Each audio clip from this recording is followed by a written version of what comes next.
to you right now. I'm gonna find it. Let me see, or I'll put it in the Instagram chat since that's what I have open. Let's see. Is it showing?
Alright, hello everyone tuning in. Sorry about the technical difficulties, but wanted to do something a little bit. Oh shit, my microphone's super loud. There. wanted to do something a little bit different tonight. Wanted to talk about stuff because it's been a very, very, very, very weird, 2 or 3 weeks? A lot of crazy things have been happening. And I'm not going to front. Maybe it's because of, maturity or the generation that I come from. But I feel like this is stuff that we should not be seeing and dealing with right now. Like, you know how people are quick to say that, oh, the world's going to hell in a handbasket and blah, blah, blah, blah, blah. Maybe we're already there. I don't want to say that it's true, but like, there's definitely something going on to where either we're going to end up in the timeline of idiocracy, the timeline of equilibrium, the timeline of Repo Man. Who knows? But it's definitely a wild divergence that's happening, and I don't know where to go with that. But on that note, well, if we end up in idiocracy, I'm not wearing any of them fucking shoes. I will wear some old school Japanese samurai sandals or some Roman ones with the spikes on the bottom. Oh, you mean the Crocs that? Yeah, the Crocs. Yeah. I'm gonna go with the Waracha Jesus sandals. But nah, hear me out. If we get the Roman ones, they got those metal studs on the bottom, and they make that crunch sound that everyone hears from miles. Like that. So it's like, but like louder. Or I don't got the damn thing to make it. But let's just say, I don't know. I think I'd be shook if I hear like the sound of cracking rocks and a whole bunch of people walking my way. Yeah, that's true. We need one of those. What is it? Death battle siren horns where you blow into it. Oh, where it's like that type of thing. Yeah, the one that drives the fear into the hearts of people. I love that. It's either that or I get the death whistle from Mexico. Yeah, that one. That's the one I'm talking about. That'll be for nighttime. Oh yeah, because everything's scarier in the dark. Man, listen, where I'm at right now, I do not like driving late at night in the dark because it's like I miss city lights. We have a strip club out here called City Lights, so. All right. You instantly made me think you missed that place. I mean, if I go there, maybe I might have a reason to miss it. So who knows? We'll see. Yeah. All right. So on that note, how's everyone doing tonight? Tired and hungry. I'm alright. Such is life. You got some. Yes. Definitely the struggle. I'm chilling today. Well, that's good. I've been So yeah, like I was saying in the whole thing, man, it's just I don't know. Maybe anyone who knows me well, they know that I see things from far away, and like I see like I don't know if you want to call it foresight or whatever the case may be, but it's just like there's just certain things where I'm just like And I feel like for the past you definitely have a different perspective. I also feel like for the past few weeks I've been sitting here like looking at people like, yo, y'all don't see that? Yeah, it's like some people don't have their eyes open. Especially nowadays where it's just like, no, like how do you not see that? There's no way in hell. It's just like, you can't see the forest from the trees. That's exactly what's going on. Too close to the project. Yep. I've always found it definitely of interest to see things from the far, the wide out view, and see the big picture. And yeah, the big picture is not looking good at all. Common sense ain't that common. No, it is not. I still feel like it's a superpower. It's a superpower now. Yeah. And it just feels like just being like intellectually sound is like the kryptonite for a lot of people. But yeah, I don't know what it is, man. I've just been watching things. I'm like, nah, this ain't it. Oh, you're mad. Sorry, talking to end game stuff. But yeah, all right. So everyone's Smell pretty peanut much butter. Somebody's craving peanut butter right now. Peanut butter would be nice right now. Peanut butter is always good. Unless you're allergic, then you're shit out of luck. Yeah. That's when you ask your wife, you got a peanut allergy, huh? Are you allergic to all nuts or just D's?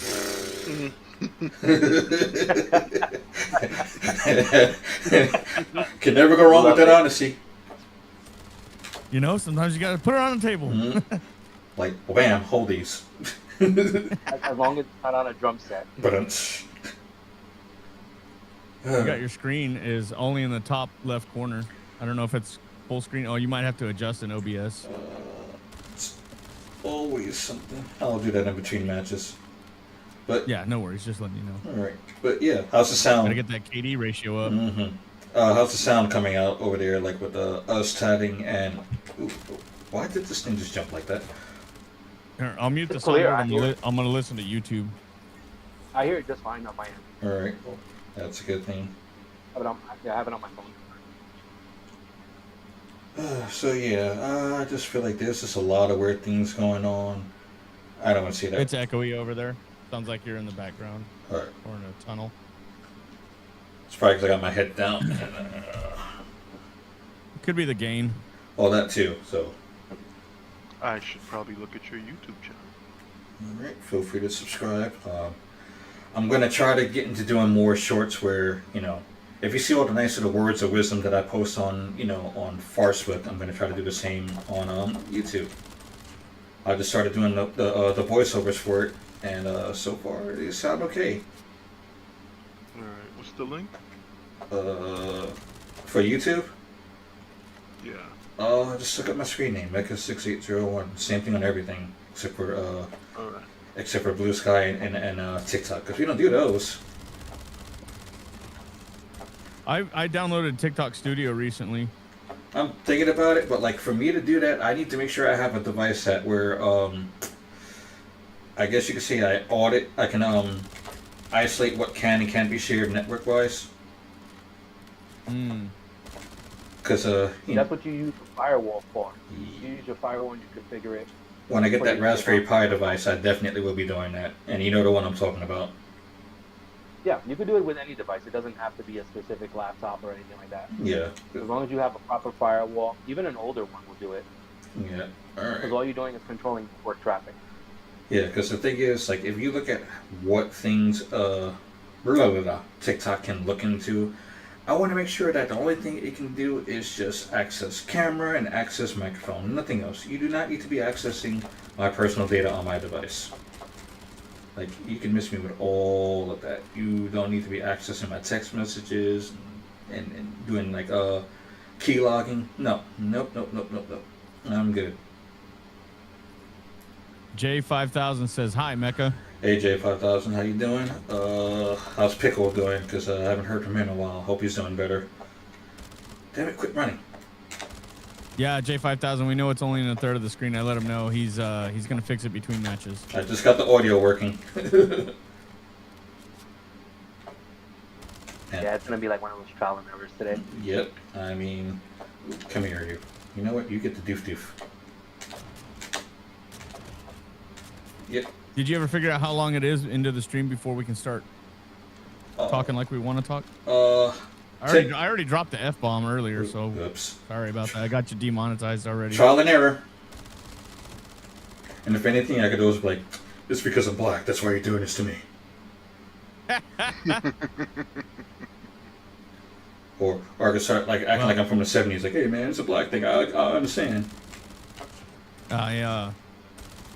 I told you that joke that got me laid once, right? Uh-oh. Which joke was that? Well, this gal asked me what nationality I was when we were starting to see each other. And I told her, I said, well, I'm half white and I'm half Mexican, which is true. And I said, I don't know if I want to live in a trailer park and date my cousin or if I want to put up sheetrock and concrete. And she starts, and then I said, well, I got German in my history as well. God forbid I go blind because then I cannot see. Wow. I got laid off of that. She thought it was so funny. I got laid. I'm like, I'm using that the rest of my life. As you should. And as someone who's part German, let's just say it's nice to know that you're contributing to the master race. Jesus Christ, here we go. I can say it is not offensive. And if anyone disagrees, just know that yes, it does make me furious, but what can we do about it? Ah, I shouldn't have said that. I got something for that. Hold on. Uh-oh. Hold on. Because when you're being all furious around the house, make sure. Mecca got me working. Someday Mecca set me free. Oh, Shut up, Carmen. wow. That is fantastic. Oh. Yeah. Yeah. So those of you who have a camera, I'll show you. This is the soundboard I'm working with right here. Hold on. Nice. Let's see. So I got the rim shot, you know, all that shit. I can, here, we'll do this for Mecca right here with a. You know, I gotta figure out how to do those sound effects on my on the mic. It's easier if you just get this Rodecaster board, dude. It's if you have $1,000, you can get all the microphones and headphones that come with it. But I just bought the board itself for like $750, and then bought all the XLR cables separately on Amazon. Because if you get the Amazon Choice ones, they're way cheaper. You know, I've been finding a lot of Amazon Choice deals. I was able to get a 7.1 surround sound card for like $15. No shit. And it was those are pretty dope. It was a Sound Blaster Odyssey. I'm like, wait, they still make these? Give me. And it worked. Listen, it's working right now on Windows 11. So, doing something right. You just made me think of Chris Rock when he was talking about women who don't give BJs. Like, they still make you? Oh, yeah.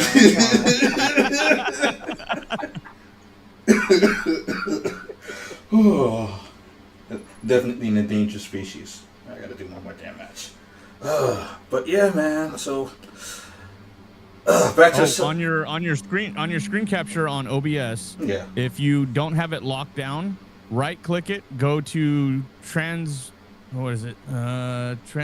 or transfer or something like that, and have it do full screen or fit to screen, and it'll bring your stream up to full size. It's actually what I'm trying to configure now, because I don't know why it's doing that. Let me open up my OBS again. I already closed it. I should. Hold on, I got it. So I can. You got it? You figured it out? Okay, cool. Yep. All right, that should be there. Now where's the chat part at?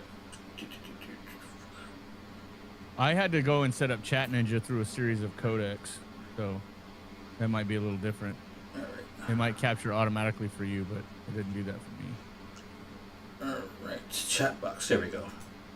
So is chat coming up on the left side or the right side? On when you're watching YouTube, it's on the right side. All right. Let's see. I'm gonna turn up the volume on your. All right. How's it look now? That menu's coming up just well. If I go into portrait mode, I can see it just fine. All right. Well, I think it's still picking up your AC unit in the background. That's not the AC. That's the computer. The way we hear you right here is not how we hear you on YouTube. It's a bigger screen. You got it. You got your gameplay as a bigger screen. All right. That AC sound is actually my computer. Oh, okay. It doesn't go full screen yet. It's just let me see. Let me transition to full screen. See how that works. All right. Give me a second. It's bigger than it was. That's for sure. That's what she said. I got you. All right. How about now? That should be a lot better. Let's see. Give it a second. It's we got about maybe a 5-second delay here.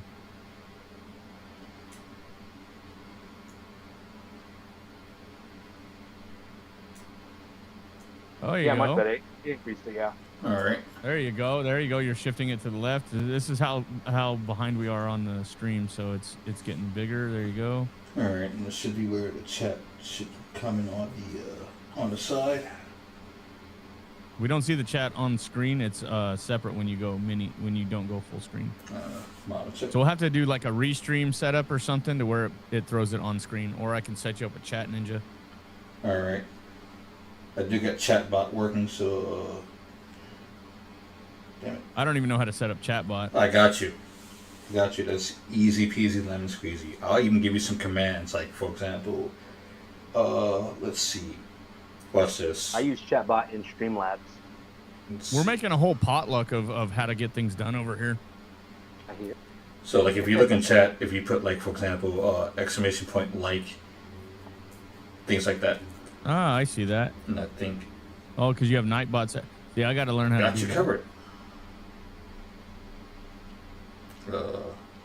That reminded me that I liked the last stream, but I didn't like this one yet, so now I like All it. right. How am I going to share this with people? We'll share it on All X. I think that works. Yep, there we go. If you see, I put commands, and it does that. Hey. I think I got one that says, wait, what do I have on here? Oh yeah, if you type exclamation point gigachad. Yeah. Seriously? All right. So exclamation point Yep. Giga Chad. So I got this. Giga Chad. Yep, Gigachad. I kept it simple. I got. Oh, Jesus like- Christ. You like, don't you? So I got that. I got I got drink. I got Discord. I got socials, and I got. Well, actually, no, I got like 25 of these things. What is that? Sonic the Hedgehog bending over? What is No, that? that's the what you call it? The you know, the deep. You know that model that they got for the guy that says base, and it's like some diesel-looking model dude with like the chiseled jawline. Oh, the That's what. alpha Yep. male guy. I don't know why it doesn't show it all the time, but I guess I'll fix that. I'm turning my head trying to figure out how. I don't see it yet. It's like one of those fucking things where you see oh, it's a schooner. Haha, dumbass, that's a sailboat. Schooner is a sailboat, stupid. That's what I feel like right now. Like I packed a lunch. I got my drink. Shit, I'm about to get a refill. That's what she For said. me, it looks like bottoms up. Mm. That's the name of your sex tape. I mean, my English was taken, so you guys can't do that one. Sorry. I mean, great classics, but I think he stopped. Yummy, yummy. I want to put it in her. Oh, you going with slappers? Hold on one second. I'm sure you know this sound, gentlemen. It's a good. Was that your spandex? She's not here yet, so. You didn't poke a hole in your blow-up doll, did you? Nah. Wow. Her name is Stephanie. And in the words of upbeat He-Man, remember, fellas, if your doll is leaking, she's not sick, she's full.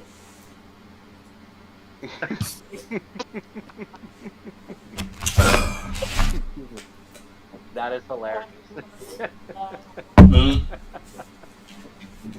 All right. Somebody better be recording this shit. Oh, this is gold. being saved. So, let's get to the meat and potatoes of what's been going on. Like, first off, like, it's like, look at all the wild shit that's been happening. Yeah, it's safe to curse now. We're way past 10 minutes. Like, there's been a lot of wild shit happening. Like, for example, with, not in any order, Charlie Kirk getting shot, and, people can love him or hate him, whatever the case may be. It's just the fact that shit happened in front of his wife and kids. That shit's not cool. Then you got... Yeah, now those kids got to grow up without a dad. My kid knows that because his mom didn't come from the hospital 3 years ago. So yeah, I know exactly what those kids are going through. And it does make me sad. A lot of people can't understand that part. Yeah, people are like, oh, why are you celebrating? Other people are like, oh, why are you mourning? And it's like, it's not even about what they're doing. People should really be like, those kids are gonna fucking suffer now. Exactly. That's nothing to celebrate.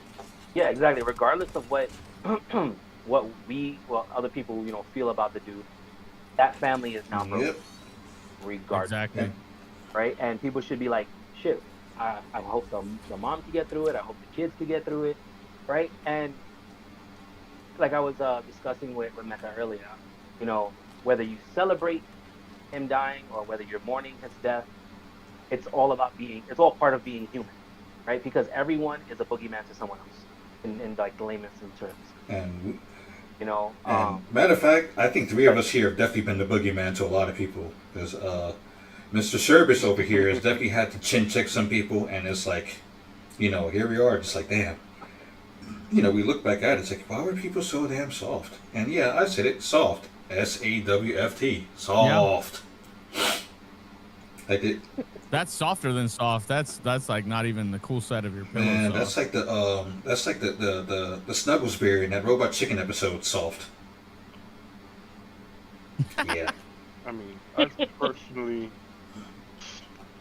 stayed out of it and left it alone because the guy wasn't on my radar before, and after the fact, then I start seeing, his talking points, and I'm like, well, he didn't believe in empathy, so I got nothing to give. I'll just leave it alone. It's not my problem. It's funny you mention that because I have real quick. I'm sorry, I'll let you continue real quick, but like. So, something dawned on me when I heard about him, with the whole empathy and sympathy thing. I feel like, this is me, my personal belief, I feel like with the whole empathy and sympathy thing, I feel that they are just as synonymous with each other, like with gender and sex. Like they're two sides of the same coin, even though they have like, equal opposite differences, but also equal, definitions. So, yeah, I agree where it's like, you can have both. Like, they're both not the same, but you can definitely have both. And I think that's a problem with a lot of people, where it's like they confuse a lot. But back to you. Yeah, that's people who are emotionally unintelligent. Mm-hmm. I mean, I get it. Yeah, it's sad. It's his family suffers. But at the same time, it's like this dude put stuff out there. I say, it's like what goes around really goes around.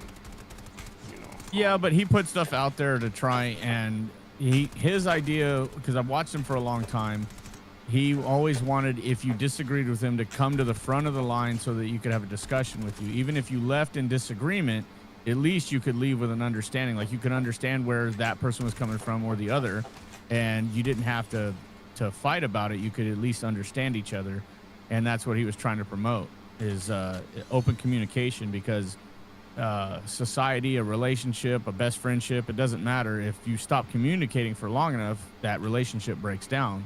And as a society, if we can't communicate with each other, or at least express our ideas to each other calmly and collectively, then that's when violence happens. And that's what he was trying to promote, is that open communication and dialogue are critical. And if you can't express your ideas, either reserve your time to talk about it later, or have an open discussion and find out the finer points of what you're trying to discuss. And when that breaks down, violence happens, and they kind of proved him right by shooting him. All right, but here's the sad part, is that in that particular case, the call essentially came from inside the house. It wasn't people who disagreed with him vehemently, the expected groups, parties, and affiliations. It was basically coming from his corner of the talking. It's funny you say that, because Serpent just said the same thing. You mean the shooter? Yeah, I said the same thing earlier. Like the aspect of my thing is, conversation is all well and good, but if the conversation starts from a point of you are lesser than me, why do I want to talk to that person? Why do I want to invest the time and the thought process in talking to a person who's already starting from a standpoint of you're lesser than me simply because of your affiliation, your skin color, your, like for instance, I couldn't hold a conversation with Charlie Kirk based on his ideals, because, why not? Well, I'm not a Christian. There's the first part. I am black. And he doesn't consider black people to be qualified enough to be in positions. Sure he does. He said he's been quoted literally and on video saying, like he just had a whole speech about that. Is that black pilot qualified? Is that loud cashier qualified to be doing this job? Like he's said it. And it can't be taken back. It's on the internet, and the internet is forever so far. Yeah. I'd like to see that clip, because that's the question I would have for anybody. Doesn't matter their race. are you qualified for the job? Because if you can't Well- fly a plane, I don't want to ride on that plane. Well, usually pilots are qualified for the job. It's one of the jobs where there is no such thing as he's an okay pilot. He's got problems landing the plane. There's no such thing as that in flight for major corporations that we've ever heard of so far. We've heard of corners getting cut, airplane builds and maintenance and Yeah. so on. But we've never heard that Well- the pilots themselves are less than capable of doing their Oh job. yeah, for sure we have, because I know for a fact they hired some of the newer ones where one of them was a transgender something or other and had no experience whatsoever, but they hired him because it was part of the diversity inclusion stuff. I've never even heard about that, and not for nothing. That aside, okay, if that's something they did, then that's a shitty corporate decision. Exactly. Hire the person now you can find. I'm sure if there was a transgender pilot who qualifies as a pilot for flying a passenger plane. If Right. they just made a quick decision to appease, whatever aspect of the DEI initiative, because people keep talking about DEI and only pointing at black, Hispanic, gay, trans, but it's like, yeah, that's veterans too. Right. Yeah, because you come home with a mental disorder, you're gonna do all kinds of fucked up shit. But yeah, but that's the yeah, part no, that they gets they ignored. hired them based on I forgot what it's called, but if they have a certain score number, not a credit score, it's something to do with DEI, but if they have a certain score number and it's below a certain number, they don't get funded by some organization. I can't remember what it's BlackRock. called, but if BlackRock what is it? one of them. I know the thing you're talking about. I can't remember the exact name. Is Yeah, and if they hire DEI employees or they do a Pride Month or something like that, their score goes up and they get so many hundreds of thousands of dollars towards funding to keep their said organization or company alive and running. And a lot of it wasn't United. It was who was that one that had all those plane crashes? Was it Boeing. Delta? No, Boeing. that was Boeing. Yeah. Boeing was hiring a bunch of people that weren't qualified. I believe it was Boeing. And Okay, now. and then they also were refusing to let pilots fly if they didn't get some kind of shot or whatever, some kind of vaccination or whatever. Okay, so now we have another problem that you brought up, and that is entirely still an issue with corporate, with the upper echelon. They're doing it because they get. Oh, it's called the ESG score, by the way. Funding. Yeah, that's it. What does it say it again? ESG. That's it. Yeah. All right, so ESG score. so now they're So getting just to funding. follow up with Okay. what Sovereign was saying, because I don't have videos, but I have I found where he was quoted on this specific show between 2022 all the way up to 2024. One of the things was on race was, if I see a black pilot, I'm going to be like, boy, I hope he's qualified. The Charlie Kirk show, January 23rd of 24. Yeah, Another one he's was- saying, boy, I hope he's qualified. But if you have it in text form, then it's out of context. And like, say he's saying, man, that's like saying, man, I hope he's qualified, or boy, I hope he's qualified. All right, Yeah. but here's the thing. I was Yeah. just showing letting you No, know. I'm not saying he didn't say it in that context. I'm saying that's how it could be construed. Oh, no. So what I'm saying is, I have the and I'll send it to you if you want. The information where race was the topic, it tells you which shows and when. So that way you have you'll be able to go look back on it. That's what I was saying. Yeah, no, That I'm way down. there's, Yeah, send it. Yeah, for Yeah. sure. All right, so that sounds all right. So from my point of view, that sounds too much like if it's a person who's not. So if it's a black person, we have to question if they're qualified specifically, because he was very specific. He didn't say if I get on a plane and I see the pilot, and he was very specific in saying black people. Now, I would have put that point to rest because I already see that it's a bone of contention, but I'm not here to get into continuous arguments. I know what you mean. I'm looking at it from the perspective, there's more that comes up. You brought up a point. Companies getting funding, most likely from the government, to maintain their business. Then their business is already trash to begin with. If they can't maintain their business on the sales that they make for their business, with the outrageous prices that airlines charge people, and the little itty bitty thing they charge for, every little thing they charge for, if they still need money from the government, they shouldn't be in business. Let them fail. And people are like, no, that's not right. What about all the people No, who that's lose their fair. jobs? No, but I'm just saying there are people who will say that's not fair because they're creating jobs and all those people are going to be out of a job. The company's failing anyway.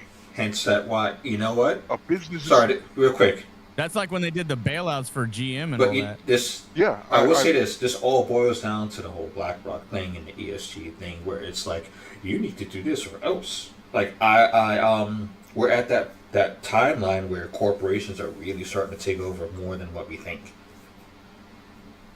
Oh yeah, it's very dystopian. It's very corptocracy, more so than anything else.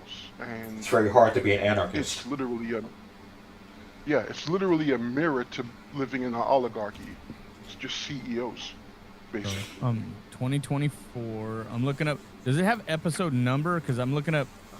Oh, is that show number 23 or is that 23rd of January? Those are the dates. Those are the dates that they aired. So if you find it on YouTube, they should be the air dates. I'm gonna bring it up on Rumble because that's where his channel is, and I'll play the audio. I just gotta find the part where he's talking And about the part it. before. Let's see. Yeah, normally I try to fact check a lot of things that I find online. Just like exactly, two or three sources. But for this one, since it's specifically giving the dates of the show itself, I'm not too concerned about fact checking it because it tells you exactly where it's being cited from. Oh, I would fact check it 100% because I was just having this conversation with my co-host on Friday night after our show, and I was like, dude, I could take all the audio and video from our episodes, and I could edit it to where you look like a murdering Nazi communist, or I could edit it. Yeah, so that's what I'm saying. You gotta fact check it everything 100%. No. So what I mean is that I'm sorry, I barely explain myself clearly. I wouldn't fact check, but I would go back and actually, like, instead of looking at different websites, I would go directly to the website that the show was aired on. That I don't know, I don't follow him, so I didn't know where he was airing his show at. But I would go there and look it up. That's as far as I would go. I wouldn't check other third-party sites, is what I'm trying to say. All his full episodes are on Rumble. They have clips, but there are 2-hour shows on Rumble and stuff like that. So I'm looking at 16 days ago. I'm gonna have to go way further back. Let's see here. Yeah. 2024. I'm gonna have to go way back. 19 days. Let me see. Let me pick out. Let's go to 808. Page 808. See if that is 4 years ago. That's too far. Way too far. I mean, well, in the meantime, everybody has their right to respond as they see fit. I mean, we've had shootings of plenty of people in the past, and we've had plenty of interesting responses. So it happens on both. So it does happen on both sides. I mean, look, we just had a dude decide I'm going to go out and kill politicians. Oh yeah, that dude, the guy that shot the 2 politicians. I believe he shot the wife, the and the dog. He killed the wife in and their house. the husband and the dog and everything, and he went after somebody else. Like, who shoots a damn dog? Look, I don't like politicians. Right? Who fucks with a dog? You didn't learn nothing from John Wick. I mean, come on. Like, I don't like any of these politicians personally, but not for nothing. Not to the point where it warrants, taking. I grew up because of the culture of my family. I grew up hearing about political violence. How basically people were getting killed for which party they, somebody would walk and go, are you with this party or that party? I remember that. It's like, no, I'm with this party. And so they start receiving rounds. People were handing out bullets for you being, in favor of the wrong party, so to speak. So we are there. We've been there since the election. There is no reason for armed men to be at polling stations. There is absolutely no reason. There's no reason to run buses off the road of the opposing party. There is no reason to drive a car through a crowd. That part too.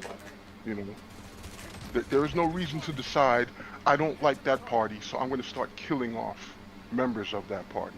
Like, this stuff has been happening. Charlie Kirk is not some new phenomenon. He's just a continuation of a chain of events that has been happening. But everyone's acting like, oh my God, how do we get to this point? We've been going towards this point. We've been running on this track for a minute. I want to say and it's even older since the than that. 90s, pretty much. Because, I mean, if you really think about it, I think the earliest incident has to be Reagan. Or actually, no. Let's be fair, JFK. No. Further than that? It's No, it's Teddy older. Yeah, Roosevelt. my bad. There's Oh, many. it's- I mean, Abe Lincoln, John Wilkes Booth, all those cats. It's older than that. Entire towns have been burnt No down. comment.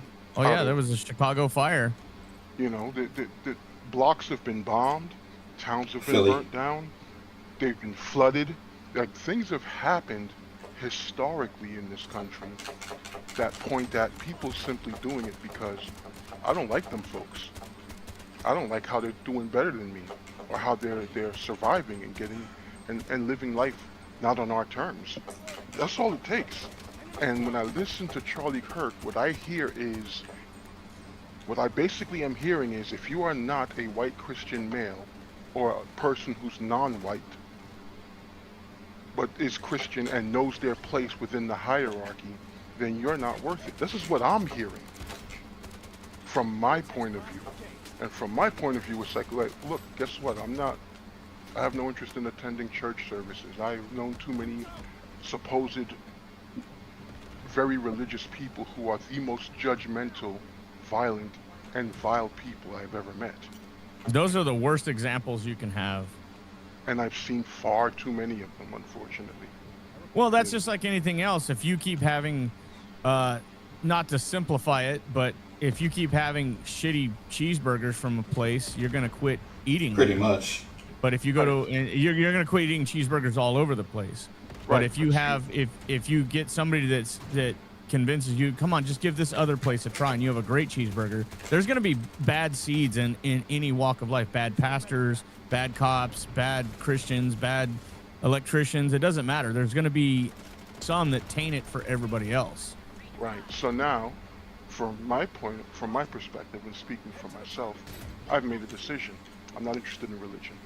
Zero interest. You know, people have tried to convince me. They've tried to give the arguments. Well, how do you think the beautiful day was created? It exists. Exactly. I'm dealing with the present. I'm not trying to figure out how things happened 1,000 or 1,000,000 years ago. Like, there are other people who do that. Let them do that. I'm trying to deal with just my day-to-day living. Which is hard enough already. Well, see, that's How- the same point of the same point that I came from is right where you were. Is I was, on the fence about it. Do I believe? Do I not believe? This, that, and the other. And one night I had a dream where my kid was like maybe 2 years old, 3 years old, and we were staying over at his mom's brother's house, and all the old ladies came up to us while we were in the room playing some video games, and they were like, hey, we want to go to church tomorrow. You guys want to go to church with us? And all us guys looked at each other like, fuck that. Why don't we want to go to the fucking church for? Fuck church. And they're like, okay, well, we're going to go. And we're like, go. You know what I mean? We get a day without, baby, can I have this? Or, honey, I want to do this. No women bothering us. Guys playing games and drinking beer. Let's do it. And so that night we all had made our decisions. We went to bed, and then I had this. You ever had a dream that felt so real? Well, this is like way, All the time. yeah, this was like way, way, way more than that. Like I got a gut on me. I obviously don't do sit-ups.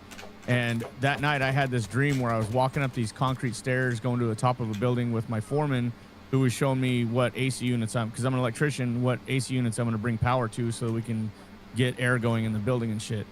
And as I'm walking up these concrete steps, I see this plaque on the wall that had, I can't remember for the life of me if it had my name or my son's name on there, but it said in loving memory of, and I got this overwhelming feeling that if I didn't get right with God, I would never see him again, even after we passed. Like, it was incredibly strong.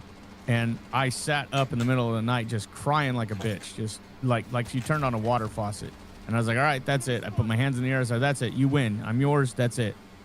And that was it for me. That was a wrap. I started towing the line ever since. And have you ever noticed that the people who don't gravitate towards God or religion or anything like that, their life seems like they're getting everything they don't deserve.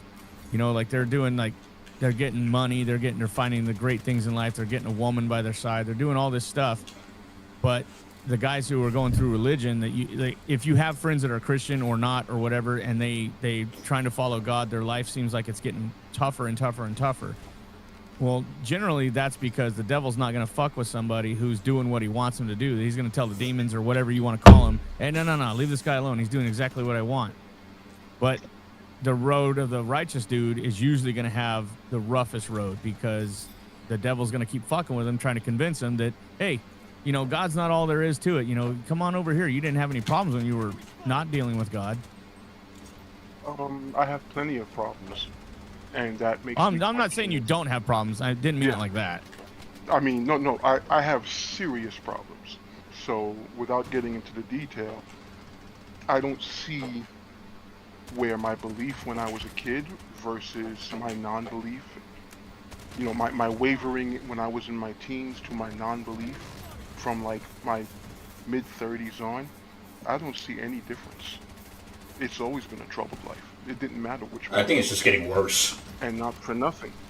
Yeah, and for me personally, the way I look at it is, I understand where you're coming from. You obviously found your peace. I found my peace elsewhere, and it has nothing to do with religion. But there are people who will tell me that it's a false peace, and that it's not right, and I have to follow God. Especially since I'm a man of color, I am expected that I must automatically do that. Yep. No one has to automatically do anything. You can do whatever you don't. want No, with you your don't. life. That's the whole concept of free will. Correct. I don't try to hurt people. I don't walk around putting people down. I don't speak ill of people on average. I'm generally a kind person. Outside of the work I did, that I used to do, working in clubs, where then I had to be physical and violent with people because they chose to be violent and physical. Yeah, that's the nature of your job. Time, but there was never any maliciousness. My job was, from my point of view, get them out the club, get them out the bar, get them out of wherever, done with them.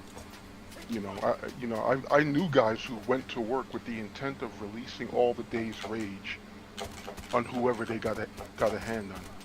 I wasn't like that. It's just not my thing. I just want to do my job, get paid, go home. Very simple. Yeah. And that's how it should be. But that's one aspect of it. I definitely remember those days. That's one aspect. I am not a conservative or a liberal. I am not Democrat or Republican. I am not aligned with any of that shit because I like having my own independent thought. And what I've noticed is that if you join one camp or the other, you have to toe the line on everything that they say. And when you don't, in comes the judgment and the telling you where you stand because you're not doing what the other people say. And for me personally, if I'm going to be judged, I'm going to be judged on my own standards. And that is it. Not the standards of some talking head on TV or some politician or my next door neighbor or some person down the block. Because if you're living to the standards of other people, then you're not being yourself. You're just constantly stressing yourself out in life. That's how I look at it. With that said, I see what you're saying, but if there's no standard of the next person, of other people, then there is no standard for society. Society is other people. Yes, but there are basic rules that don't require Correct. any more framework than common sense. And Like we said, it's a superpower. Correct. And that exactly. It's not that common in common sense. But yeah, no, I'm definitely, I mean, if you could see me, you could profile me for 10 seconds and you'll know who I am and where I voted. But I definitely don't judge somebody based on, whether they believe in God or not. I have plenty of friends. I have friends that are liberals. I have friends that are, whatever. And we just don't talk about politics with each other, which is a shame because we should be able to discuss ideas and issues and things like that. But well, we would be able to discuss ideas and politics and religion and so on and finances more easily if it wasn't a thing where people turn it into a pinnacle point of their sense of self. Oh, you mean the pissing contest? That's what causes. Right. That's where it becomes a problem. People can't simply say, yeah, you know what, I don't like that guy Trump. I'm not feeling him. I don't like how he talks. You're supposed to be able to say that You're supposed to be able to make fun of the president. Making fun of world leaders is as old as the existence of Exactly. world leaders. Like, I mean, anyone who knows me, I call out both sides. Like, you know what? I may not be the biggest fan of Trump, but at the same time, I'm not. I'm a less of a fan of any other people that we had. Because, like, yo, I grew up with the Democratic Party, and I'm like, this is the best we got to offer. Oh yeah, straight trash. You know. So here's the thing is though is that, let's say somebody's. I post a meme. It's a damn meme. I've been posting memes for a very long time. I'm not on the internet to argue with people. There's nothing to be gained from it. That's my primary reason. I gain nothing. I post a meme. In comes somebody who is super into the cause to yell at me and call me a hateful, spiteful libtard, blah blah blah, this and that, and they hope that I die and all kinds of extra crazy shit because I posted a joke. No comment. Well, I would. There's a band out there that's a tribute band or a cover band for Rage Against the Machine, and they're called Babes Against the Machine. And we on our I was advertising our season 4 opener, and we go on Rumble because we can have discussions like this or play music that says faggot in the song or whatever, and we don't get Because censored it means for cigarette. So this, We're on that's YouTube, true. so it means A pack of cigarette. faggot. Yeah. But I was advertising it, and I happened to send them a link to our season 4 advertisement that it was on Rumble. And I was just trying to promote the show and say, hey, would you like to come on and talk about what it's like to be on stage and talk about the energy that you feel when people are yelling the lyrics back at you, and they get you more amped up, and what's it like for show prep and traveling on the road, things like that. No politics, just talking about the energy and the music. And I just sent her the advertisement, and she responded, oh, really? Rumble? Really? And I'm like, yeah, why? She goes, oh, how are you going to be on a platform that promotes hate speech? I'm like, what? What are you talking about? We're only there because YouTube censored us. If anything, YouTube. And I didn't get to tell her that because that gives you free speech. yeah, I didn't get to tell her that because she was like, well, we only choose to promote love and peace around here and blah blah blah. And I'm like, wait a minute, you just hated on me right now. Hypocrisy at its finest. But Right, and we still from our professional Instagram account, we still follow them. We still like their music. They got to meet Tom Morello. I like the page. I still like that post. It's like I don't shun them because they have their beliefs. It's like she just wouldn't have a conversation. I didn't discuss politics once. I just promoted that our show was on Rumble because that's where we can play music without getting our live feed cut and stuff. And it was like. So I was like, I don't know what your problem is, but like, I'm just trying to promote the show and see if you want to be a guest. We don't have to. She goes, well, I don't want to talk about politics right now. And I said, I didn't say anything about that. I'm not wanting to talk about politics. That's the one thing we keep out of our show because I'm trying to breed common ground for us to talk about music. Or, a rap artist is like, oh man, he has the dopest lyrics out there. It's like, let's talk about that. Like, what was your thought process? Anything but politics. So we can have common ground. So if politics ever does come up, you're like, well, I've known this guy for so long, and I didn't know that person that saw politics that way could think the way I feel the same way I feel about music, and then that breeds more common ground. Like, oh, maybe we can have a discussion or civil discourse. And then she just started out with hate.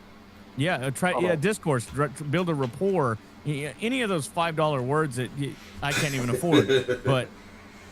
You know what I'm saying? See how I'm putting humor into it a little bit? That's what I'm trying to do. I'm trying to get people to, like, when you can see the bottom of a pot when the water's not boiling. And I'm trying to not let things boil. That's a quote of the day. That is a good one, actually.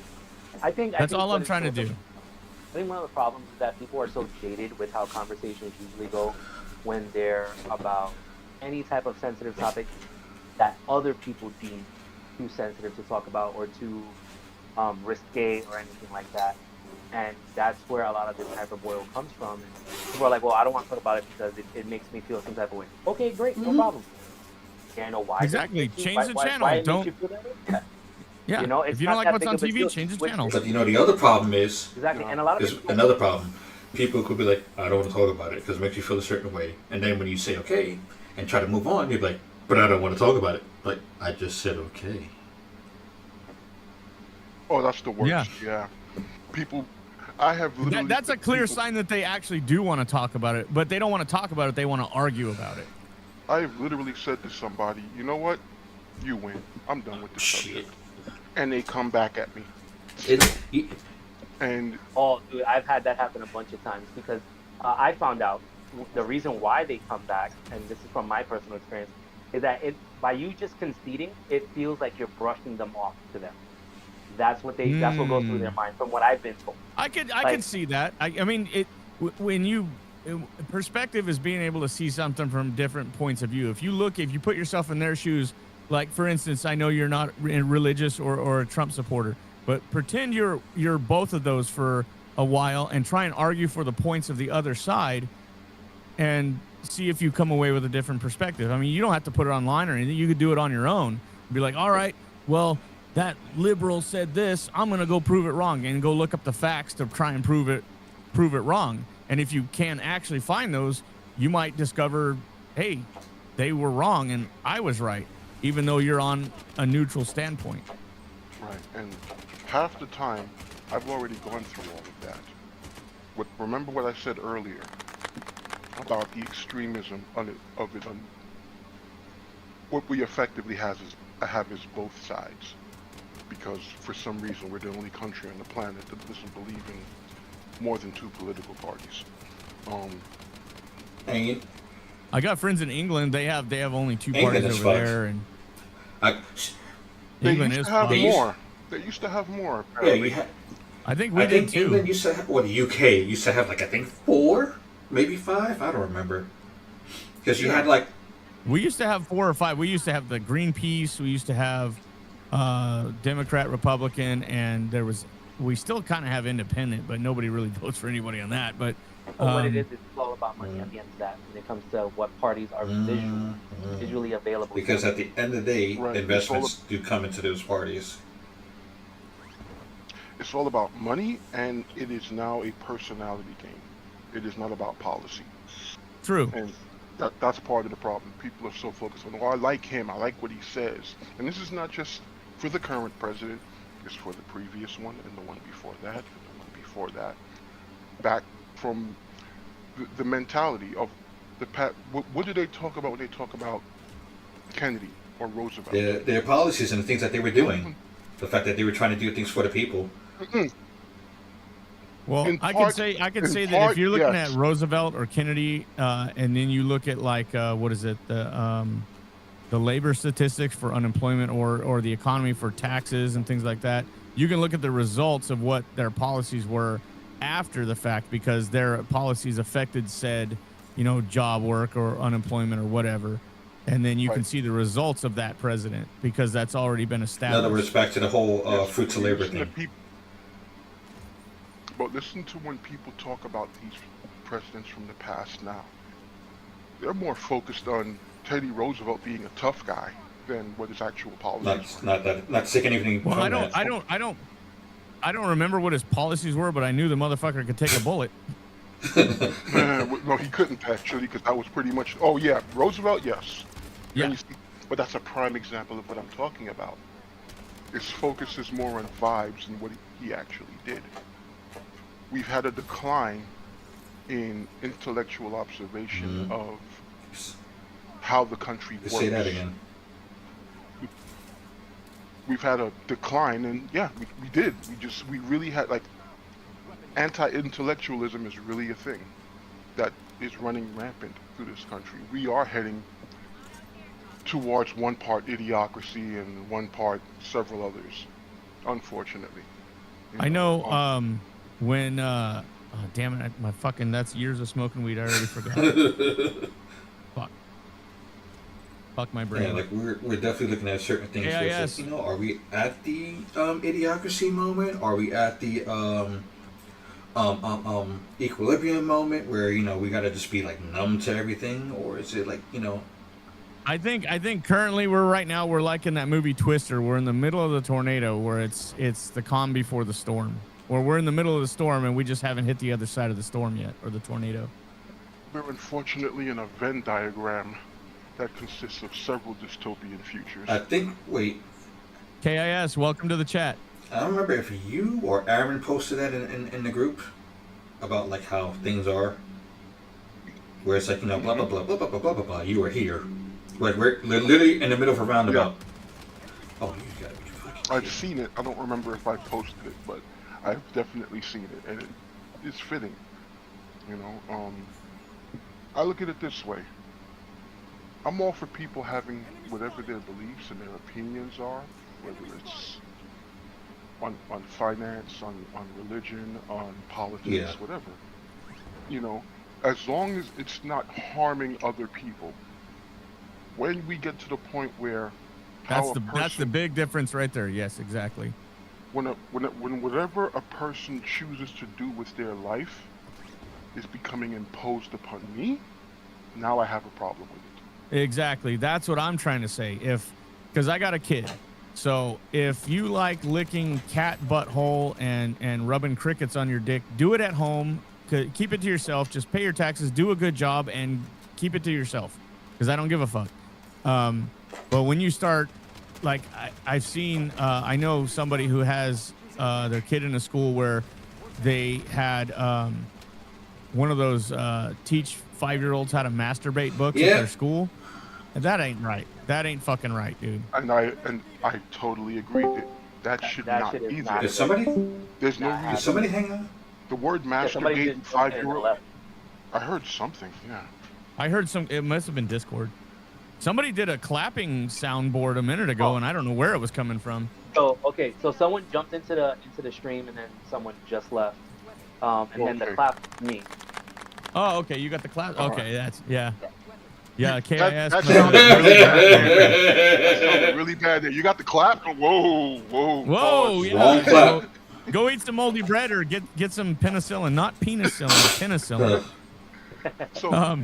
So like I go to church regularly, and they have a coffee shop inside the church I go to, and I walked up there one day, and I was like, I've been up till 2 a.m. playing poker and drinking whiskey with my brother at his house, and I still made it to church, but I walked up there and I needed like really strong coffee, and the gal was like, "What can I get you?" I said, "I need a coffee," and I told her what kind. And I said, "Can you make it a JFK?" And she goes, "What?" I said, "That's 3 shots of espresso." And she goes, "Oh my God!" I said, "What? Too soon?" I need to use that. I thought that was hilarious. She goes, I can't write that down, but I'll just put 3 shots of espresso. And I'm like, okay, cool. So now when I go up there, she goes, "Would you like it to be a JFK today?" And I'm like, "No, not today." Exactly. That's hilarious. It's historically accurate, and it makes people laugh. It doesn't matter what side of the aisle you're from, it makes you laugh. I'm off the hook. Like if you piss off your wife, but you do it in a funny way, and she has to laugh, you're off the hook. Now, hell is calling. I'm a fan. I'm a fan of dark humor. I've always been a fan of dark humor. It's not because you're black, right? Well, I mean that's part of it, yeah. You know, it helps. But I've even though I was never actually in the military, I love hanging out with military folks because you just say whatever the fuck and enjoy it, and it's funny. As long as it's funny, as long as we can all get a laugh out of it, because dark humor is a coping mechanism for being in the suck. Exactly. Whether you're a civilian or you're active, when you're in the suck, that's the best way to cope. I make jokes about my failing health all the time. There are people who don't like it. There are people who look at me and go, "How the fuck could you say that?" Easy, like this. You know. So well, you know, I'll do jokes like that, but I'll also do jokes where it's like, if we're getting to a dick measuring contest or something, I'm like, well, she told me to give her 12 inches and make her bleed, so I humped her twice and punched her in the nose. Didn't want to let her down. I've heard that one before. Yeah. My other favorite one is, "Listen, lady, I'm not bending my dick in half for nobody." I have definitely said that. That's good shit right there. That's good shit. Well, have you heard? Well, I'm sure. You've heard of rodeo sex, Oh right? yeah. Where you like call out the wrong name, see how long she can hang on. Well, I always tell it to where you get her from behind and tell her sister likes it this way and try and hold on for 8 seconds like a rodeo. But then there's also the Superman move where you blow on the sheets and then she falls asleep on it, wakes up with a cape stuck to her back. And then there's hallway sex where you've been together for so long and you see each other walking down the hallway of your house and you say fuck you and she says fuck you, and that's hallway sex. So I mean, if it works. Yeah. well, it doesn't work. Well, yeah, I mean it kind of works, but it doesn't. You don't get nothing out of it. Yeah. It's a mixed Maybe bag. satisfaction that you got to say it, you got it off your chest. Yeah, Other it's a than mixed bag. well, yeah. I mean, it's better than the other way because then she can't get it off her chest.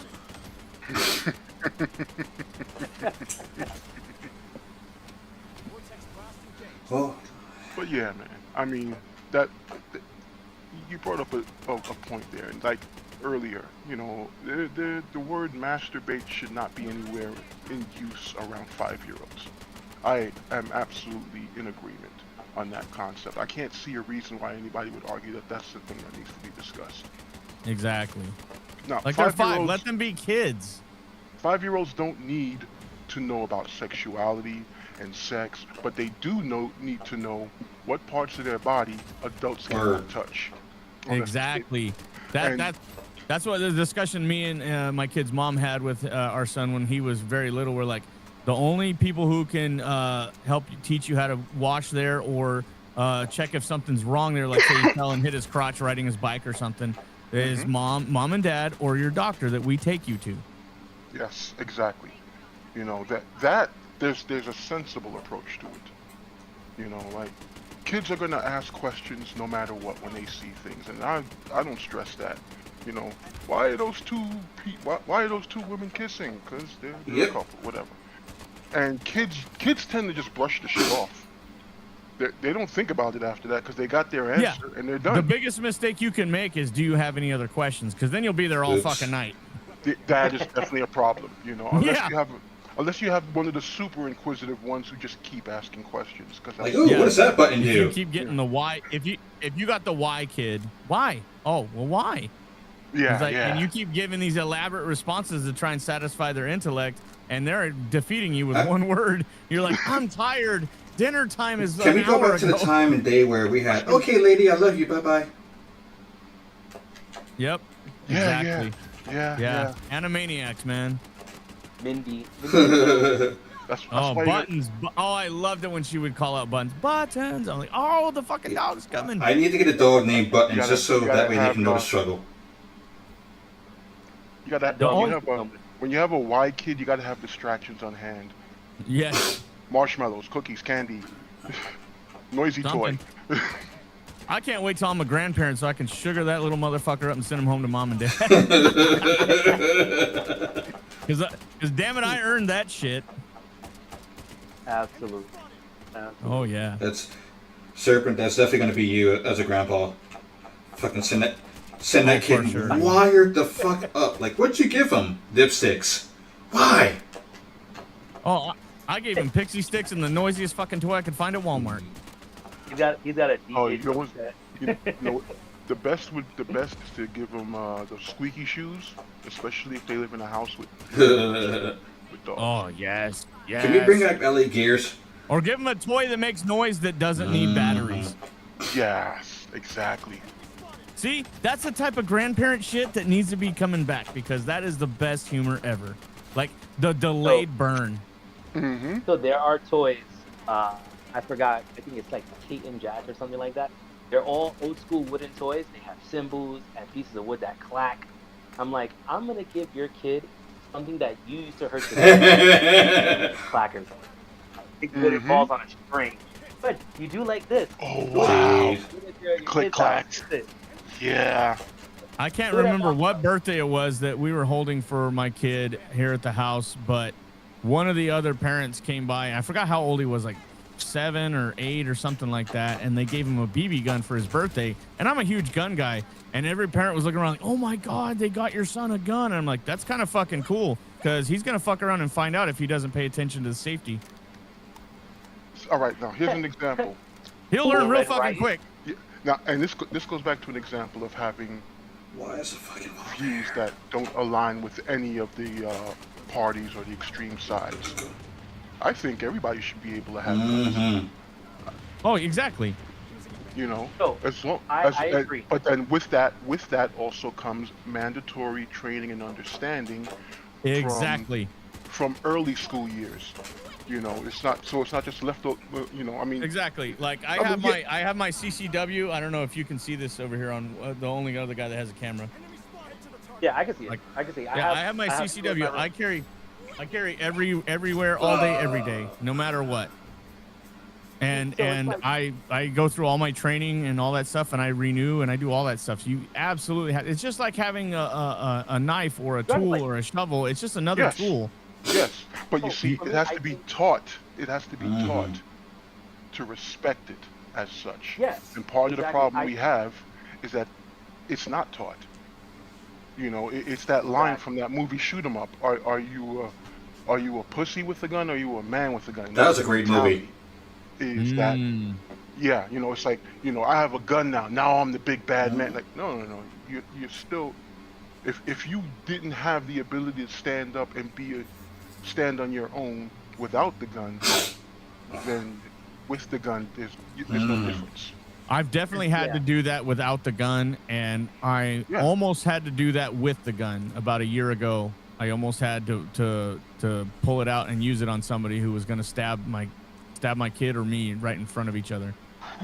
Yeah, and that's perfectly I legit. think- Oh yeah, think no, I thank God every day. I know you're not religious, but I thank God every day I didn't have to do that, because I don't need that guy's soul on my shoulders. Like, I just wanted him to sit the fuck down, deal with his problems, or I'll sit there and pray with him or talk with him, whatever it is.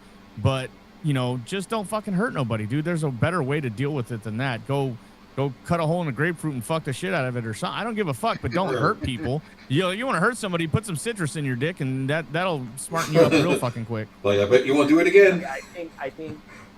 Yep, you learned today, motherfucker. Have a gun. I think anyone should be able to own a gun, but you need to, like you were saying, Sovereign. You need to have proper training. I think you should have at least, just like with some certifications, you need to have hours under your belt at a range or some sort of training for it. Like for example, with the MTA, you need to have, was it like 100 hours or something like that in the conductor's booth in order to become a train operator? I had to do 5,000 hours to get my electrical license. Well, exactly. That's an even better example. You need to have Jesus. hours showing that you know how to do proper maintenance. You need to have gun range hours, that I feel.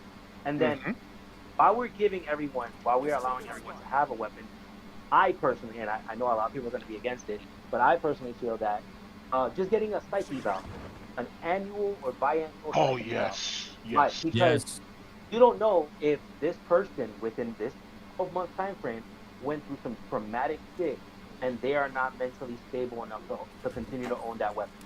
Well, it's just like anything else. It doesn't take a permit or training to own a knife. Or what if you're just a really big dude with big fucking hands, or you have jujitsu or a third-degree black belt in karate, or you could literally I went to electrical training school, and one of the ladies there that was the overseer of the program, she was what's that fucking country where the women have to join the military? Israel. Israel. Yeah, she was Israeli, and so she could literally kill you twice before you hit the fucking ground. And I know, right? She was hot too. Oh my God, she was so fucking fine. I was like, yes, ma'am. I'll give you the business, no problem. Like here's the keys to the deed. Exactly, like exactly. Like, I got 3 packs of ramen. You can have half, or you can have them all. Fuck it. No, the way I look at race and people who want to be racist, or just racism's taught. But if you, as a white dude or a Mexican dude or a black dude or a Chinese dude or whatever, and you see the opposite or a different race from you, and it's this fine ass female, and you're like, I would totally have sex with her, then you can't be racist towards that group because obviously they make a great product. So how could you be racist towards them? You know what I'm saying? Like that booty is fat. Like, oh my god, I've never had chocolate before, but I'm down to try it. Let's make That's a some mess. premium booty meats right there. Somebody's skin pigment never did anything to anybody. Right, No, so exactly. It was always a brain. In fact, It was always a like brain. go ahead. Sorry. Not like that. Like I've been fired from a job before because they found out I was half Mexican. So when I told that joke about being half white, half Mexican, I'm not lying. I thought it was really weird that would happen. Like really? It was like, I don't know what, 8 years ago, 9 years ago. I'm like, really? I mean, you're right for violence. That's not a fireable offense. They're just people who operate by those parameters, unfortunately.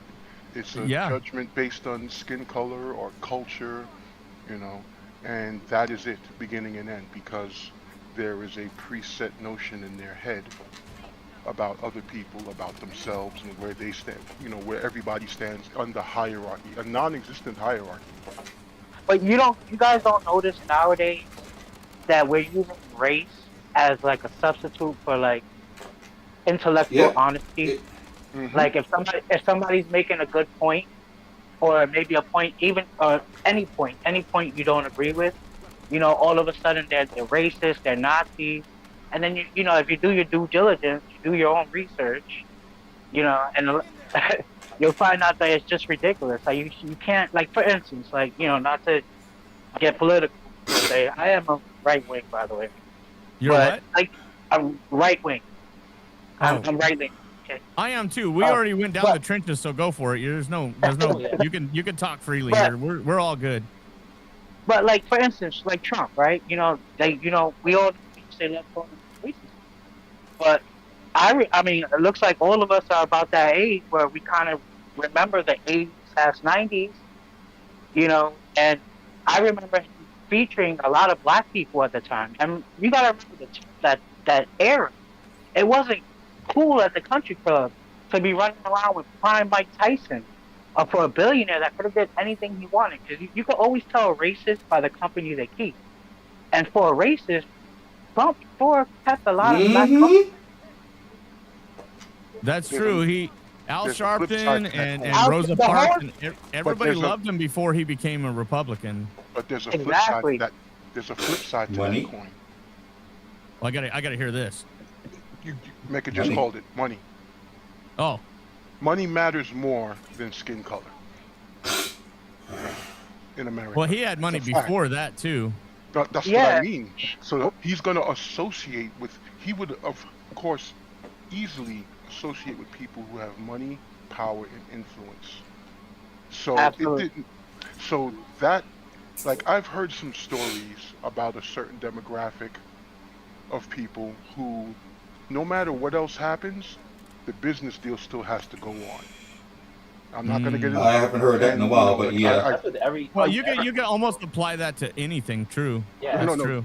This was very specific. A guy that I used to work with told me that, you know, he was banging his chick, and then her husband found out, and you know, her husband put, you know, money as a priority over all other things. As he always do. And when, you know, the whole thing came out, you know, about the cheating wife and him being the one, he's like, I guess the business deal is off. And the guy's like, no, the business deal is still good. Wow, okay. You made me think of that what is that skit they always do on TikTok or Instagram where it's like the phone rings and his girl left the phone behind and he's like, this is her man. Oh, then you can tell her I'm not paying that car note. I'm not paying half that rent. I'm not giving her grocery money. You do all that. I was just playing. This is her cousin. I'll let you know. I remember that shit. Yeah, I'm like, I'll let you know when she gets home. I'm like, that's pretty good. That's kind of what it made me think of right there. Like, hey, man. Yeah, fuck it. I'm in a good situation right now. You're actually saving me money. What are you, like, the fucking Geico Gecko and shit? He hasn't given me any money. If you don't mind telling her, like, she's supposed to split that with me. Yeah. Well, yeah. I mean, there Like, are I'm already splitting that vagina because it's split down the middle. Why don't you split that money, son? Let's go. I mean, there are there This are is some dudes good doing drink. that. I did read something. I can't call for the actual truth of it, but the dude was like he found out, his girl was doing the whole the whole OnlyFans thing and meeting up with dudes and making money. So then he proceeded to make sure he got his Capitalize. girl. You know what that That's what reminds he- I'd have been more mad that she's not sucking my dick like that. that reminds me of this other podcaster. I think his name is Adam 22. Cup Something 22. like that. His wife is like a porn star. That sounds yeah, familiar. that guy, the whatever podcast. Yeah, Jumper. I've seen him. Whatever, Yeah, whatever. no- Oh no- yeah, no yeah. jumper. I like those guys. No- Those guys are fun. No It's jumper never a dull podcast. moment. Yeah, no Yeah, jump. there you go. I like Fresh and Fit. Those guys Yeah, are awesome but- too. They, Because that guy used to be but then they got ex-CIA. exposed. I used to like them. But that dude's a little too emotional for my taste. Which one? The skinny one or the Yeah, the The darker skinny one? one. The skinny one. Okay. Yeah, he's Skinny a little one. too He's funny at Yeah. times. Yeah, I he like had his him. moments, but then what you call it? Fit got exposed as a simp. I'm like, wait a minute, you out here tricking? Are you yeah, serious? yeah, No wait. way. Yeah. What? Yeah. It's the Asian chick, Yep. the Chinese Yeah. chick that he was. Oh, dude, I'm just saying, Asian girls have a certain level of power over me. I can't. I don't know, coffee, man. I'm gonna drown my voices. No, Wait, that's the yeah. thing though. There's bits and pieces you could take from everybody. You guys are referring to his name as Yeah. Byron Gaines. Yeah, that guy. Yeah. And he's brilliant. Overall, he's brilliant. But I do think he's a little bit too Yep. red pill. And I'm So- not there. I'm not. in Yeah. that like that. But I can't. he's right about a lot of things. But the ultimate truth is the type of woman that he's describing to have in a rotation that young men should just go around Yeah. and conquer. Truthfully, like we're supposed to be in our grind and avoiding that. That's that a lot of those women are like the death of your house before you even get it. Of course, You know what Yeah. I'm saying? I can speak to that. Your potential suicide to keep your kids away from I can Yeah. Okay, speak so personally that you spend too much time chasing the poontang, your life goes nowhere. Because that's just like you're- anything. and the You know? poontang comes to you if you get your shit Yep. together, right? Like you know Yeah, what you I'm remember? saying? Do you And guys Kevin remember? Hart got a body, he's like 4 feet. You know what I'm saying? I'm guessing we're all old enough to remember Q-Tip from years ago yeah. when he said Of first you get the money, then you get the power, then if you Mhm. really want it. That was the locks. That was the locks. Yes. Okay, Q-Tip re-quoted him during one of his songs. Then Okay.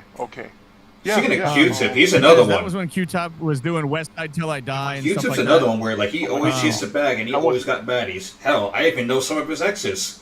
Dude, he was a badass fucking rapper. Whatever happened to that guy? He turned into a Which DJ one? now. Like, well, he's been Q-Tip. DJing more, but he's still, that last Tribe album was great, but it's posthumous.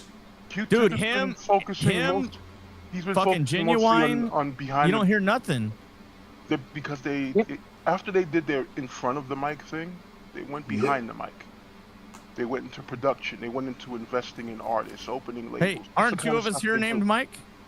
Yes. So if she's getting behind me, that means that no, I'm not playing. That is unfortunately the entertainment industry. I'm not Deadpool. I can't do that. Hold on, here's a little you know, bit for you. Sorry, money makes money makes Wow. everybody sexy. They did a big Have you experiment. seen Keith Richards? No shit. Yeah, it was like freaking. Freaking! How about this guy? Freaking Playboy guy. What's his name? Oh, Hugh Hefner. Freaking guy. Hugh Hefner? Hugh Hefner. He died in 90-something years old. He died in a mansion with 100 bitches. Like, you're you know right. what I'm saying? I Probably just couldn't want to even go. get up. I just want to go with a baddie sitting on my face so I can go to Yeah. Valhalla. That's it. This is the way. But no, they did an Yes. experiment with the same guy. They took like 10,000 women, and they showed the same guy, one picture. He was dressed in like kind of what you would expect your typical like IT technician to be wearing, like khakis and a Good polo times. shirt. Good times. The shirt Right. that Yeah, the good times. And then they showed the girls another picture of the same guy coming out the Lambo, and overwhelmingly they found the guy that was coming out the Lambo infinitely more attractive. You know, Nobody said as it a- better than as a- Dave Chappelle when he said bitches like expensive cars. So why does a guy get a house? Because bitches want to be in a house. Why do guys get expensive cars? Because bitches like expensive cars. And then as soon as they get close to the window, it's like, gotcha, bitch. Yep. No, it's also understanding. It's also understanding, like, you know, like at the end of the day, we're animals too, right? Like, so like part of female nature is survival, and part of her survival is picking, you know, a good mate, right? That's why when The one that they can pay always for say the things that will provide a good future. Yeah. security, right? Security is definitely one of them. Physical security. What do females always say? The guy got to be over 6 feet, right? 6'6" and You know? 6. Yeah. Oh, They yeah. like I've to seen those where that's like Yeah. 1% of the population. It is Exactly. a very They, small number. Yeah, yeah. they gotta be 6'4". They gotta freaking be a Gotta make multi-millionaire, 6 figures. and they gotta want you. You know, that's what these women don't realize. But Oh, and let's not forget, they also expect for it to be a one-on-one relationship. This guy who has all these options and all the women out there looking, she should be the only woman that he wants to ever be around. Right, but At if any she given doesn't, time. if she doesn't bring $100,000 a year loyalty, then she's not going to get $100,000 a year loyalty. Exactly. Yeah. It's a very uneven playing field. Oh, But, it's always been, but yeah. Yeah. But now here's the thing. Remember, there was a time where it was just about physical strength, but society has evolved. Society has evolved where, for all intents and purposes, trickery. Well, we've poisoned better weapon. ourselves. Yeah, trickery is the better weapon. The silvery tongue is a better weapon. Isn't that called like the art of deception? Is that how I've been doing it? Because that's how I got laid all these times, especially with that race joke. The one that never worked was if it was an Asian girl, I was like, does it go sideways? And when you go down a water slide, does it go? Yeah, that probably wouldn't work. that one might Man, listen. But if it did, if it did work, gotcha, Yep. bitch. I will say this. Yeah. One of my old homeboys from the block when I was living in Harlem, his nickname was Africa. Ironically, he was from Africa, and he legit used to have certain horrible lines where he'd be like, "Yo, what's up, ma? My name Africa. I got a big dick. Wanna fuck?" Like he'll be saying that shit to broads, and somehow, someway, that shit worked. Now that man got 3 kids. I could not be in that guy's crew and not laugh every Yeah, time we he were always said that. dying laughing. Like I was working at a phone store, and that was the hangout spot. Wow. Matter of fact, anyone who's here from New York, I'm gonna tell you exactly where it is. It was over on 3rd Avenue. Oh wait. No, not the one on 25th, not the one on Uptown Harlem, but the one on this is on 3rd Avenue. No, not that one. This is when I worked over there by Hungry Jack, where where they had all that cheap stuff at, on 3rd Avenue between 102nd and 103rd. Yeah, so like over there, like that's the hood spot. We all know this. So everyone's doing their thing. Doughboy's on the corner, and he's just doing his thing as well. But at the same time, he's trying to make money and mack the bitches at the same time. So I'm like, you know what? I respect that. Of course. And literally, he'd be like, every time you see a new baddie that wasn't from the hood, but yo, what's up, ma? My name Africa. I got a big dick. Wanna fuck? And I was just looking like, yo, face. I'm like, how the fuck are you doing this shit and not getting popped in the face? Because Motherfucker. I mean, it works. Not for nothing. I think I went past the episode I was supposed to be looking for. You're kidding me, right? No, my eyes are burning. I'm trying to find this episode. I'm so exhausted. It has been I give up, dude. Bro, I give up I right did- now. I did so much work. Fuck, dude, I'm at page 212, and it's like a year ago. That's 2024, and I think I went 6 to 10 pages into 2024, so I'm like way. You know what? fucking Blame it on past. YouTube. No, I'm on Rumble. They're only let me go Oh. one page at a time. I'm trying to. It's got these little dots between the numbers, and I'm trying to click on that so I can jump 10 pages at a time and get to where I want to be. And that's the only downside of Rumble. Either that or I got it on the wrong monitor. Let me put it on a bigger screen. No, it's like that on mine as well. Let me find out fuck. Rumble's on the I spectrum. give up then. So you gotta do 19. Oh shit. It's 19 less than 2 years.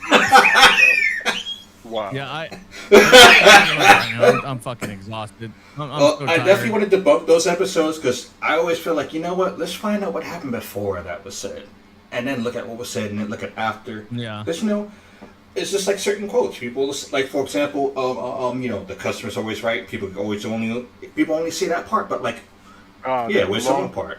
There's a longer part to that. So like, where's the Exactly. the customer's always right in terms of taste and fashion. Ah. See, I never heard. I love hearing the whole thing. Like, there's one that's a jack of all trades is it's better to be a master of some than a master of none, or something like that. Yeah, I can't remember the whole quote. A jack of all trades. Hold on. I should know this one. A jack of all trades, master of none, but oftentimes better than a master of one. That's it. Yes. Thank you. All And right. I never heard that whole quote for like, because I'm 43 now. It was like 20, 30 years before I heard the whole quote, and I was like, holy shit, that makes more sense than what I heard. See, the first YouTube. time. I do have smart friends. It reminds me of an old. I'm sorry. I was saying what he was saying reminds me of an old Bruce Lee quote, where he pretty much says something to the effect of, "It's better to practice the same kick 10,000 times than practice 10,000 kicks." Ooh, I love Bruce Lee. That dude was awesome. You man. know, Legend. What's the meme about Bruce Lee? He with all the things that he studied, poetry, dance. He studied a lot of things. He decided that the best way to express himself artistically was to kick somebody in the chest. Or Mike Tyson. Everybody's got a plan until they get punched in the mouth. Oh yeah, absolute truth. I have seen it. I have experienced it. Both receiving it. I'm not afraid to say I've taken some hits. That's you gotta win. You Or gotta life. lose some to appreciate matter the of ones fact, you win. it used to remind me, Mike, Service. You remember when I was getting into doing, bouncer work in between DJing and like there's times we run into each other in the street and just talk shit about like dealing with club people. How mad was I because I was the smallest one out of the bunch, but yet I'm the one that's snatching people up by the back of their neck and throwing them over my shoulder because people will be like, get security, blah blah blah blah blah, and then they get in the fights and I'm like, yo, why am I here? It's the same. It's the same thing. Like before me and my kid's mom had our son, we were walking through Walmart when Walmart actually did 24 hours and you could actually go through the store and nobody was in there crowding the aisles and look around at what you really wanted. We would walk through there and I was getting one of those big jugs of Gatorade powder for work because summer was coming. And I was walking in front of her and I was doing any good relationship, you can talk shit to each other. And I was talking my shit. And she punched me in the back of the arm, and I spun around thinking some other dude was in the store, like a grown man, and punched me. And she was like a 5-foot skinny motherfucker, and she punched like a grown ass man. Like she some punched short, hard. skinny ones. Spun me the fuck around. Yeah. She knew how to throw a punch. She knew how to kickbox, but she knew how to throw a punch and use her body's energy and rotating the hips. Shit and turn all you that. into a caveman. Yeah. They prove scientifically that women can dish out like force like a man, in a lot of cases, like at least like around the same size, but they just can't take as much punishment because of the frame, Well, I got a theory about why girl fights happen, and that's because they're not afraid of getting kicked in the balls that they don't have. It's a different component. Like I'm going to say this. In all the years that I had worked in security, which was like damn near 2/3 of my life. Damn. I worked all facets. Well, it's New York. It was so easy to get security jobs. Well, yeah, there was a time when it was really easy, and I was a shoo-in for it because 6 feet tall, over 300 pounds, and I've got a resting Hulk face, so it was easy. That's a good one. I There's never heard resting that. big face, resting big face, and then there's resting Hulk, where it's like, do you really want to do this? Yeah, and I remember that the only time I ever left work with any marks on any part of my body was breaking up 2 chicks. Yo, same. And one of them blindly reaching out to try and claw out the other chick's eyes or whatever she was doing. Ooh. Scratched straight down my chin. I remember. I think I've seen you like that week. You had the hound dog mean face. Oh, Yeah. oh holy. Yeah, because then I had to go home. Then I had to go home to my problematic girlfriend. Fun. I think I might have found the clip. I think I might have found the fucking clip. There's 3 of them here. There's one that says doubting DEI hires is racist. There is Candace Owens saying Charlie Kirk was right. And then there's another one says leaves college kids screaming in panic. What the fuck? I don't know which one to pick. It's up to you. Oh, fuck me. Let's see. Let me try this first one here. Do I have the volume on?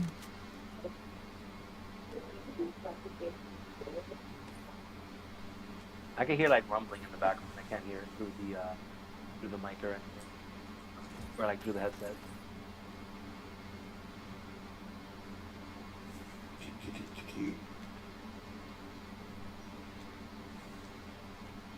Yeah, no, I don't hear anything.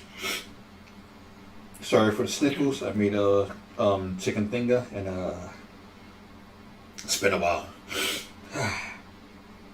You made chicken tinga, you said? I'm sorry for the Spanish speaking audience. You want to back it up? Audience. Tinga de pollo. And it was All I heard is she wants to my Yeah, I heard finger. That means something no, else. it's a T with a T. Okay. Have you guys heard any radio stations out here in California? Okay, there's the La Buena one. There's a La Buena station out here. And there's a guy that says, Este fin de semana solamente, aquí suena La Buena. Yeah. I did that one day on a job site, and the guy poked his head around the corner and goes, I thought we weren't allowed to have radios. I said, I don't have a radio. He goes, and what was that? I said, that was me. And he didn't believe me, so I did it again. He goes, you sound just like him. I'm like, thank you. I've been working on it. Hey, you hear something enough times, yeah, I get it. Yeah. Let's see. I'll keep it going here. We'll see. This is like an 11-minute clip. So let's see if I can. Let me back it up just a little bit so we can. There we go. Shit, I hear a car. Hey guys, keep in mind, apparently the chat is complaining about being not. Sorry, chat. Kind of multitasking. You know how that goes. I got you. I promise. I think that was me before I joined the chat. I was like, Becca, read your chat, man. I know. I got to figure out how to get it on screen for here. What you doing in there, buddy? Let me. It just keeps. Everybody keeps talking. I was trying to. You should have like a tablet or something like nearby. With, like, I kind of do. I got my phone. Okay. Oh shit. All right. Let's see. No. Stop reloading, you dumb fuck. But reloading. Now when you got an LMG with a belt fed mag. Oh, give me that AK. Oh no. Yes. And, LMG. I mean, I love my LMGs, you know, because they dump. But not in here where, you know, I gotta be on my. Oh, there it is. He just quoted it right there. Let me back it up. All right. You guys ready? Okay, here we go.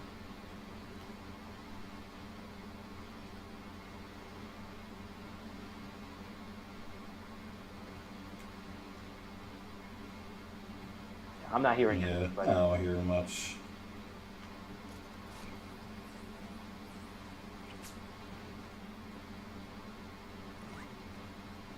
Yeah, I'm listening, but I don't hear his voice.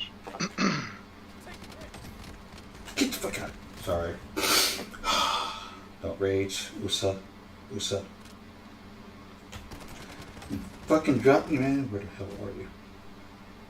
What in the Mario Brothers was that? Somebody dropped me to a fucking UMP 45 and I had an AK. Oh, he was saying that the lawsuits show that 50% of according to DEI standards that 50% of the new hires have to be black or female. Okay. That was the requirement of the DEI. DEI itself is literally.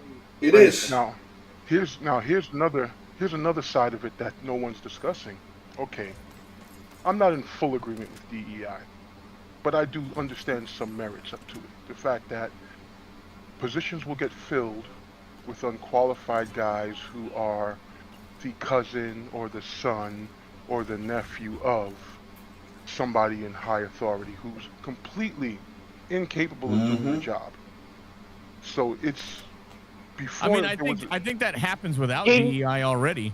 Yeah, Yeah, that's what I'm talking You're, about. you're, you're, It, you're I taking had a been. hypothetical, and you're kind of affecting everybody else. Well, I mean, Like, it's the thing. no, I'm It just is. saying that DEI is not a hypothetical. They're actually doing No, it. That's no, that's what I'm saying. So I'm saying, sorry, what's his name? Sovereign. Yeah. I'm saying his point, and you use the word that kind of I want you to highlight. You use the word merit. Literally, DEI is the bypassing of merit. Which has already been in play long before DEI came into it. So I mean, it won't help. It won't help to add DEI on top of that, That's right? just adding. It doesn't help to add it, but it also there's a not. I see your point. I see your point. It doesn't help to It's the add way it. that It's like putting on a pair of pants with shit on them when you already shit on yourself. And then putting on a shitty shirt. yeah, but you Yeah, see, yeah. the problem is that it was a bad solution to force people to hire people on the basis Exactly. Yeah. Yeah. That we But- can agree. See, we got some common ground, motherfuckers. We got I know. this shit. Why don't we run for office? Fuck this. Well, it's Yeah. a bad idea to force people to hire someone based on skin color, gender, because it affected women as well, or past, like, there are certain things, but because we have a broken system in this country all across the board. We were talking earlier about psychoanalysis for gun ownership. It wouldn't be necessary if, as a whole, we took psychiatric care seriously. Very true. Very true. True. If as a whole we took psychiatric care seriously and we looked after people and their mental well-being is included as part of their physical well-being, it's just their well-being overall, this would be a thing that would just exist across the board. But because it doesn't, now we have all these little breakout points. And so I get where it would be annoying to say, I have to do all this testing for something that the Constitution says is my right. I get the frustration. yeah, but at the same time, that falls But- into entitlements and obligations, where entitlements and obligations aren't like something that you could just put and chisel in the stone, like they're optional. This is true. I mean, I'm a person of color, so like I'm just keeping it real. I was raised with values and not like the eternal victim mindset. Because I remember going to school and I remember my teachers and my classmates always encouraging me like, hey, you could be anything you want to be. You don't have that anymore. And then my niece, during the pandemic, the kids had school remote. She was with us during the pandemic. And I remember just kind of listening in on her classes. And instead of telling these kids encouraging messages, they're telling them, oh, but you're too brown to do that. It's like you're planting this. It's these new teachers. Yo, I went crazy.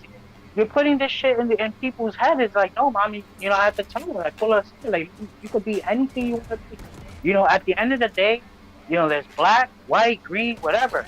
But at the You got it wrong. At the end of the day, You got it that- wrong. at the end of the You say day- yellow, black, white, yellow. yeah, yellow. Like, I had a brain fart for a second. But point being, the color. What I was really getting at was the point is at the end of the day, the color everybody cares about is green. Like, you're not gonna find too many people that's gonna pass up on you if you can make them $1 million a year. True. Based on your skin color.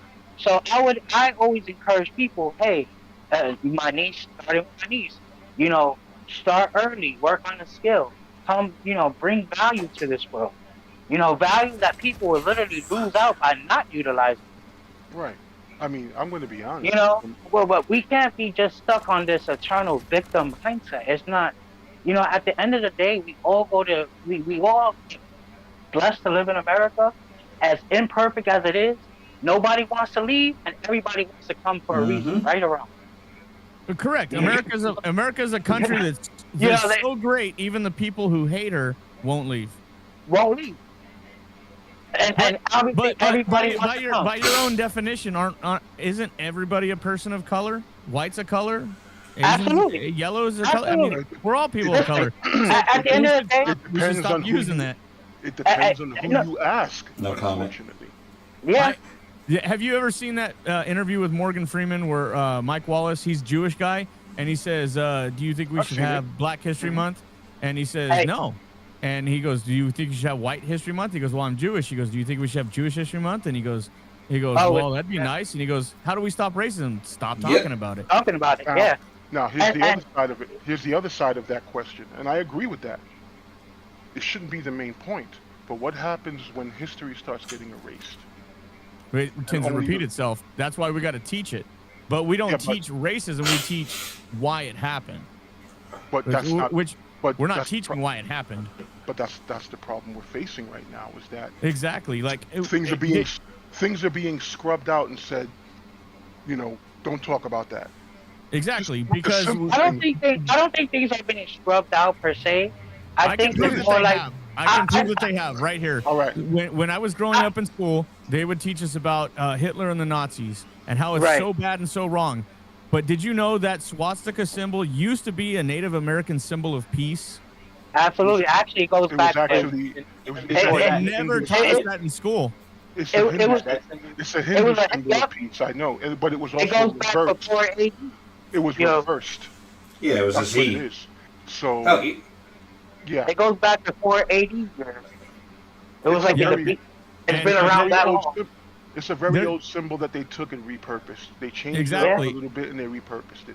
I'm aware of Exactly. that. And then there's I had a history teacher tell us that this is the first teacher I ever had tell me this, that everybody knows Romeo and Juliet's written by Shakespeare, right? Well, Shakespeare was dead when that was written. Some guy couldn't get his stuff published and was walking through a graveyard and seeing the name William Shakespeare, put that on his playbill, and all of a sudden the people who saw the name were like, "Oh, that's a great stage name. We're going to start using that." And the guy started selling his stuff under the name William Shakespeare. Right. So here's the point I was making about history being erased. We literally have it on the what is it? One of the government websites where somehow, for some reason, Medal of Honor recipients have been removed. No shit. Medal of That's Honor fucked recipients. up.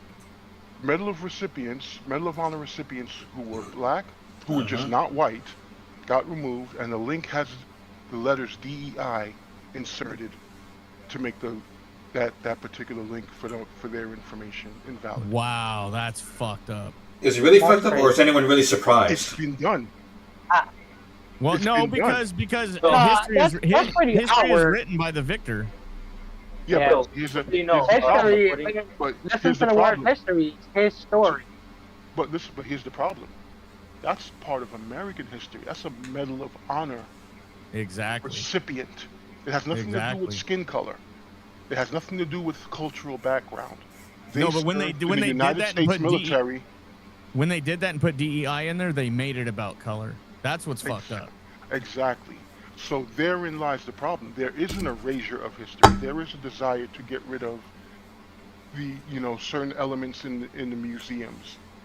To So I remove. found You know out that for remind- that. That reminds me of Yeah, something. Before you go on, that kind of reminds you of like when you have a conflict of interest with someone that you were, I guess you could say, dealing with or working with and whatnot, and then all of a sudden it's like, the person that you're having a conflict of interest with, you're in the right, they're in the wrong, they don't want to own up to it, and then they're like, all right, you got this. Can we just put this in the past and move on with it? That's what that is.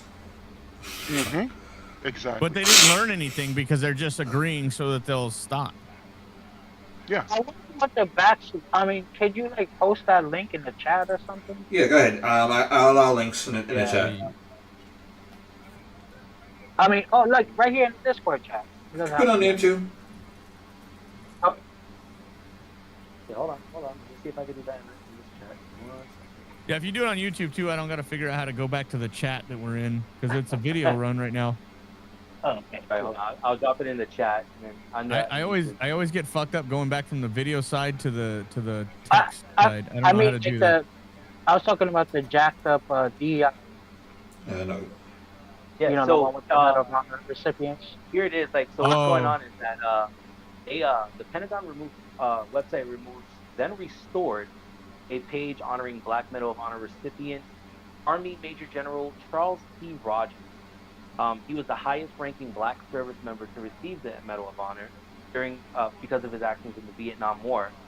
And then it goes on to say, but a Department of Defense profile of Rogers, who died in 1990, was taken down on Friday. It comes as the Trump administration had pushed to remove references to DEI across the federal government. Then the removal prompted outrage, as many saw it disrespectful of erasing history.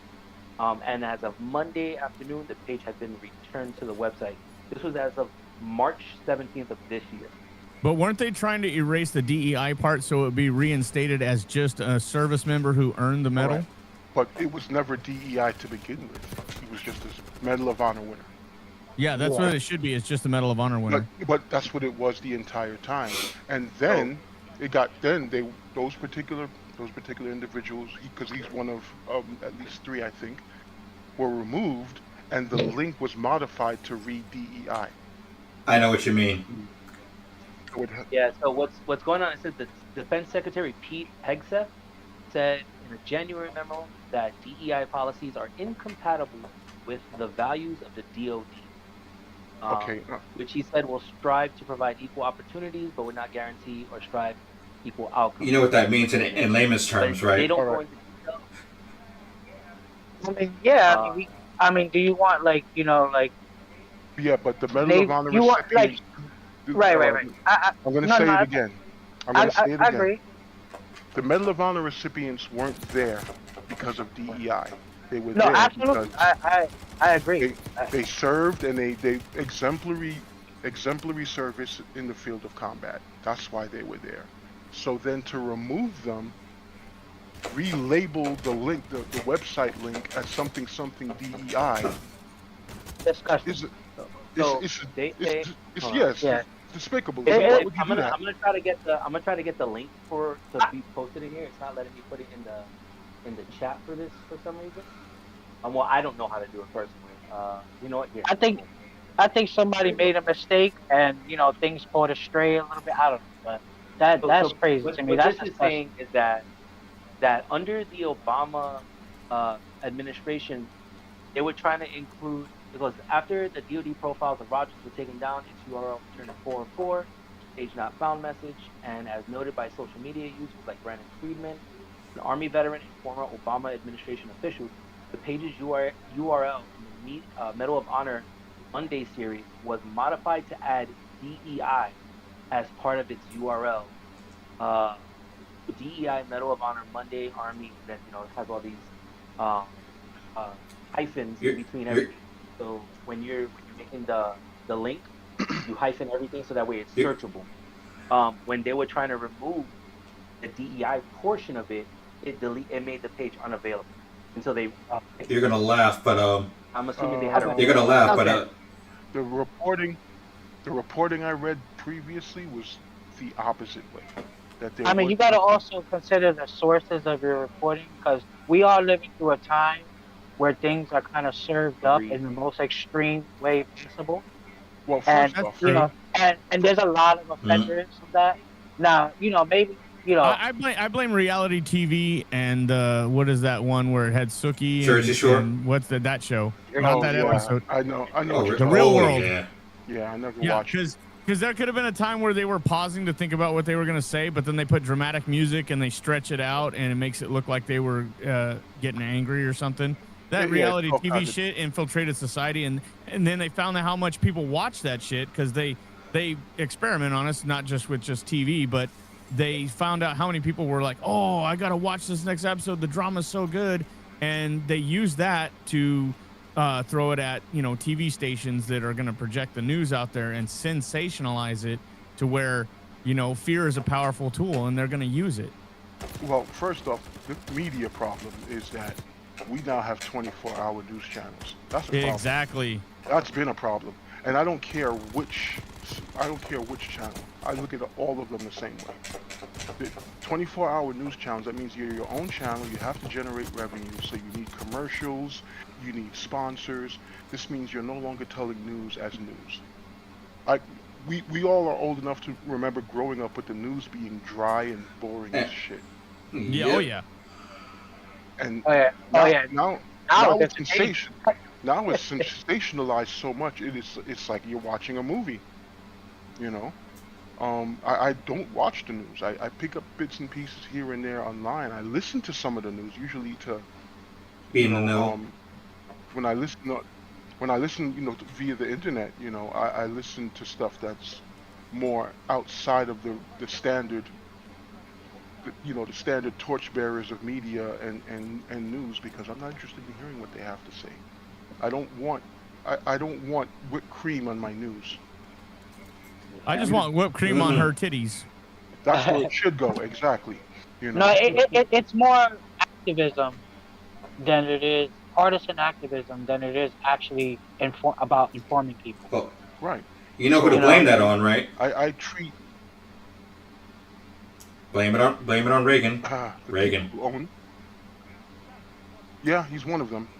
And then of course the people who own the bulk of these news channels, in these stations, they decide what gets put on there. That's it. So that's messy in and of itself. But just the idea that there exists an effort to change the way history is viewed. It's like, and even some of the things that are said that don't make sense. Like for instance, what is that? What's the one? What was the one that was the big catchphrase for? 10 wins. You give us. Um, no, no, Grab no, by the no. pussy. No, I'm talking about the one of the big noisemakers that was happening as far as education. I can't remember, but I think I know who and- you're talking about. Yeah, it was one of the. It was there was a big talking about scandal. PBS. No, not PBS. I'm talking about a specific concept. Can you repeat the first part? I realize it's 8 o'clock and I got to feed my kids, so I got to DoorDash stuff, and I was missing out on what you said first. I was just I was talking about the media, and it's just a mess, and it's who owns it, and Oh, you it's mean like about Murdoch sales and and ratings BlackRock and or whatever? yeah, it's about ratings and sales and making money. So it's not the Oh, news anymore. It's not the news. It's entertainment. But I was Absolutely. talking. But the No, other part I was getting into, is there was a specific conversation about education, and I can't remember the name of the particular policy that was being discussed, and it was being discussed for teaching in law school, but somehow it got reinterpreted as being taught to children in elementary school, which is not. You mean that Common Core stuff? No, not Common Core. It's literally about discussing how race affects court cases and legality and so on. Oh, It was like, Ebonics? no, not Ebonics. Ebonics is Yeah. Critical race theory. yes, critical race theory, which is only being CRT. taught. Yeah. Which is only CRT. That's what it was. It's only being taught in law Which college. honestly, I feel like CRT should be taught in like late high school and college. Oh no, That's it. it's being taught in elementary school now. Like No, I just it's not. Yeah, but even no, the it fact is. that they're teaching it. I literally just attested to it earlier when when I was telling you about my niece and watching her, overseeing her class. Yeah, It was but critical race theory going in her classroom. wait, critical Isn't race the theory? fact that they would Hold on. teach Hold CRT on. period anywhere doesn't Hold on, teaching hold on. CRT Let me ask- alone promote racism? Let me ask y'all, what do you think CRT is? What it's supposed to be or what it is? It teaches about different races, right? I don't know what No. it is. No, there's the first problem. I don't know all the details, but I do know that it was discussing race and its That's relations. what it's supposed to be about race relations. Court cases. But If we No, fall, race- if we fall back to the Let me point to where finish. we're saying, Let me, oh yeah, let me go ahead. finish it. Let me finish. It was discussing the idea of race and how it works within the law, within the court system. That's why the idea was to teach it in law schools. So there's no reason to teach it to kids in elementary school. They're not Right, lawyers. but not the fact that studying they're to be teaching lawyers. it alone, doesn't that promote racism? No, it doesn't. Discussing it? No, it doesn't, because you have to discuss race when you're talking about America, because it's part of American history. Slavery is a part of American history.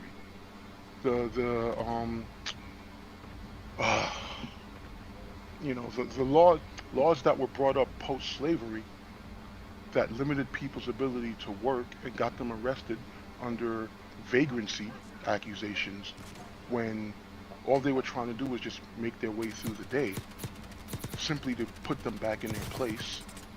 That's part of the legal system issues that came up. It's discussing these things because they're part of American history, and we want to make sure that people know that that's a problem and we can't repeat that ever again. You can't put it behind you and say, oh, that was so long ago, forget about it. It's not going that far where we're not talking about like Harriet Tubman or like Rosa Parks anymore, right? It's just the harping on it over and over and over intentionally, especially in the cities. I don't know if you're. It sounded like you was familiar with New York, so you might be familiar with inner city life, and you know how badly the school stuck here. I mean, I'm from East Harlem, so I remember going to school and in overcrowded in a class built for 20 people, 40 people in a classroom. I Oh, so literally Good oh remember. times. shit, yeah. Good times. I remember.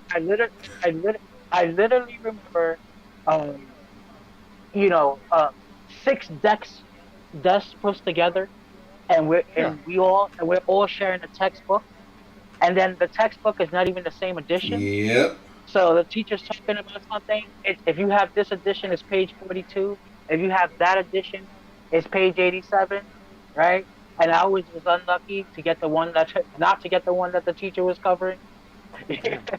I went to And I must have went to good schools. That was not it wasn't that bad when I went to it was school. pretty. I went to 206. Yeah, I I don't went know if there you're too. familiar. And you know what? It wasn't that bad that long ago, but like, I feel like in the early 2000s, it just went to shit.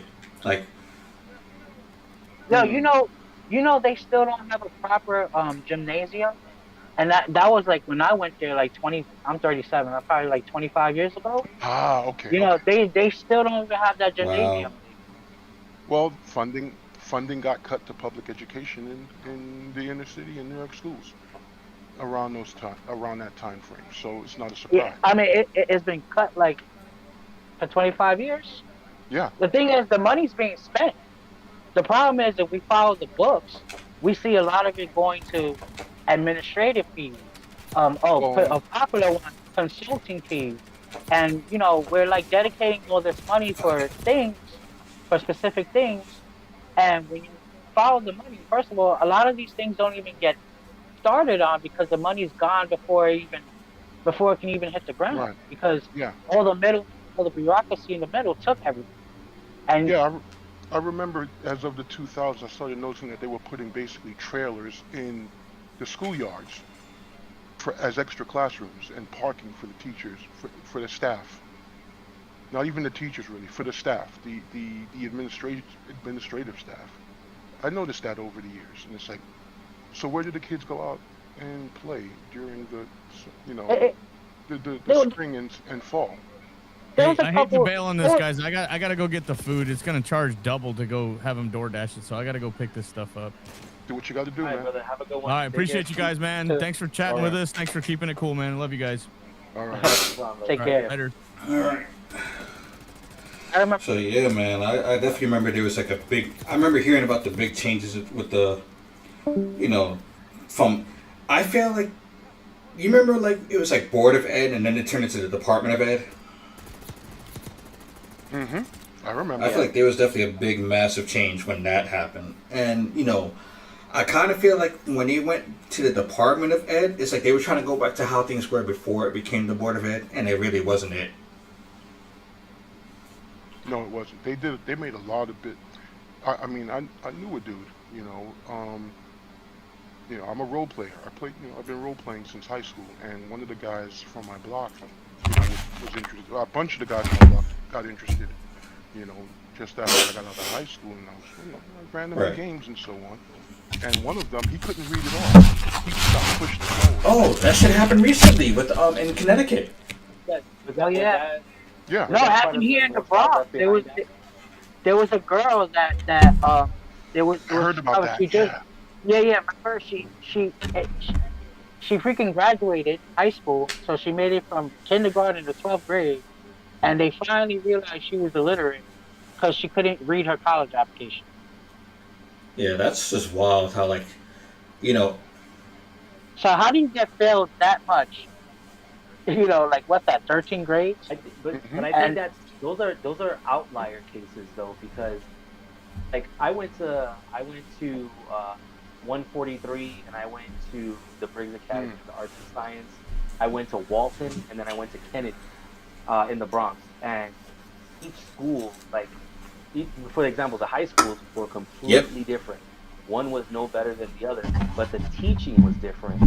And even though I was like either whether I was passing in class or failing a class, like those teachers were letting you know, like, hey, you're fucking up, you're failing, or hey, good job, I see you working really hard, you're passing.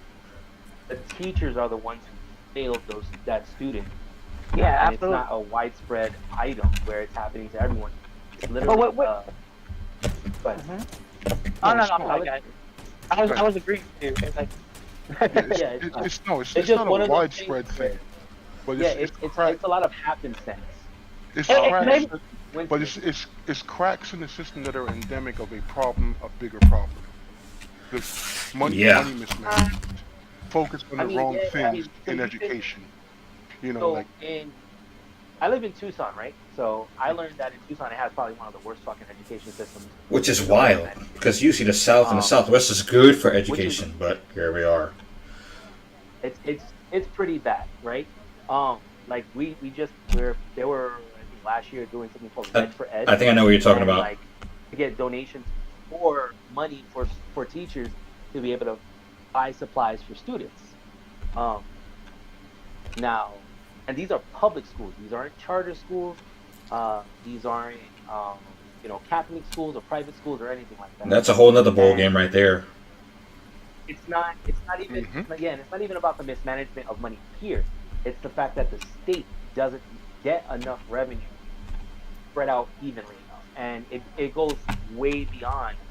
If it was a mismanagement thing for cash, it would go way beyond the Department of Education for the state of Arizona, right? And where does the buck stop, and like how do you get to the root of it? And it's all gonna end up like everything else does, fall back on politicians. Which you really And shouldn't. when it's shit like what it shouldn't, but it does, right? It should. Child med- I mean, I mean, it should, but it shouldn't. It should really be dependent on the actual state itself versus other politicians determining how much money the Well, state you, is gonna get. It should literally be how the Well, state we well, are you handles said its the money. magic words. well, we are There, at that there. point now. We we are at that point Like, right now where it's states' rights over federal. It's supposed to be because that's what was promised by our Mhm. current president. That it would be states' rights over federal I I control. don't I don't I don't trust what the president says when it comes to education because Neither do I. I don't trust any. No, no. he put an I was just idiot in putting charge of the forth. Department of Education. Yeah, I was And just the putting fact it that he's forth that cutting these are the things he said. Whether it's true or not, whether he well held man, or I mean is exactly. another story. I could say that the I mean, sky is green and that the fucking water is black, and it doesn't make it true, you know. the the And the go ahead. oh, I'm sorry. I was going to say, like, you guys got to understand as well that the Department of Education is relatively new. I think it came about in the 70s, Yeah. Yeah, it maybe did. later, Because it was the right? Department of Education, then it turned And into the Board of Ed. we no, there was no federal organization to like monolithically manage the schools, right? It was in It was 79. it was really the states. Every state ran its school, and ideally, and like this is objectively true, that once that happened, once it became a monolithic thing, that the schools started doing much worse. That's And because the moment and you that's involve the because government, that's because when you added Washington, you also added the Washington bureaucracy, and you hmm added a lot of opinions from people, from bureaucrats that are not even in the states or the communities that these hmm schools are in. And East Harlem, And the school should be run by East Harlem parents, Well, that used to be. right? It That's should how it be used to run be. by Like it was where that's how it is. That's how it should be. right? That's, Because I agree. I can't be a New Yorker and then tr- dictate how the school should go in Utah. The culture is totally different out there. Exactly. Maybe or Well, here's the Detroit, thing, though, right? Like right? Detroit Having a automaking level of is uniformity when it comes to schools is a great They, thing. they wanted to Because have like if they wanted to have the conformity, and that was all well and good. But the problem is that the federal government doesn't manage Hmm. things very well.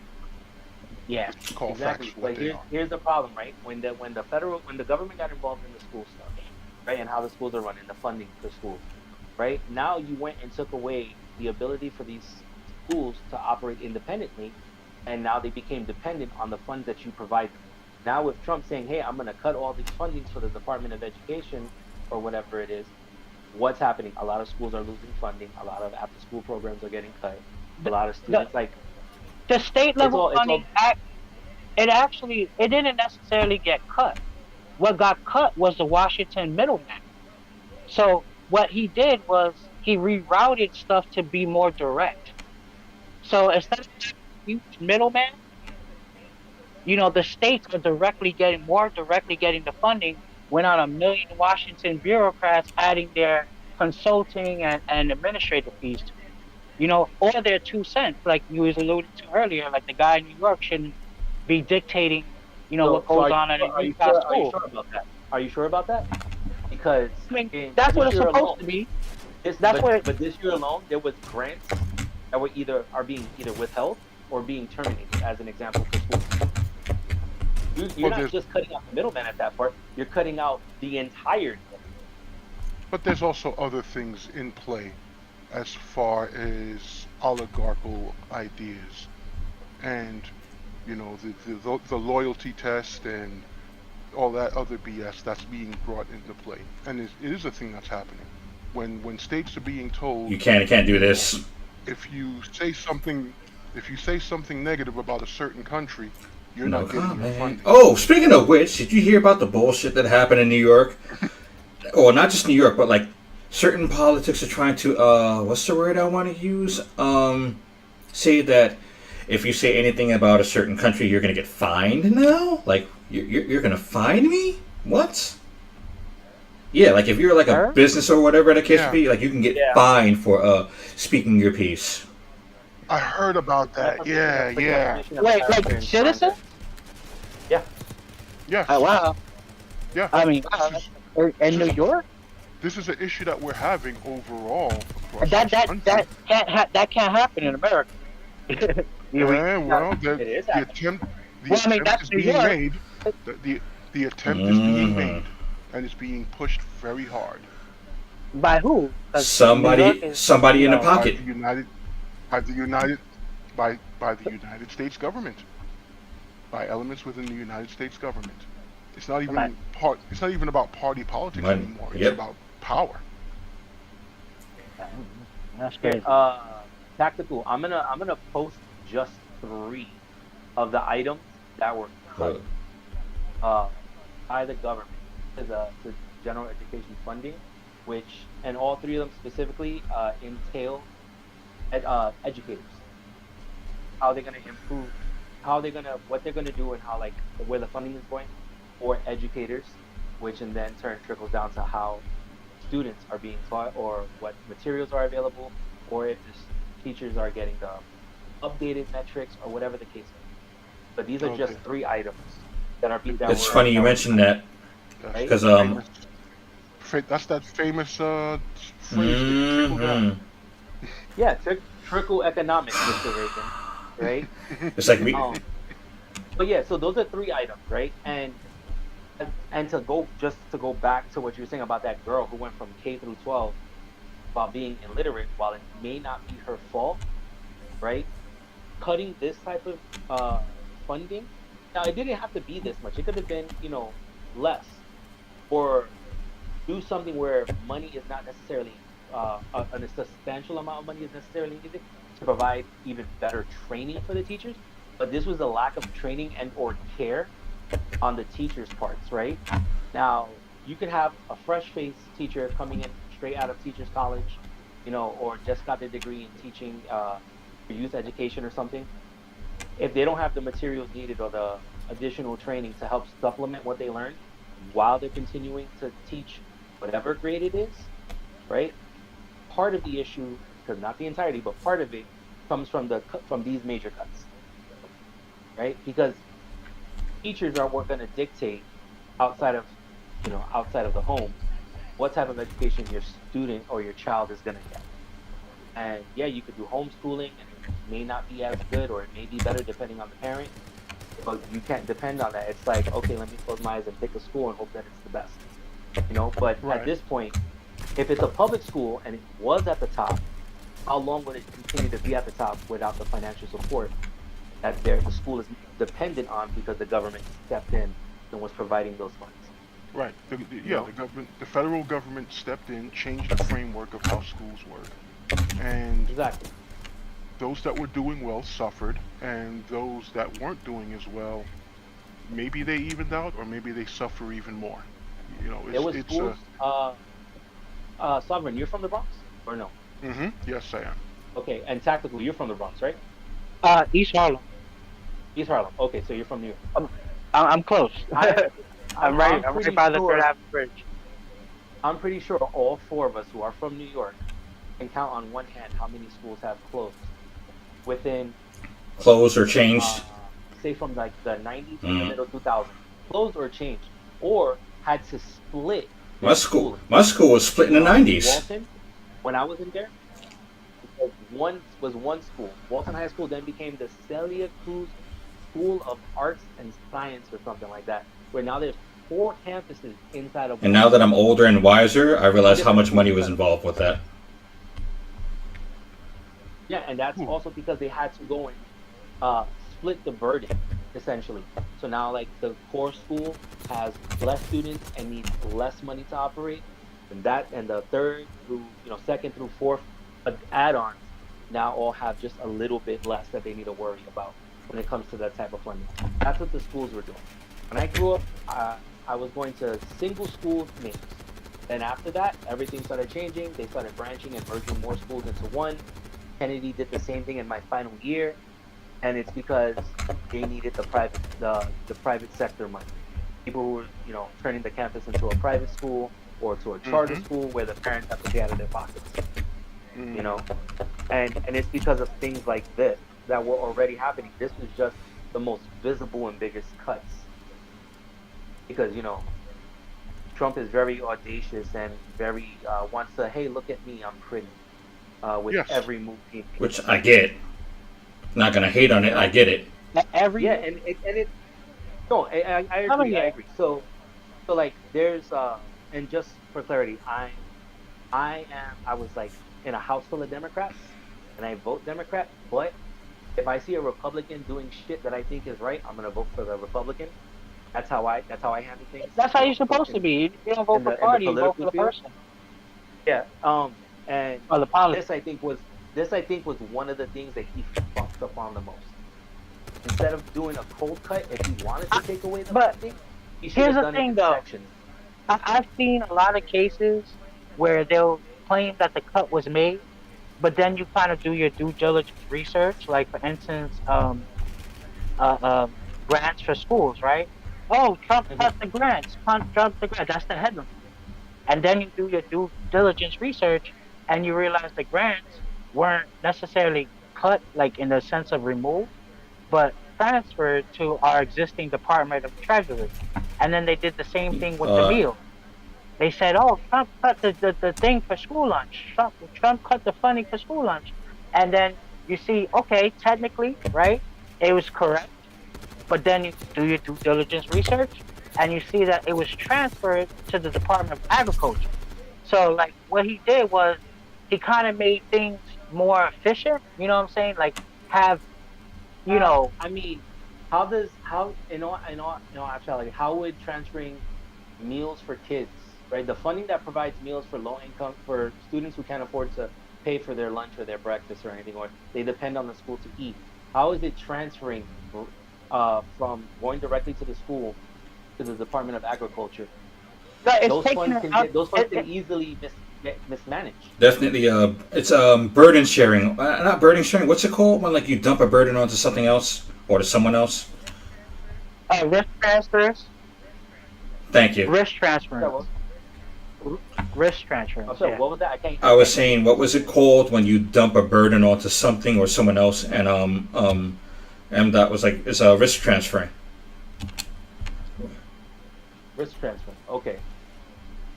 You know, then what happens? Then there's all those. If that's the case, then there's all that red tape you got to go through to reestablish a line of. We're going to use the simple term, a line of communication between now a different department and the schools, right? With no clear instruction. And then you're saying that they moved some of those grants back into the Yep. treasury. They Yes. froze like Yes. 7 different items. They didn't even. Oh, They didn't even move it. They froze it. Period. Back in July. There's a lot of empty desks in Washington, right? A lot of paid. Well, previously, right? There's a lot of paid I empty wouldn't know. desks. I would only assume they were because Trump fucking fired half of the staff because Right. they didn't agree with his views. And Elon, when he took over Twitter, I think he fired like 80% of the company. Mm-hmm. And he did the same Elon thing. Elon with Doge. fired Elon fired handicapped people who could only work from home. And then, not only did the company continue its operations, but they actually started being more efficient in terms of getting things done, like getting over the character limit. Remember there was like the 140 character limit on Twitter? Right. Remember that? And they got over that like in a week. There was So, also other problems they- that they had that would. They did have a huge, like, you have to understand, there is a huge taxpayer funded efficiency problem, and it's like a lot of people getting paid to do nothing. Too many people in the and kitchen. There was, it wasn't perfect, right? And people want to like radicalize it, like, I'm not gonna say radicalize, I'll say Yeah. sensationalize it. But let's be honest, the sky didn't fall. Putting some extra You know, razzle like- dazzle on everything. The sky depends on- didn't, like, let's be, depends on your let's point be of view. honest about that. The sky didn't fall. It You know depends what I'm on saying? your point Like of they view. made it out to be. There So, are- like what Children is saying, it is dependent on the view that you're taking from someone else's shoes. Because if that was their livelihood, yeah, the sky fucking fell, crumbled, and collapsed, and everything on them. Yeah, Right, because well- we got plenty of people that we saw on social media and on the news talking about losing their jobs. Now everything is screwed. They're gonna Right. lose their family farms. They're going, veterans who lost their jobs. It's like But just the sky recently, fell for. There were people who the sky people who fell are- for. Part Right. of the problem we're having. people who are like talking about this. If we circle back to the beginning of this whole thing with the people with Charlie Kirk, that they're on social media like, oh yeah, good for him, he died, whatever, right? Cool, that's Right, a personal yeah, opinion. right? horrible. But now these jobs, because they're so worried about losing money, they just fire you. Because they don't want to have a bad image associated with them. Well, even though let- it's an opinion. Just like saying, let- oh, I mourn his loss, it's an opinion. Right? It- You're not right, getting right. fired for mourning someone's loss. It's not being inhumane. It's actually being human. If you mourn, if you're neutral, or if you are joyful when the death of someone reaches your ears. Right, It's but all that's about not- being human. But that's not being taken into account. It's being. I know it is, and that's what I'm saying. It's like, Actually, let me be more specific. It's being unequally applied. Because, Mhm. Absolutely. like I said, months ago there was plenty of celebration over the murder of politicians What? and their family members, and nobody lost their jobs over that. That is true. There was no outcry. There was laughter and celebration on one side, and other people, and on the other side, people like us fucked up. This is a problem. I mean, it's like what I was telling. Go ahead, Tactical. I'm sorry. I didn't mean to cut you off. No. Damn, what was I gonna say?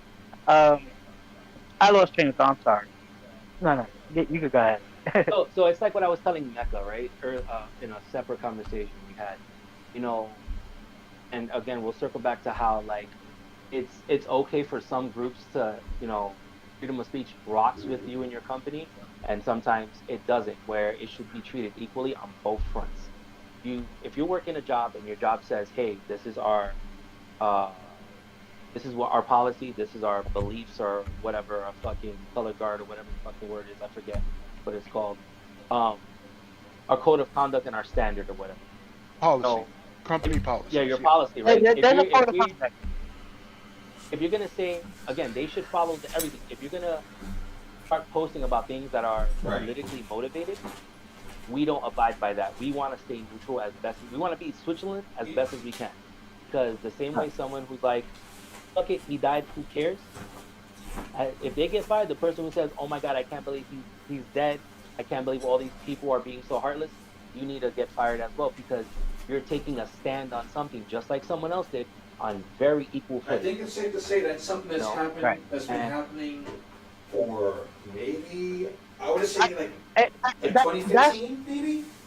it's been yeah, it's been happening yeah, for a while, and particularly it's been like happening targeting. for years. Remember, we're talking about Yeah. cancel culture here, right?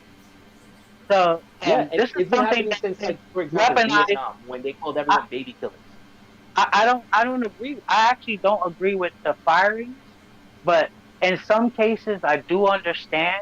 Like if you're like in a front facing job, or like like HR or something like that, and you're showing a like sort of an unhinged level of bias that would affect that would bring concerns of how you're able to carry out your job, right? Of In course. some cases, If it's an unhinged that's borderline like, hey, you're gonna snap at somebody at your workplace.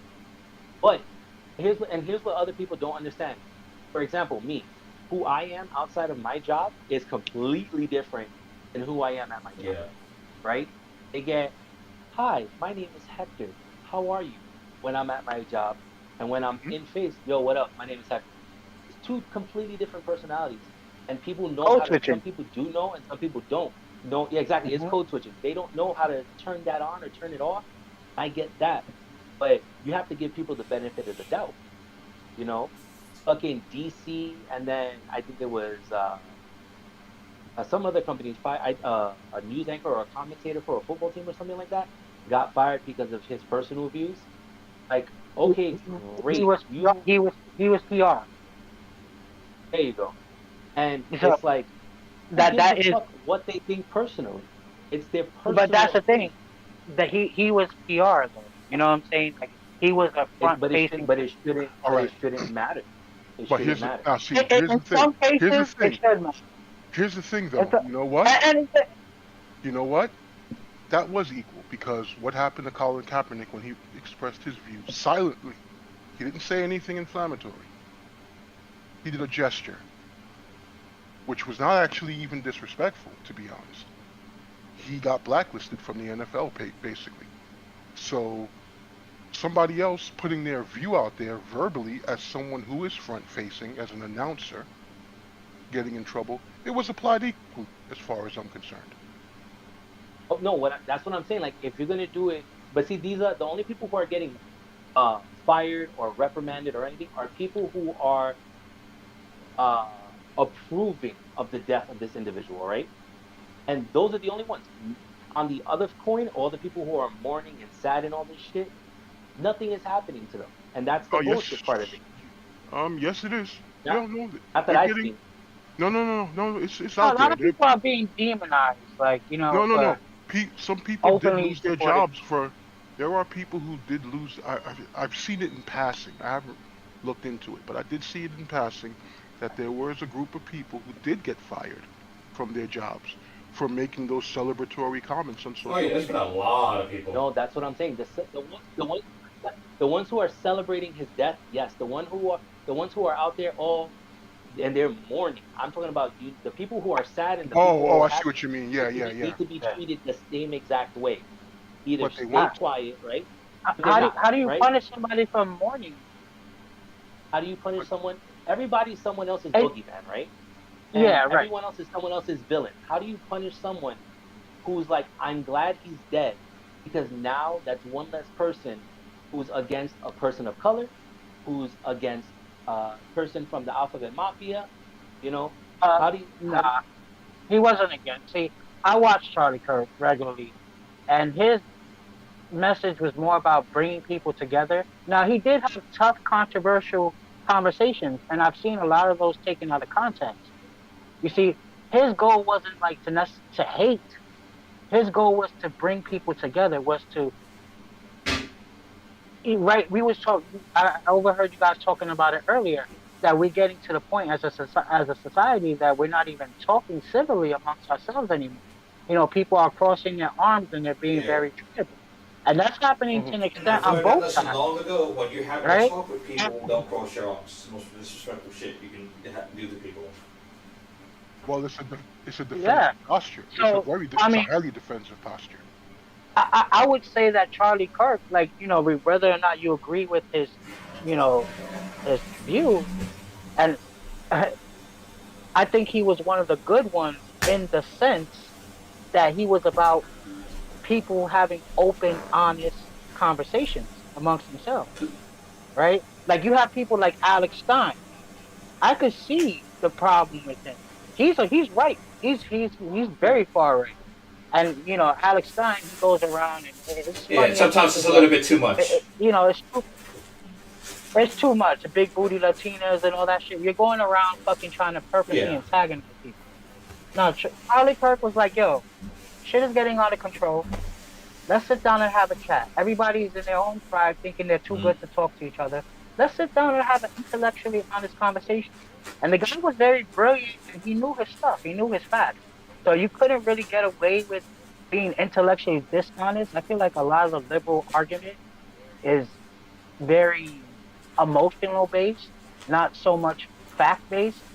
Because it's like you got to understand a lot of the sources are very thick with their bias. Yeah. And in the I can sense agree to that that. they, That's why I try to fact check a lot of stuff that I see or that I you hear. have to, and Yeah, especially, before I even speak on it. You're correct. Now, especially like for instance, let's go back. You know, we could look at all the liberal, you know, takes on Charlie Kirk's quotes, right? We could also watch it in full context. Like one famous example of this is like with Trump, right? Remember the Charlottesville controversy, I do. I don't. right? I don't Oh, honestly. I okay. don't. So there was a big thing. They love to play this clip over and over, but it's such a it's blatantly wrong when you actually like watch the clip, in the full context. But they clipped them saying there's good people on both sides. It was like a racial conflict or whatever, right? He was like, look, there's good people on both sides, but and then they literally cut it off right there. Like, oh my god, it went crazy. Played it over and over, and literally like right after going out his way, like he went on a freaking like 5 minute rant condemning white Yep, I supremacy, remember that. and it was like, yo, you guys just, and that's what the left will do a lot. They'll run and they'll keep running, and it'll have people believing that the sky's falling when it isn't, that people are Nazis when they're not. You know, it's a little crazy, and it's very purposeful. And when you No, you see that see, and over I and over agree with you. again, I definitely agree with you with that. now, And it's people that's because on the edge are gonna fall off the edge. now It's I to have the a point where you counterpoint. got people shooting up schools, right? You got the transgender people just 2 times now shooting up young kids at school. All right, You now I know, got a and, and counterpoint. you got I got you a, got I've got a counterpoint to what you're saying. obviously the Charlie Kirk thing. We're not talking about these things enough. Even they're targeting their own that, you know, turn on that, you know, DK turn on them in All right, certain moments. Like, now I have a counterpoint to everything you've said. You've made okay, it very specific, saying it's the liberals. No, uh huh, people. Because people, I've seen just as much cancel culture. I've seen just as much Counterculture. of speaking from feelings rather than actually thinking coming from the right as well. I've seen it oh, coming from the left. I've seen it coming from the right. absolutely. People. I, It's I, I, people. I don't want to skip over that. I was just specifically talking about, you know, I was being specific with the example. I'm not necessarily like alluding that it's only liberals. That's why I said, like, you know, I brought up earlier, like Alex Stein, right? Like, very too far into his camp, right? You know, yeah, so like I said But the, that piece first to, you know, that's the balance what I was saying. dangerousness of having the conversation and speaking only from one side. I know what you mean. Absolutely. I would If have you to notice, say. if you I notice would in have my to say that. if you notice in my entire conversation, I either name the individuals or I speak in general, but not naming specific parties or specific Okay. organizations or No, cultures. Because the one thing I have come to realize in my 52 years of life thus far is that you look hard enough, you're going to see the same shit on both sides of the coin. Absolutely. The exact same thing. I, I, I And I feel, I feel the like ex- we're getting there with the fire. Like going back to your point. With the firing of people, of a lot of these people that voiced their joy for Charlie Kirk's death. If you're a freaking chef at Taco Bell, why did you get fired? You know what I'm saying? I don't like that. you You know, know, but that, I, but I, I, I agree. To an extent, like I'm just going to your point. I but apologize. I, Yeah, no, I I definitely also, agree with I that. also like, I also like Serpent's point though as well. If it's not right for one set of people to speak on it, then let's also make it equal. My particular point, I didn't really pay a lot of attention to Charlie Kirk because that's just, I heard his name in passing. I heard it mentioned a lot of times, but I've got my own things to be concerned about, and No, constantly right. It's so following much going on. behind. Yeah, and I have people that I listen to, but they're also people with a more balanced view from what and from what I used to. Now, when I did hear about Charlie Kirk, then all the details about what he has said came out and everything, and there were a couple of things that I listened to and I went, that sounds kind of fucked up. But then I heard the point of him saying that empathy is some kind of new age thing and really doesn't have any Yeah, base. I remember that. And I No, went, but that's another Charlottesville type example, because all right, what but what but what what he's saying is, if you like play out the clip, is that it's almost like arrogant to say that you could feel like somebody in their shoes, right? He's saying that we should understand that we're not in there. We should feel sympathy. So that's also taking into account that you're not in their shoes. You know what I'm saying? Like it was like a point that was like horribly like just misconstrued. That was another Charlottesville type example, and now I've you seen see, that over and over. but now here's the problems. Yes, It wasn't that he Trump's was trying, against empathy. right. You know what I'm saying? Well, you see, Oh, we don't oh, unless you were actively following him. There's no way to know that because you yeah, have to go digging through the archives to get to that particular exactly. And episode to find out. And most people don't most have the people are time for that, to most be honest. exactly. No, you're right. You're absolutely right. This is what is being exploited nowadays. Most people are very surface All right. level. So You now, know, so most people, we gotta work and pay bills, right? all So right. So like, now, we can't go and watch 20-minute videos, like, you know what I'm saying? Because but we now, saw something on Instagram, now right? applying that That same that's what's point, being exploited. applying that same point. When you mentioned about shootings and you brought up the fact, yeah, these trans, there's been mass shootings by trans folks, at least two of them. Yes, there's been a handful of mass shootings by trans folks. It's like a I, drop in the bucket compared to the usual suspects of mass shootings, unfortunately. So cherry I mean, picking a there's specific mass group shootings in pointed out. Chicago every weekend. There's mass Hey, oh, shootings in the Bronx and Brooklyn and Queens. Yeah, there's yeah, Florida, shootings all the time. Texas, there's Little there's Rock, mass But shootings plenty of in places in Chicago. California too. but Yeah, yes, there's mass shootings we talk about, and there's mass also shootings we there's don't talk also about. plenty of mass shootings Uh-huh. in the Midwest. Absolutely, I everywhere. mean, so like the thing is Colorado what they just happened on the 10th.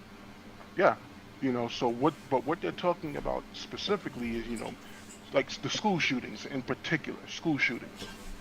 And yes, I grew up in the hood. There's definitely been some shootings around the schools, in the yards of the schools, actually inside the schools, a lot rarer, to be honest. Wasn't our generation fighting it outside? Like, Fighting is right? one thing. No, fighting is one Well, thing. not for nothing, but do you remember offering somebody the $5? Like, yeah, Yeah, right? yeah, You went, yeah. No, no. Fighting like, versus shooting multiple students in the school. Usually, one of the reasons why school shootings in inner cities get ignored as mass shootings is because they are related to something else entirely. School shootings that have nothing to do with specific individuals but are just a point of proving power or Uh-huh. getting revenge, that's problematic. yes. It's it, And, it is and that it's actually more problematic because you cannot predict what could possibly happen. If you know that there's a a group of individuals that are against another group of individuals in the school, they're always fighting with each other and arguing with each other, you know that this is a problem here. We got rival gangs or whatever, or some drug dealing bullshit or whatever. That's something you can quantify and look at. Some random individual deciding, I'm going to show everybody, I'm going to make them pay. And then one day he walks in and just shoots up the school. That's a problem. Because there's no legitimate reason for that to have happened. It's wrong in both cases.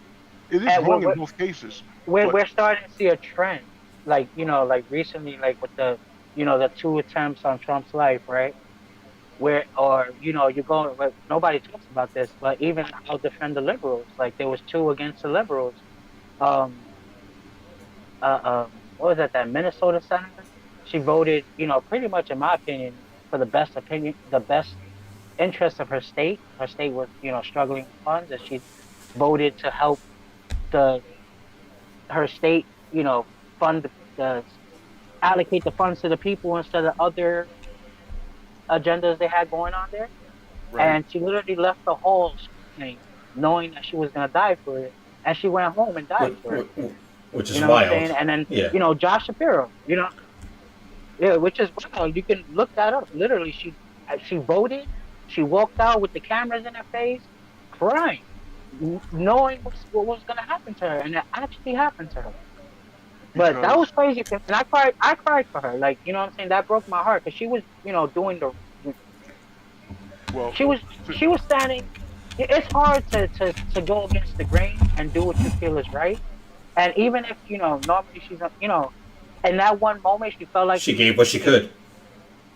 Was doing the right. She did the right thing, And in my opinion, she did do the right thing, because I feel like citizens should come first. I feel like, we've been complaining for years, especially in the hood where we're from, where it's like we're not being prioritized. And then you see, like, budgets, like in Chicago, you see like $1 trillion going to, harbor migrants. And, that they're buying these people houses for 10 years and giving them $50,000 business loans. And people in Chicago are hopeless, shooting each other. And they're defunding the police. They're taking away the teachers.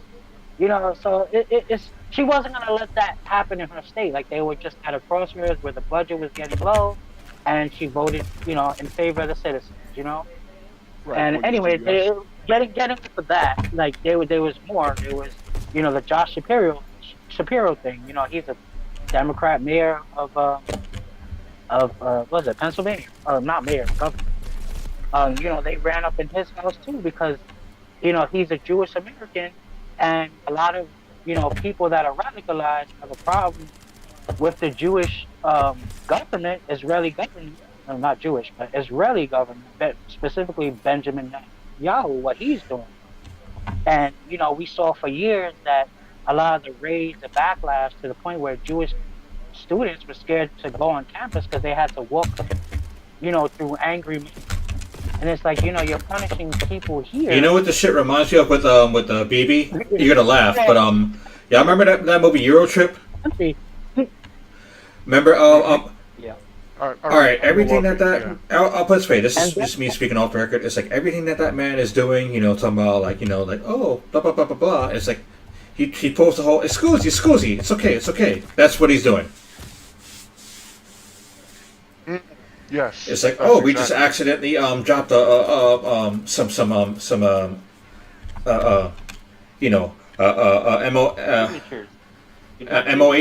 on a Yemen embassy, and we just happened to kill like the political leader of Yemen. Oh, I'm sorry, it's okay, it's an accident. That's literally it. Mm-hmm. Yeah. And he's getting away with it. Well, I mean, that's the thing too. Like, another thing that they're using.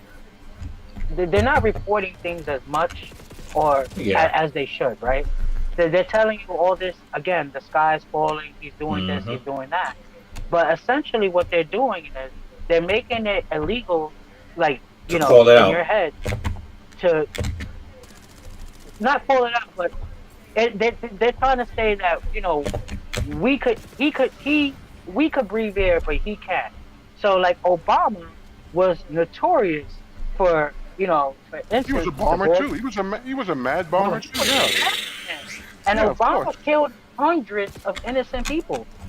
Yeah. Obama loved his drone strikes. He blew up a wedding and he killed like Especially 50 when with kids. the Hillary, Right. Yeah. You know especially what I'm I'm well saying? aware of that. And you know what? I don't. I'm not in the. I'm not. You know what? It's unfortunate accident, right? Uh, but if we're gonna allow that, we're gonna it's like I feel like we have the memory span of goldfish at times. Like when it comes to comparing things, like they would take the most radical spin when it comes to Trump, but then not realizing that they themselves also employed these tactics, and I even mean, more same extent. So yeah. Trump deported 1.2 million people. I Obama mean, don't you guys think deported that the U.S. should just 3.6. mind their fucking business and not intervene in other countries' bullshit? agree. I I agree. agree. I I agree a agree. million percent. I I agree to an extent because other countries' bullshit affects us as Oh, that well. falls into the You category know, of global um, policy. I'm just, All right. I'm just, Now, we're now, we're now, I'm fighting just we're saying fighting that a, there's. like let's for talk instance, about like the let's cartels. We're let's fighting talk an about. endless war against drugs when we have them in 4K, a source of everything in 4K satellite. How about we just fix that shit with a ballistic missile or a helicopter just dropping in and just taking care of business once and for all? Because Because because and we're from New York, do so you we know this. We do you know this remember the rule of personally, supply and demand? Do you know why the right? cartels are able to do what Yep. they do The government, across the? No. Well, the government is part of it, but we have a bunch of addicts in this Mm. country. yes, and we're not helping the problem by giving out needles. Yeah, we're not helping the problem. All right. Yeah, we're not helping the problem by That giving that out news, that's but a that's a we're also not. whole nother can of worms. But we're not. Yeah, yeah, that's what's We're going on. also not You know, helping the problem by just throwing them in jail and treating them Mm-hmm. like shit. Nope. I think that if you're a drug addict, you should just be left on the street, homeless, destitute, and fucking die then, and we'll just throw you in a fucking pile of garbage. you You know guys why? should really, You know, you guys I, should really go. you know There's a what? I don't channel agree called. with that. There's a I don't channel. agree with that because There's a. people do what they do to numb the pain, and the That's pain fine. is Let a them numb it. problem. No, Let let me them numb it. finish. Let me finish it. Let me Yeah. finish. Remember what I said earlier about psychiatric care in this Yep. country? Yes, That it should be an integral part of Mm-hmm. healthcare. Absolutely. it should. Agreed. Right. I agree with. We wouldn't have as many drug addicts and homeless people if we had integral Absolutely. mental care Debatable. with healthcare. Absolutely. Debatable. You It's, know what it is? You know what it is? It goes back to the money mismanagement issue, right? They realize that it's easier to empty the jail. It's easier to leave the drug addicts untreated, the mentally ill, untreated on the street than it is to take care of them because they want their So money. They want so much of the money for agendas instead of actually what the money should be used for. You know what I'm okay, saying? I'm We're gonna give you sending, an example then. endless billions of dollars to Ukraine, for instance, when, we're not even talking to Putin. Like, how are we going to end the war if, we're not even talking to both sides? You know what I'm saying? Like, why did it take Trump to become president to try to, like, be mature and, like, all right, this is a bad situation. He's an asshole. You can actually, think whatever. there You was got to talk to people. conversation. There was conversation Yeah. during the whole thing with Crimea. Putin just said, "I don't give a fuck. I'm gonna do what I want to do," which is Doesn't what that he's fall doing into the right now. category of It's money the same again? thing. Yeah. Yeah. Yeah. Exactly. But Sovereign, to your point, right? I'm gonna use a Oh boy. local example. In Tucson, there are uh, there are efforts to clean up the homeless encampment and provide mental health services, financial training, financial literacy, health services, and that's separate from the mental health services, right? And help with housing. Out of all the attempts so far that's happened since I've lived here, and that's 8 years as of the 25th of this month. Uh, the homeless rate has only increased. And when asked, the homeless people say it's easier to just shoot up and not care. They Absolutely. don't want the help. That's because It- Not a, that, me- it's, and it's that's not. It's because not even a unfortunately, mental health. it's that's always because of easier to dig yourself deeper in the hole than it is to get out yes, the hole, right? Like because if that's you're in Yeah, debt, but that unfortunately it's an easy to aspect get of another human credit nature. card. Yeah, yeah, Yeah, but that right there is these people. They're intelligent. They were able to articulate why they don't want the help. So it's not necessarily a mental health thing. It's because people prefer it. You know, like the whole what was the whole thing like once you're Yep. chasing the dragon, like for the heroin Yeah. patients, for example, right? Once they taste it, either at a party or because they were bored or because they were trying to experiment, it's not a mental health issue. It's them liking the feeling and not wanting to change who they are. Now, Right? I'm gonna get You back. guys, Now there do you are guys, some mental health issues, and that's 100% true. There are people who are homeless, destitute, that are that they suffer from really severe mental health issues. When And I I'm say not gonna mental say that health, there isn't. when I say mental health, I don't just mean severe mental health issues. you got, Even the little shit, even the little bullshit ass, what we would consider some, because remember, mental, mental will, mental fortitude is not equal Mm-mm. among everybody. And Yeah. and again, what's little for someone can be severe for someone else, which is why I say severe. I don't mean it in the literal sense. Right. Because like, oh man, I had a really bad day at work. I'm having a nervous breakdown. That's a mental health issue at that point, You know, right? because When we they got don't know how to process it. like let's right. look at a let's look at a You got, connected concept. Oh, all right, you go ahead first, and then I'll no, ask you I was about just the gonna other. say, like, you guys should really look. And there's a channel on YouTube. It's called Tyler. I think I know what you're talking about. He goes around the country. He makes really good videos. You guys should check him out. Like, he goes around the country and he kind of just, like, puts his boots on the ground and really just, whips out his camera and show you what's really going on in every Yeah, city of that the country. I remember his That's video about- with Kensington. I'm like, oh, and Philly, Kensington Avenue. What? Yeah. So you gotta see his video. Oh, I know. It's just as bad. where drugs are decriminalized over there. They kind Can of someone put the link in the chat? Uh. So that way I can take a look. I got it.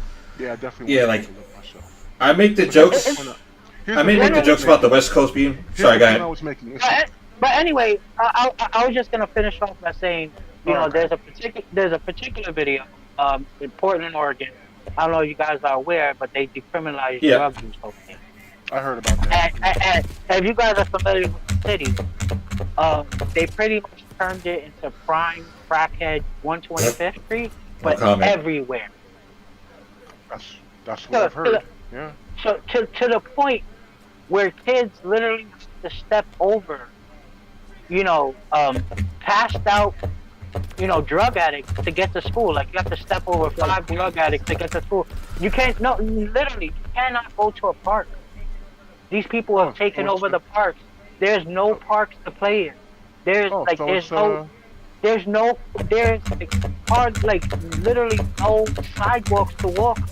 That you could just walk straight up without having to step over somebody, or not see somebody shooting with a big ass needle.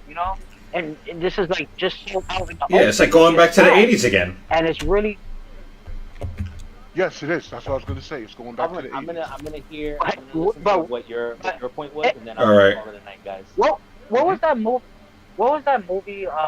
That every crime was The illegal Purge? for like 24 hours. The Purge. The Yeah. Purge. Yeah, it's sort of like a balance between 125th Street and the Purge. Yeah, it's just getting fucking Yeah, scary. I can see where that's a problem. All right, what Look you at have in mind, Serpent? No. I want to hear what you were gonna say before I jump off. Oh, okay. So the thing I was saying was, all right, the cascade effect of things just constantly graduating to worse and worse conditions. Young girl gets sexually assaulted by someone she lives with, or someone who's a friend of the family. Let's say that's a thing that happens. It's never addressed.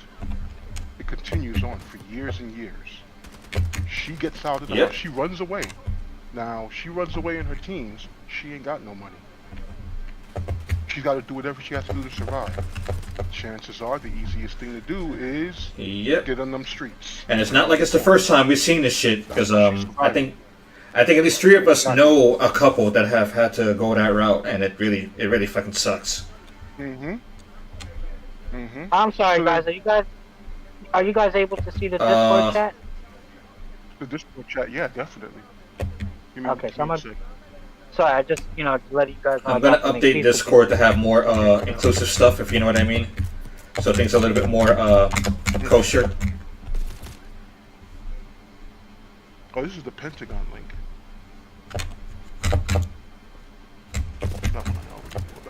All right, so I was I saying. posted in the chat. So you guys can see it. Oh, I don't okay. think I know what you're talking. Yeah, I know where to in find general. it. Yeah, Yeah. yeah, I got it. I got it. I just gotta pause it after. Open it up. Apologies. The fuck is with everyone throwing grenades over here? Okay. Oh, it went to his channel. Okay, perfect. I'll just leave it there. 'Cause I didn't want the All right, audio to you're good. interrupt while we're talking here. I'm gonna get the audio better so we can have it a little bit more professional. So I can do like like, hey, let's look at this video real quick. You know. Right, right. In time, in time. So, she goes through that, right? So now she's on the streets. She's selling her body so she can survive, so she can eat food and maybe sleep somewhere. It's mostly just to eat food, right? And stay out of the rain and the cold, right? And then life is hell for her. She wants to numb the pain. In comes the drugs, if they hadn't already been in play. At some point, she just gives the fuck up, and all it is just staying numb. Which is, unfortunate. Now, it is unfortunate. So do we just write that person off and say, oh well, fuck her, let her die in the street? Definitely. Hell, no, absolutely. We do what we can to help her. You know what I'm saying? We also do what we can to make it so. I mean, I think we should, make it so that the drugs were never as accessible to her in the first place. Or how about we start from the very beginning? I would deal with the problem that should not exist to begin with. Absolutely, the pedophilia. Absolutely, burn that guy to death. But if you've noticed, for all the hyperbole and all the talk and all the noise about protect the children and the children and the children, pedophilia is. It's funny you mentioned the children part because I really am starting to believe certain people when they say children are being used as scapegoats. Mm-hmm. Absolutely. There's actually been a sickening movement around the country. I don't think most people really aware that we're starting to decriminalize things like pedophilia. Yep. I've heard about conversations to lower the age of it happened in DC. I know that for a fact. They decriminalized everything from pedophilia. And the fact that we're in a state and age where we gotta really question who the fuck is trying to lower that age. Like, can we check on them? Can we check their hard drives? Can we check their phones? Because I mean, I know that the age of consent is significantly lower in some of the southern states. I don't remember which ones, to be honest, and so I don't quote me on it. Right. I have seen the information online. It's in them sling blade states. Yeah, it's different from state to state. Yeah, definitely. Yeah. Now, see, here's the thing. Back in the 1800s, when your life expectancy was 50. Yeah, that's Okay. Now, I understand. But we're in 2025. We've got modern medicine. We've got modern science. People are living to 102 in some cases. In some cases, there's a lot more people living a very long life. We don't need that. We don't need that anymore. In several states. Yeah, and there's a problem with that. Like, why is that? There's a lot of states. Hold on, I'm gonna drop. There's a particular agenda reason for that. So, there's a lot of we alluded to it earlier with what's going on with the schools and stuff. The books and the books in the libraries, right? They're sexualizing kids earlier, and then they're also lowering the age of consent, or they're reducing the penalties for pedophilia. These things go hand in hand. You understand? Weren't they for those kind of people, they were trying to say that it was a psychiatric thing. Yep. They were calling them MAPS. I remember that. That's different shit. That MAPS bullshit. Let me talk about that MAPS bullshit. That bullshit right there. Those fuckers trying to attach themselves to the queer community. Yeah. Nobody in the queer community fucking endorses them. They're trying to attach themselves. I personally know a lot of gay people that don't even want to be attached to trans people. You know what I'm saying? Oh, yeah, It's like yeah. they're trying to bulk it all together, like all the, it's also like you you're gonna be against every, what's the word for it, like underprivileged group, if you like disagree with any of their ideas. So you're against black people, you're against this, you're against that. I'm a Oh, black you talking about, you Hispanic, mean the so underprivileged minority, the Well, minority. yeah, because yeah, I know minority. because I know so many people from so many walks of life, I know why there are issues within that community, within that community overall, and why there's a separation. There are several reasons, and I'm not going to get into that right now, but there are several reasons why there are issues. Because there are some people who just want to Hmm. live their life, and other people who won't allow them to live their life And we within know that a lot community of people alone. that are We don't trying to even get just into like live their life. society at large. Yeah, Yeah. like, so I, I that's a whole other. But the whole pedophile thing, yeah, Hmm. we're Feet shipping it. first. Feet first. Oh, would feet first, and then you feed them to the fucking pigs afterwards. Yeah, yeah, exactly. typically when you see like a lot of like modern, you know, But pedophilia cases, there's a lot of people that like little boys, like so and there's a it, lot of people who like children because we keep children. ignoring the fact that there are Hmm. women who send There's their a lot of child or school teachers boys that are getting caught out. constantly. Oh A yeah, l- Yeah. and you notice how different the penalties are.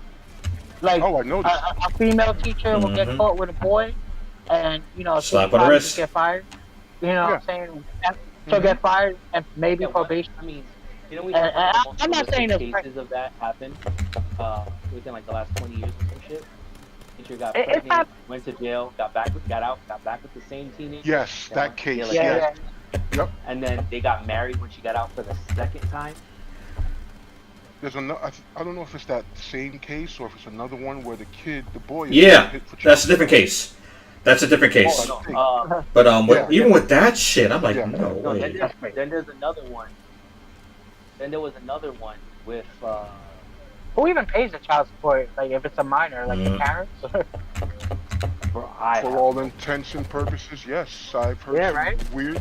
I've heard some weird stories where a guy is not with the baby mama anymore. He's gone on, moved on with life, gotten remarried or whatever, and then he and his wife are both Yep. paying child support for some chick who's mad that he didn't want to stay with her.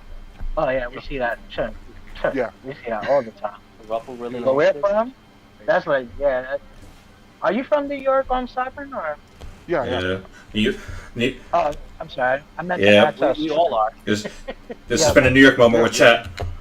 I'm from. Alright. I'm from. Yeah, So yeah, I'm from. yeah, you guys are all Bronx guys. So yeah, I know you guys seen that shit a lot. Salty I've baby. seen, I've seen plenty of it, unfortunately.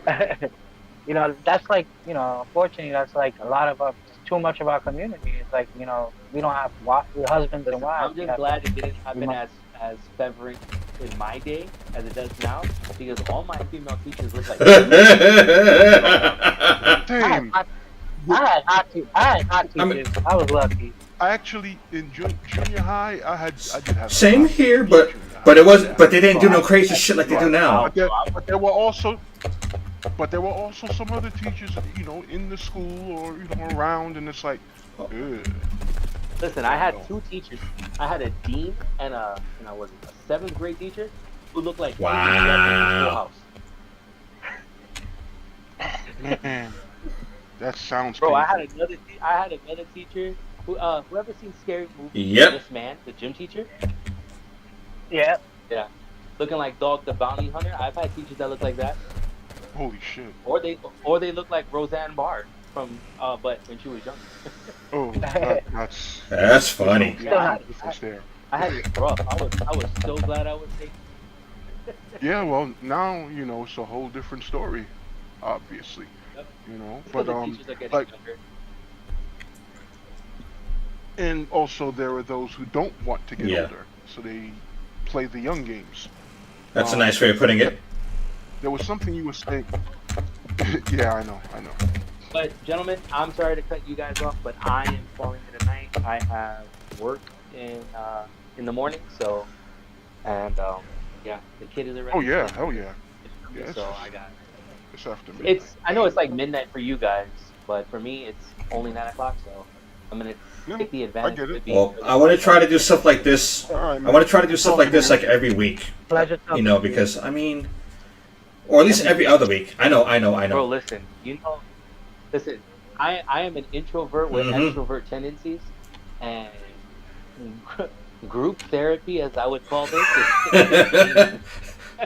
This this is basically my socializing for like 2 weeks the or so. next 2 weeks possibly. Yeah, yeah. But like, yeah, I wanted. Yeah, I am one of the front facing individuals at my job. I manage seven offices while I do IT. So yeah. Ooh. My Oh, you're in political IT. opinion, Okay. Yeah, yeah. yeah. My political opinions do What not go on what Twitter. political opinions? I don't know what you're talking Because about. exactly. Yeah, you Because can't in I this don't want to world. get I Political don't want to opinions. get What's that? fired when exactly. I don't want to get fired for and I'm the breadwinner in the house. You Right. know, so Well, you see, I'm retired, so I could be a cranky old asshole now. I'm one in training. there you go. Not. No, but I mean, back in Uh the day, they used to be rules, right? It used to be what? Don't talk about religion, politics, or sports. Yeah, we talked about that Oops. earlier, and that And that that was the rule. It kind of still is, but that's part of the problem. There's all these yeah, taboo subjects. I just think people are so fucking soft these days where they are I, afraid to talk. But Hmm. it's because every action has an equal and opposite reaction, and those reactions are consequences. Mm-hmm. And people cannot say what they feel or what's on their mind because they're afraid they're gonna lose their job. Like while I'm not afraid of losing my job, I'm afraid of the impact it can have because the Right. impact is very and real. you have more to think about. You know, like, it's not Exactly. just you, right? Yeah, exactly. It's not. If it was just me, I I get it. miss those days. But it's Right. not. I have mortgage, I have two kids, and I have a wife. So Yeah. You have a lot to consider before you And you take value a these step. things. Before you say before certain things. I voice I my understand. opinion. There was a time where I was within that framework, and I'm not there now. So it's just me, myself, and I. So it's like, whatever, you know. The Yep. only thing I try to do, like That in a is, situation like this, is not say too much because this is not my channel. This is not my no, my. exactly. Yeah, Yeah. exactly. I feel you on You that. know. And Um. that's why one of the things I was mentioning earlier about it should be equal footing for people who are voicing their opinions for certain issues. Like, hey, don't just single out and fire one type of opinion. Do it for both because that makes people afraid of being able to exercise their free speech. Right. It You it know, does, and that unfortunately. And I feel bro, like that's been part of the culture for years, and it's like it's more just so within like the last It's 10 years. It's there's pushed a yeah, no, full yeah, blast. it's there's a been line of. Go ahead. Go ahead. the level of intolerance that we have, and a lot of it is like a lot of people have like this moral superiority, where it's like they feel like Mm, like I you get you on that. I'm I'm so gonna right. hold my You Right. can't, opinion on that one. yeah, a lot of like to the point where you can't even agree with me or disagree with me. You know what I'm saying? And still expect to work like no, don't try to destroy somebody's life because they have an opinion. I don't like, for years Exactly. That's I didn't largely like so it. seeing cancer culture on the particularly like not only but it was a huge part of what the left was doing was like you come out as conservative, you'll Mm-hmm. never work again. You know what I'm saying? They really like dox people and stuff like that. Now the same thing is going on the other way, and I didn't like right. it when it was. I don't like it both ways. I just it's a consistent value. That you know. Well, I mean, while I do understand that your words and your actions have consequences, you know, I, I don't think we should It get at the shouldn't be point enough. where, Your words shouldn't be enough where you lose especially if your you're getting livelihood arrested. and your Well, family I'm glad we're survives. not in the UK because Correct. we would all be in Oh yeah, jail on Monday morning. the UK. Oh hell yeah. That Oh yeah. Now here's the yeah. thing. There's a line of delineation, and that's the part that's getting missed as well. There's a line of delineation. I won't use the specific words hate speech because it's overused, and then people have a definition automatically assigned to it. Like, oh, I just said something, and no, now I'm being charged for crime. No, if you're saying something that incites violence, that pushes the concept of violence against any demographic. Yeah, I, you fucked up. If all you're saying is if I get online and I go, I don't like these people. I'm not feeling them. These are the reasons why. I'm not inciting any violence against them. I'm just saying That's this is how I feel. But then there's also another thing. I'm a regular dude. I don't matter. If I'm a high-ranking politician or celebrity, you have a big influence, and yeah. now we have a problem. You end up mattering, right? Yeah, yeah, you know, Yeah. yeah. you know. And then, All right, guys. just Well, have a Alright. good night, everyone. All right, man. Good night. Take care. All right, peace. Mecca, check your text messages, all right? All right, later, guys. So, as you were saying Alright. about, Take care. words mattering, what's the term called when your words matter according to your status? It's a term called about that. I can't remember, but People need to understand that there's consequences for their words too. Like for instance, like we're from New York, right? Like I'm gonna keep using 125th as an example because I feel like we're all familiar with that area, right? Um, if I walk down 125th with MAGA hat, you know what I'm saying? I'm gonna have a totally different experience, and more hostile experience than I would with Kamala Harris. understatement. You know what I'm saying? Like I'm Yeah, of course you have a different experience. I'm Guaranteed. literally gonna get it. I'm literally gonna get punched in the face by 100 different like people. it's safer Like, for you me know to what I'm walk saying? around 2 feet with Right. my rainbow Deadpool hat than a MAGA hat. So Now, I can't speak out. Like it wouldn't be intellectually honest of me to, speak out about that and not be solid also when it's happening on the other side. I just Yeah. don't want it to happen at all. so now, right? So you just made a point. Now here's a counterpoint to that. If I go to certain places in the South, get a little deep in the South, I don't have to be wearing anything in particular. I just have to show up. Well, and the it's fact that fine. it's 2025 and we still have sundown towns is alarming. Exactly. And a push to make more Which of them. is wild. And mind you, one thing I can say is, Yeah. as a fellow anarchist, I understand the whole thing about wanting to be your own man and have your own thing. Yes, I get that because this is the land of the free, home of the brave. All the fun things that we really need to be saying and be reminded of. Mm-hmm. But at the same time, and in the same token, it's like, why are we so focused on trying to have sundown towns again when, in all actuality, there's a whole bunch of amendments and everything that are in our favor to, be a man of our own, woman of our own, whatever the case, like, what was that old saying that we had like years ago when, us colored folk were trying to get our reparations, which 40 acres and a mule. And mind you, you know how much money 40 acres is nowadays? So you think they're trying to give us that 40 acres? Matter of fact, hold on, let's see. What does the internet have to say? And I I think mean, who's gonna? They see that I'm not really a fan of the idea of reparation, especially at this point. At the time where it was supposed to be given, absolutely. But at Right. this point in time, none of us have ever been born a slave. right, yeah, you know what? Here's the thing, though. Nobody's ever been a master. So who's gonna pay for that? Non-slave consumers. Now, The people that never owned a slave is gonna pay people that never were slaves. It's Here's the other issue that we're facing with that whole scenario. Reparations were given out to some people. The slave Oh, by the owners- way, the slave owners got By paid the for way, losing if you their want to laugh, depending on the area of land in the United States, 1 acre is worth anywhere from 1,000 to 100,000. And let's just say Yep. Yeah, 100. Let's just say 1,000 in a non-farming area, or where it's like that demographic of land isn't deemed as a farming one. But for farming, and I know this because I had a friend of mine who used to be a farmer out in Iowa. And Iowa has some nice prime farmland, even though it does get cold up there. She said, "Fuck it, I'm out. Just give me my money."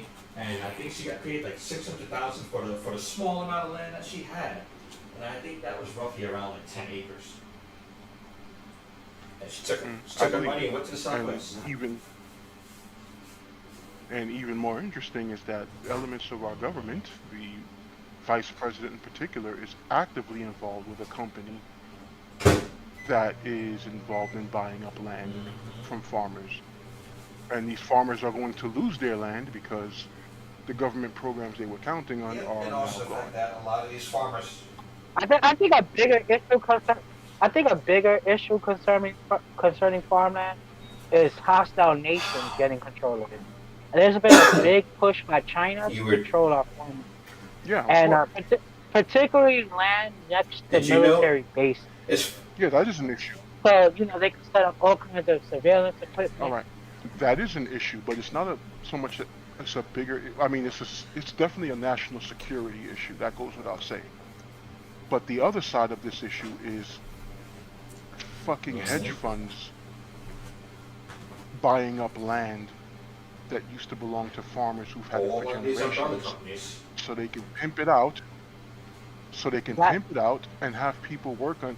Have the very people who used to live on that land and own that land now be menial workers Sorry on about that beeping. land. So that after the, so that the yeah, CEOs of these, so that the the C-level, the C-suite people in these hedge funds can rake in all the money for themselves so that they can I, buy I another agree. apartment for their mistress, essentially. The yeah, yeah, pretty much buy grandma's house so they can rent it to the grandkids for crazy amount of money, right? Mm-hmm. But right now, like Actually, actually, they're renting it to foreigners. so, I, yeah, and what we saw during the previous administration was a huge trend of money and assets, particularly houses, crypto, you know, stocks being transferred by the trillions from the poor and low and the middle class and lower classes permanently to the rich. So a lot like we wasn't able to afford, holding onto our assets. When we were all fucking shell shocked with gas prices, food prices. We got like 40 years of inflation, like almost like overnight. Yeah. So a lot of people, couldn't afford their what do you call it? You got to pay taxes on your Mm-hmm. property taxes. A lot of people all of a sudden couldn't afford their property taxes because it's like, oh yeah, house values went up. So like that house that your family owned for generations, that was easily maintained for generations, all of a sudden became unattainable.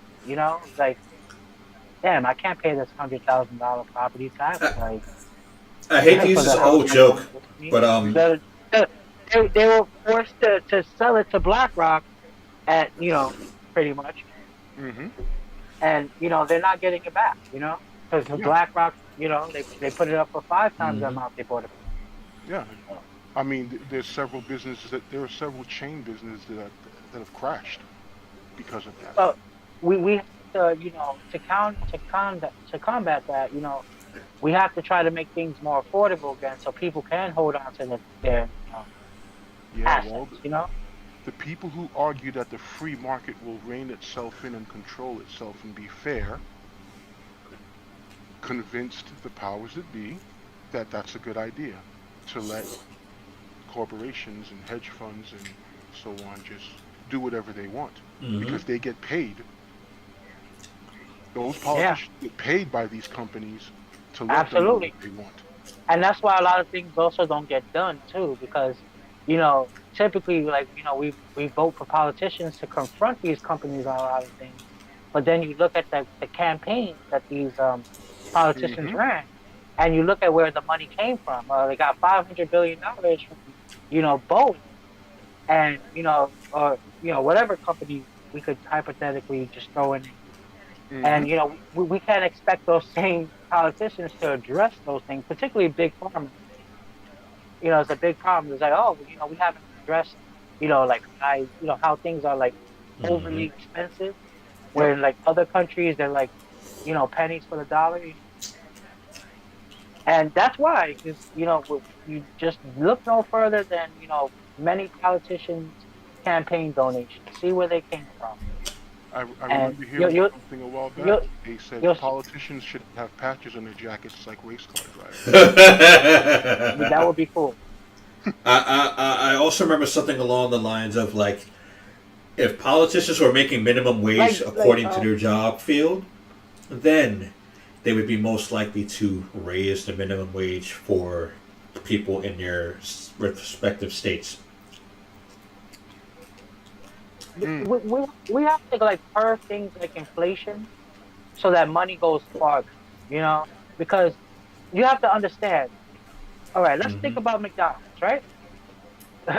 Are we all familiar how expensive McDonald's has gotten over the Yep. last Oh yeah, few yeah, years?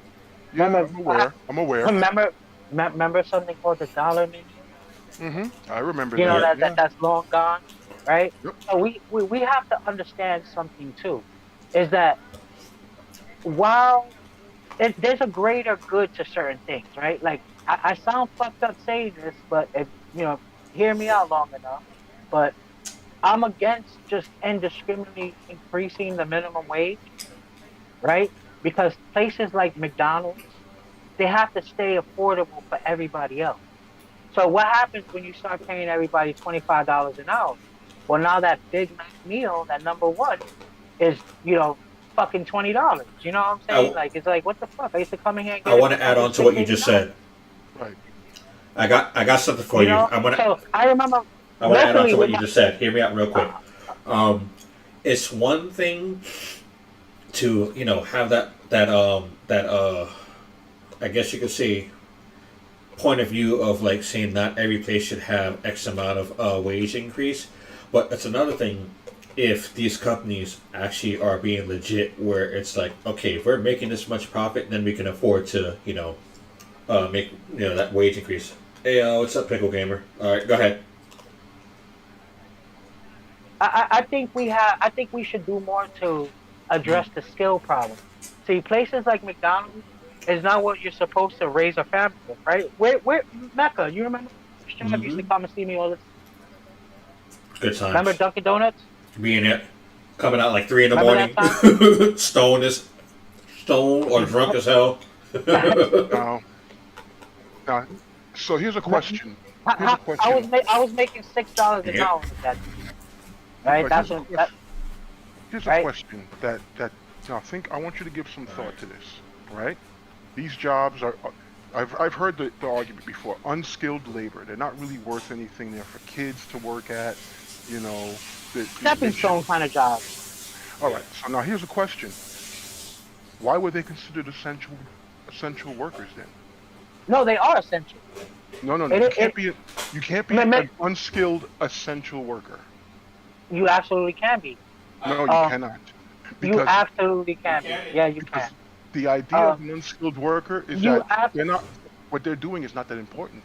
Anybody could do It's, it. it's essential to have food in a society, right?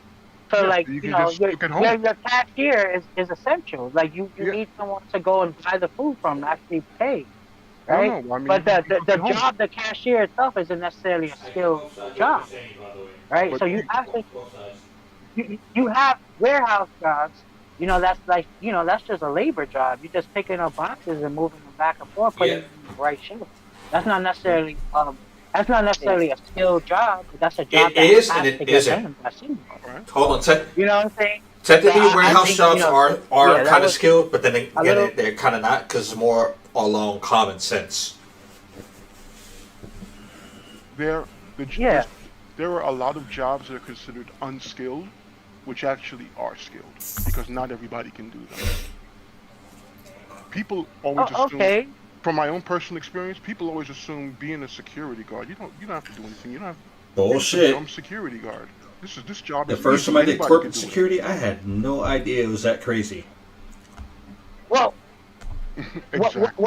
what's the I know what it is to be a security guard. I mean, like you go get your 8 or 16 hour. A Oh, lot of the time. it's How do bigger. you get it? The same way you Mm-hmm. get your OSHA, right? Pretty much you Mhm. sit in the class, hmm you just be present, right? You get your Smile and wave. certificates, and literally get a job. You know what I'm saying? You didn't Yeah, but necessarily. the job requires knowing things. whether it's, see, you don't just get your OSHA certificate and Yeah. use good money. Now you got to get the experience Yep. and do the job properly. And Yeah. like I said, working in security, I worked with plenty of people who, yeah, they got their license, they had No no comment. business being in the field. Because I've definitely No, done. right, you know. I think it's safe to say that we've both done jobs where it's like we've had regular store security, like for retail, club security, but like corporate is a whole different animal. Like when you really have like an assigned uniform. And I'm not talking about like what you get like in retail. I mean like you got to have the shirt for the company. Wear a tie, wear boots or shoes, and the whole nine.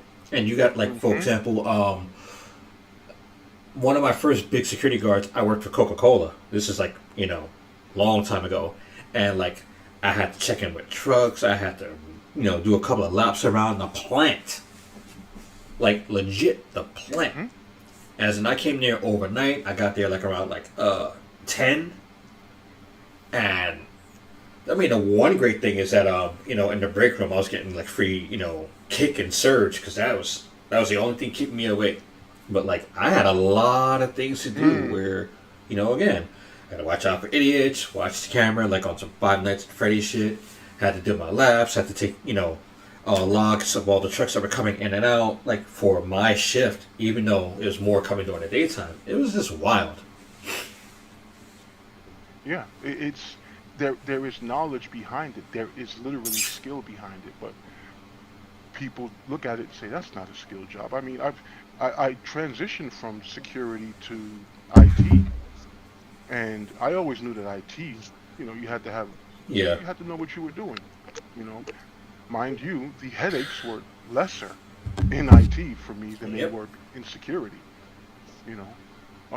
Because it was, in security, it's argumentation half the time for me in dealing with people.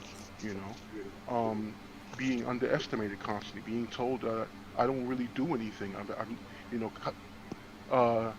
Being considered last as far as budgetary concerns for getting the job done when I was leading a team. Oh yeah, that's a lot of responsibility right there. And I've done all of that stuff, and it is a hellified balancing act, and it does take skill, but to most people's minds, it's unskilled labor. Now, the thing is that once upon a time, people did work in fast food and take care of families. The idea that any job, first off, the companies are worth millions and billions. So why can't a person make a livable wage at their job? Well, because again, there's a greater good kind of aspect to it, where it's in. Because what happens when you increase operating? You go outside your budget. What happens typically? You think the owner of the business gives up having 5 mistresses and 3 houses? No, they pass the cost on to everybody else. So while you're doing a service for the employees, the maybe dozen employees in that spot, you're doing a disservice to everybody else that has to come in there and pay those costs. So all of that to appease for the greater society that certain things affordable. We should not have lost the we should not have lost the dollar minute. You know what I'm saying? Like, no, but it's not for the greater good of society. That paid my dues. Like Mecca will tell you, like he used to come see me at my first job. All those years ago, 20 something years ago. It really does feel. It feels like it was yesterday. You know what I'm saying? I wasn't there with the mindset of that I need to get a raise or anything. I was like, this is gonna be a stepping stone, something I can put in my resume, because it's hard to get a job without experience, but it's hard to get the first experience. So that was the first experience, Right. And it's different, for like retirees or people just starting out. But we live in a different time now. We don't live in the same time frame that we grew up in. Absolutely. We live in a very different time now. But getting a job is ridiculously hard. They have fake job posts out there. They just leave them there. and then they never really read anybody's. First of all, they don't read resumes anymore. They have AI No read comment. the resumes to Yeah, look for keywords. it's You know, way too competitive because there's not enough jobs going around because people are trying to cut their operating costs because things like increasing, like everything else is going up, right? Taxes, and if the everything's inflated, so minimum if they wage is going on. So but you operation costs are up. So but you businesses are finding ways to cut back on operation costs, and unfortunately, that's not hiring as many people. but listen to And but remember what you said previously. It's not, yes, business operating costs are high. They're getting higher because the cost of goods to get to operate a business has gone higher.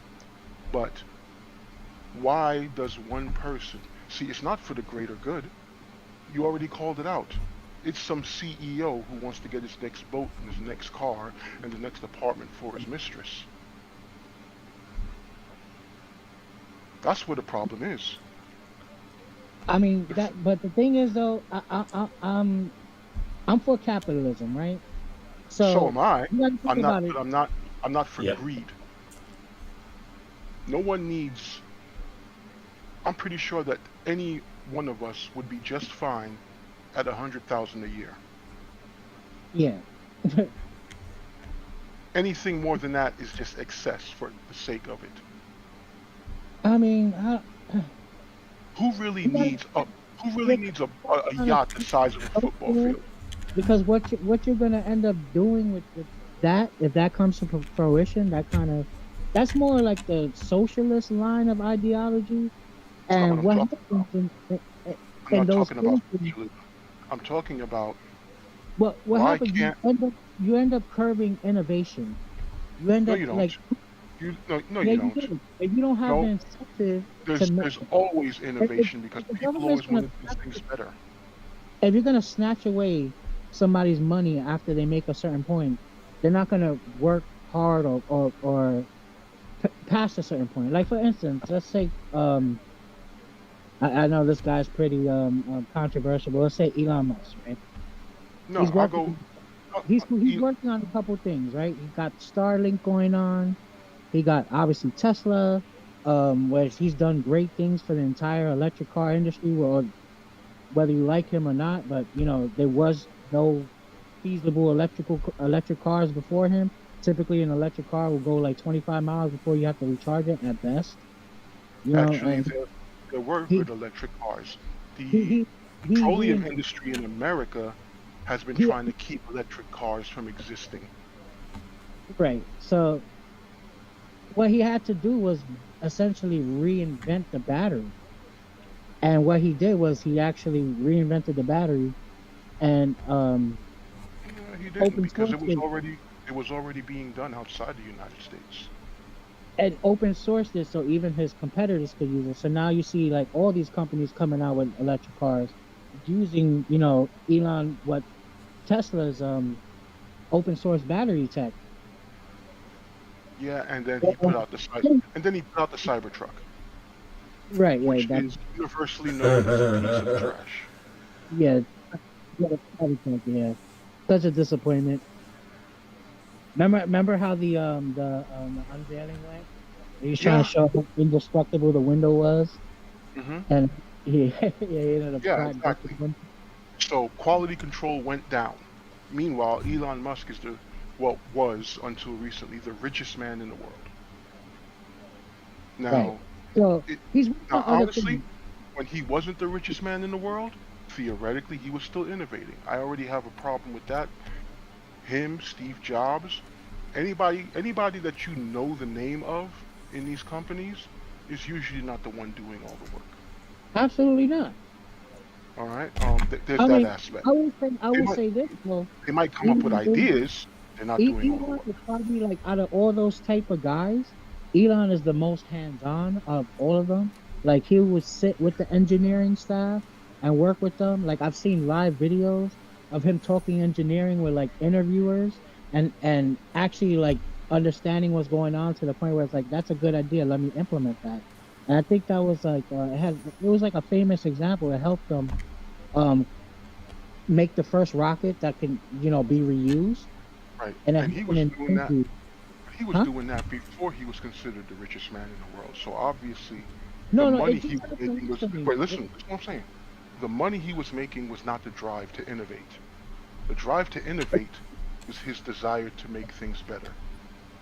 He personally. That's the history of inventions.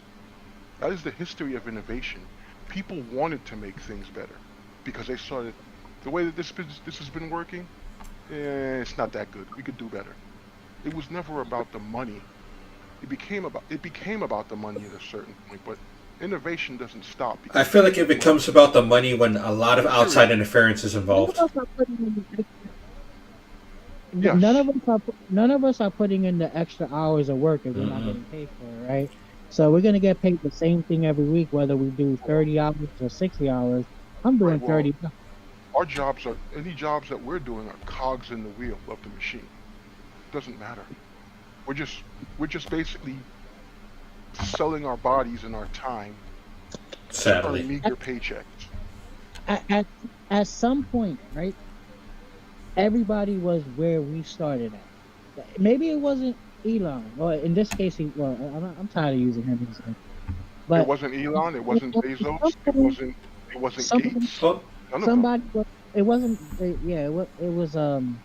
Bill Gates. He's fucking stole. He bought Windows for like freaking $50,000. That was somebody else's shit. I, Hmm. But yeah, hold on. I I can totally say I understand. can say The Bezos kind of basement. started like from a common class, not maybe not the bottom class, but a common class. No, Baby really like started from the bottom. Now we here, like Yeah, kind but of because you know like what part?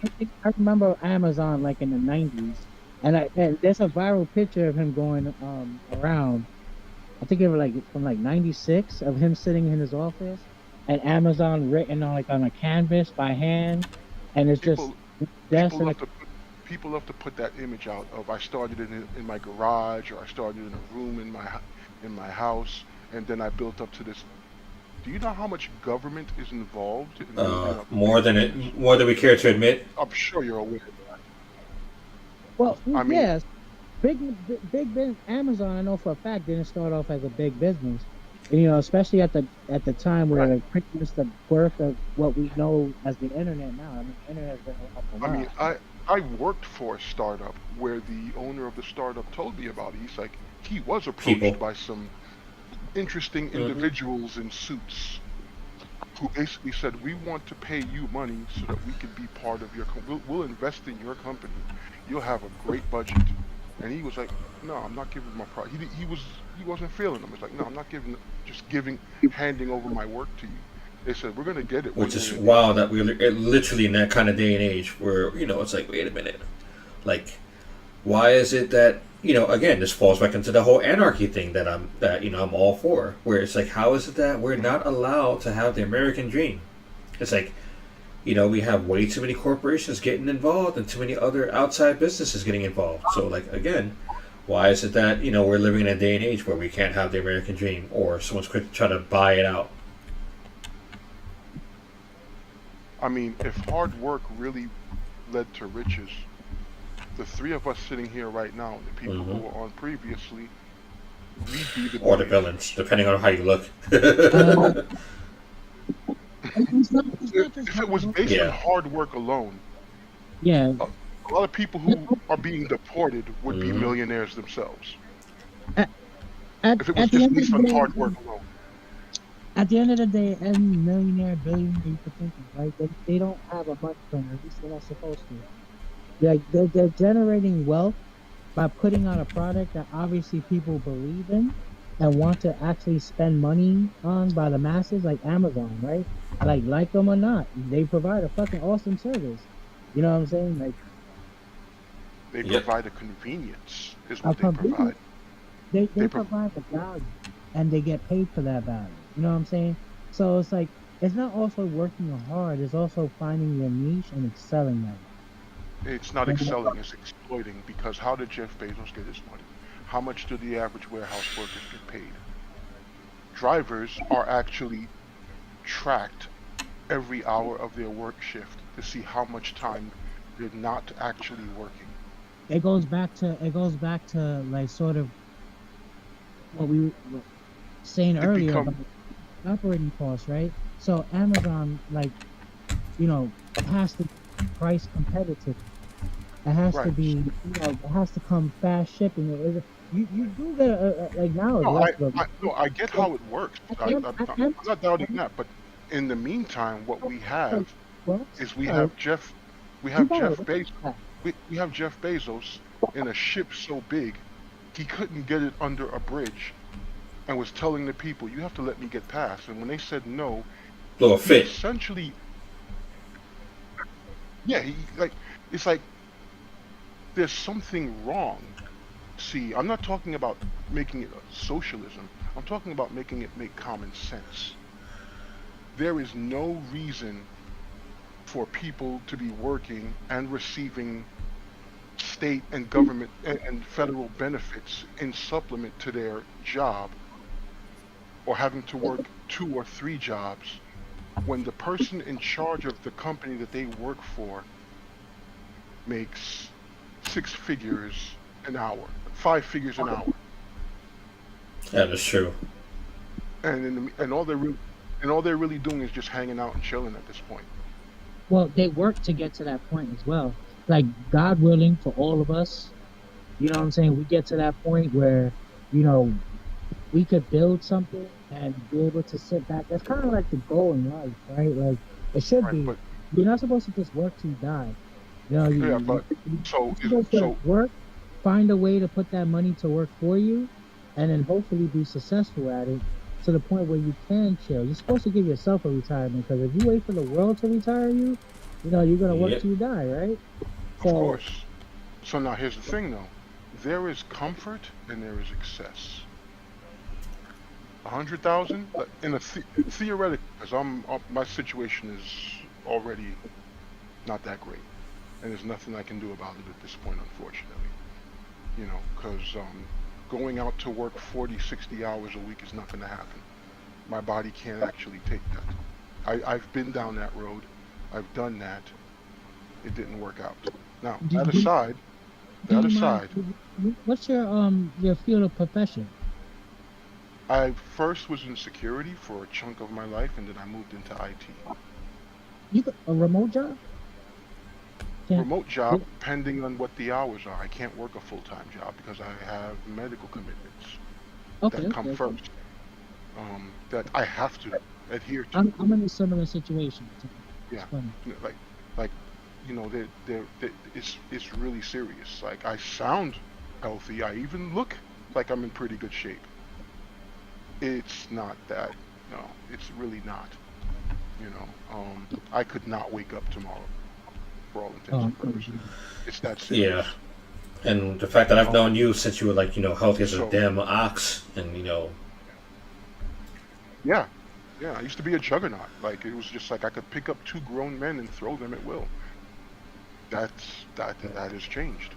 Now that aside, in a hypothetical situation, an alternate reality where my health maintained well and I was able to build up to what I was aiming for, all I would require is comfort. Like I said, 100K, I could live comfortably.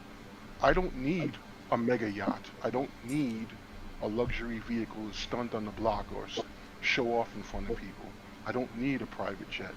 I need a place of my own to rest my head that is comfortable and quiet. And if I was married and had kids, be able to take care of my family.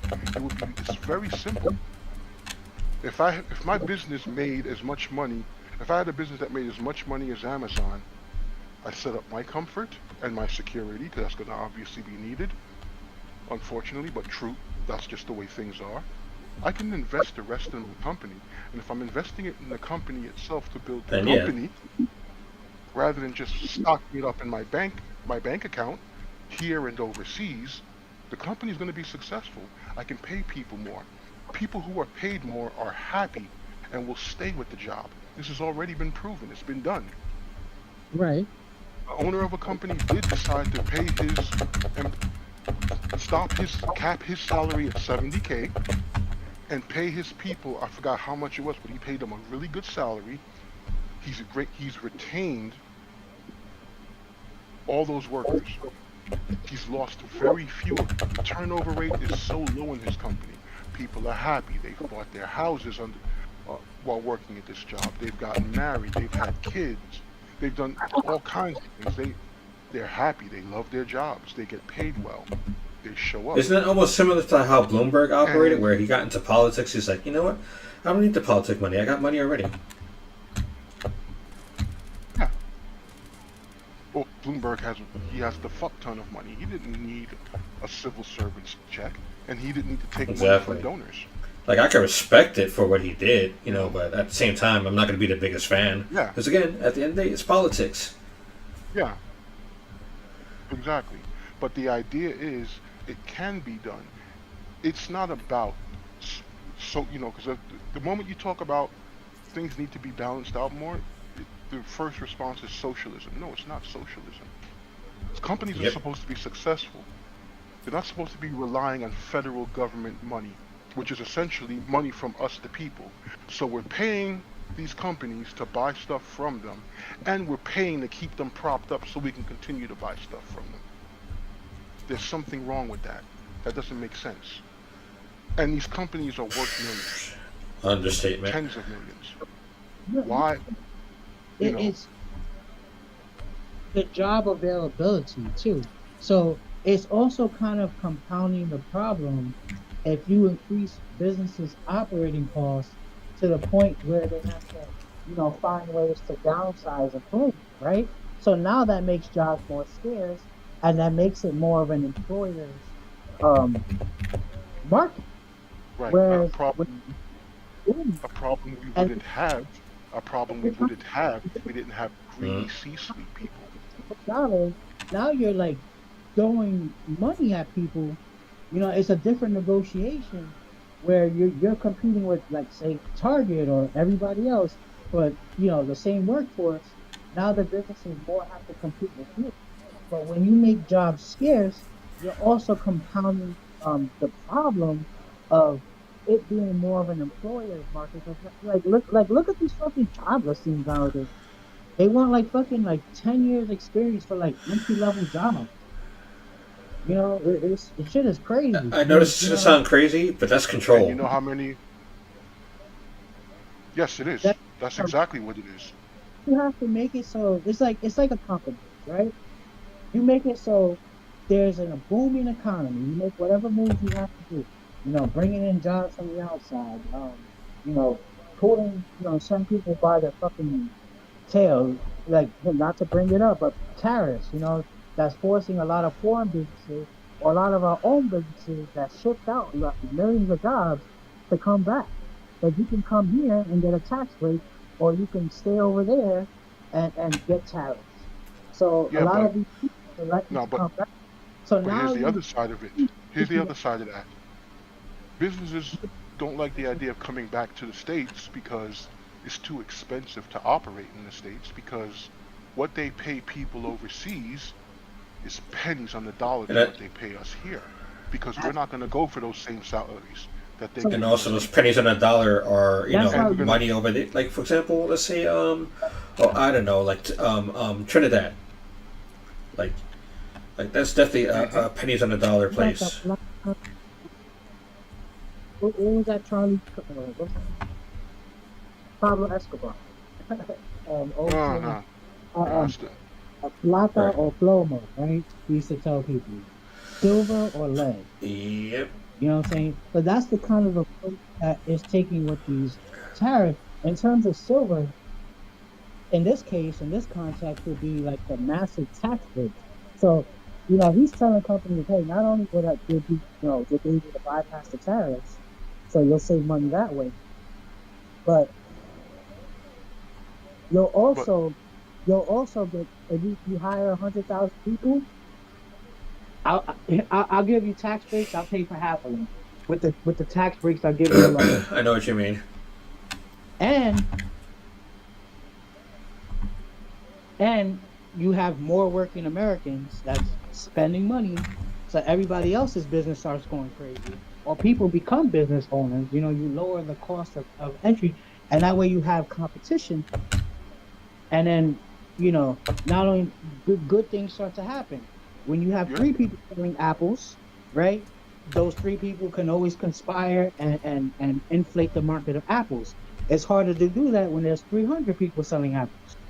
Yes, but we're not going to get that because what happens is when these breaks are given to these No, companies, the like, money just the hey, money just flows upwards. That's all it does. It just flows upwards.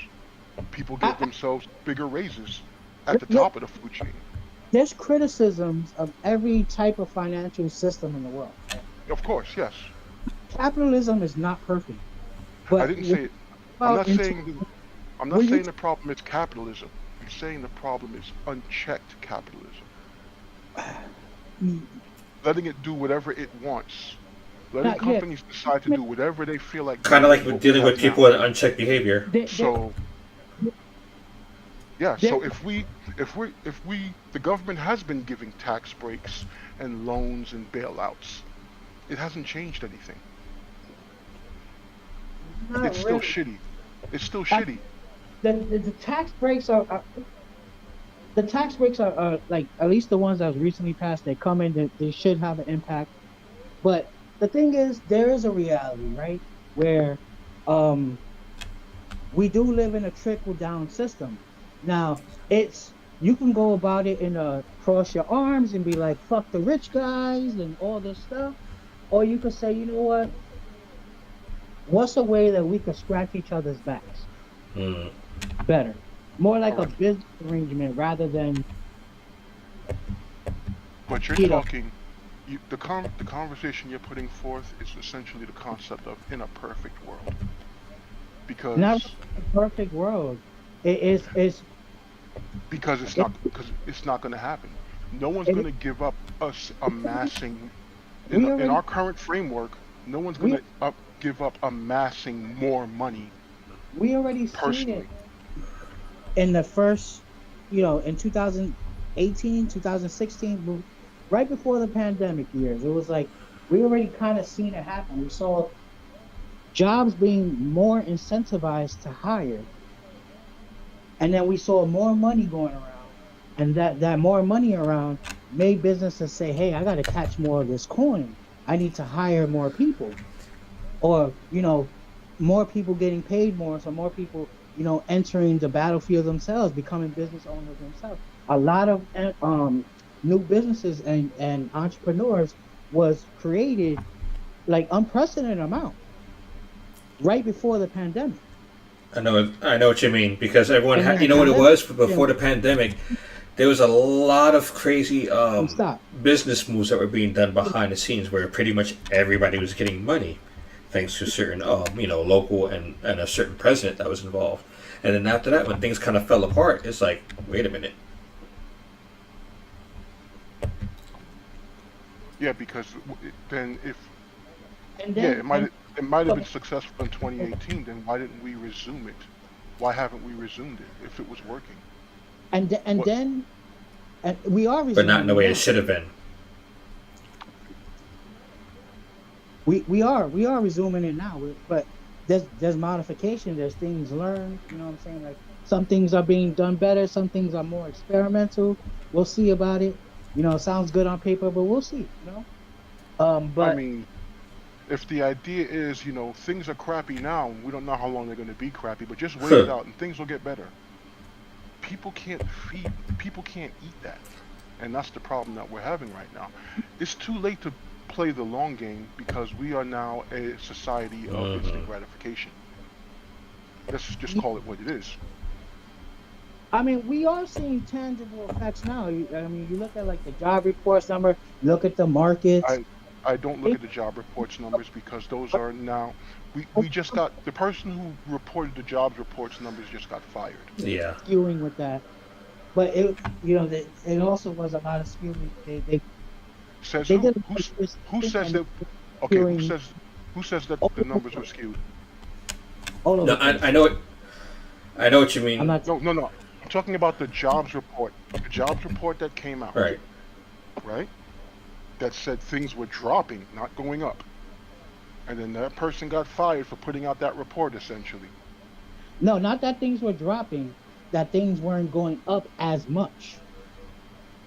as it was said, it was still trending upward, but not upward to the extent where the other side was debating. So I Right. think they were So more so number the 2,000 jobs. that person got fired for not saying exactly what they were told to say for all intents and purposes, not saying what was wanted to be said, rather than saying, what they reported as just this is true, this is what's happening right now. Because It's if I mean, I don't really know the full details on that, but there's a lot of people in these positions that also have agendas as well. And you get caught, blatantly skewing numbers. It's like, bro, like I can't trust you. Like it's like catching a cashier stealing. Like, all right, but you have to think that's the about that. part I didn't hear, that the person who gave the report was Yep. fudging numbers. Is that what the response? That's what they allege. That's what they allege. The person, and it was, Okay. I didn't really look into it deeply. I'll admit that. The reason I say that is because But we it have was because they just, they actually tangibly proved that the person skewed the numbers. So okay. So the reason why I put forth what I'm saying is because we are in an administration where loyalty matters more than truth, and those are words coming out of the president's mouth. Doesn't that kind of He's doesn't more that kind interested of in remind you loyalty that old thing to about him. what do you want, what do you want to have more, fear or fear or love or whatever, or like love, Yeah. Would yep, you rather be feared or or what loved? lasts Yeah. longer, loyalty or I, respect. Yeah. you see, but I will say this, that I lived during this time and I was paying attention to it.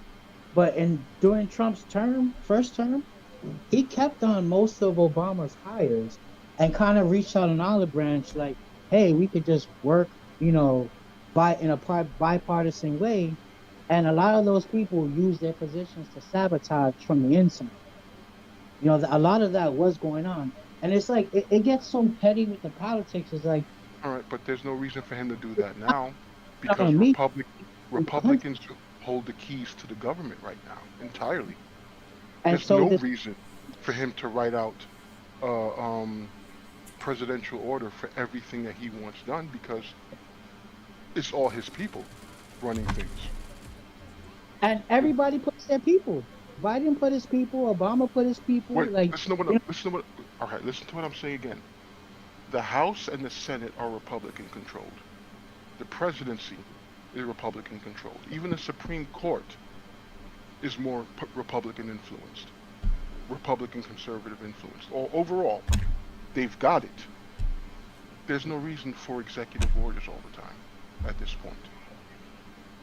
They should yeah, be able to put through what they want. The Democrats can't really pull anything off. All right.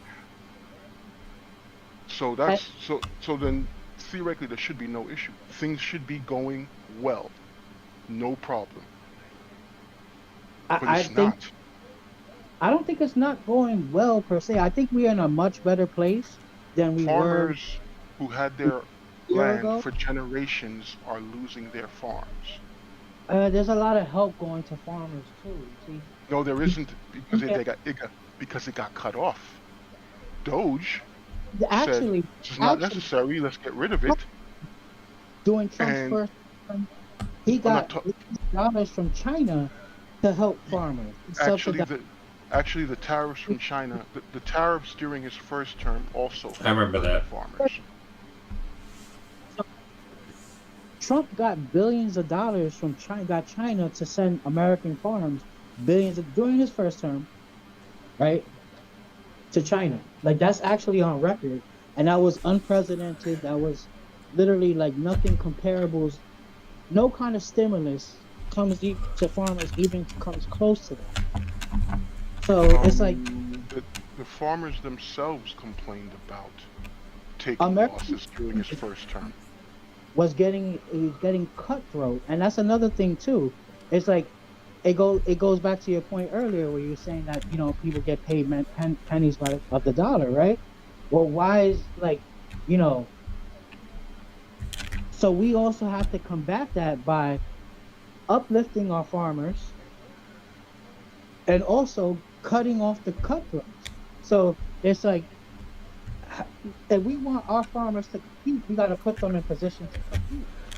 And So, and so there's- who's going to compete?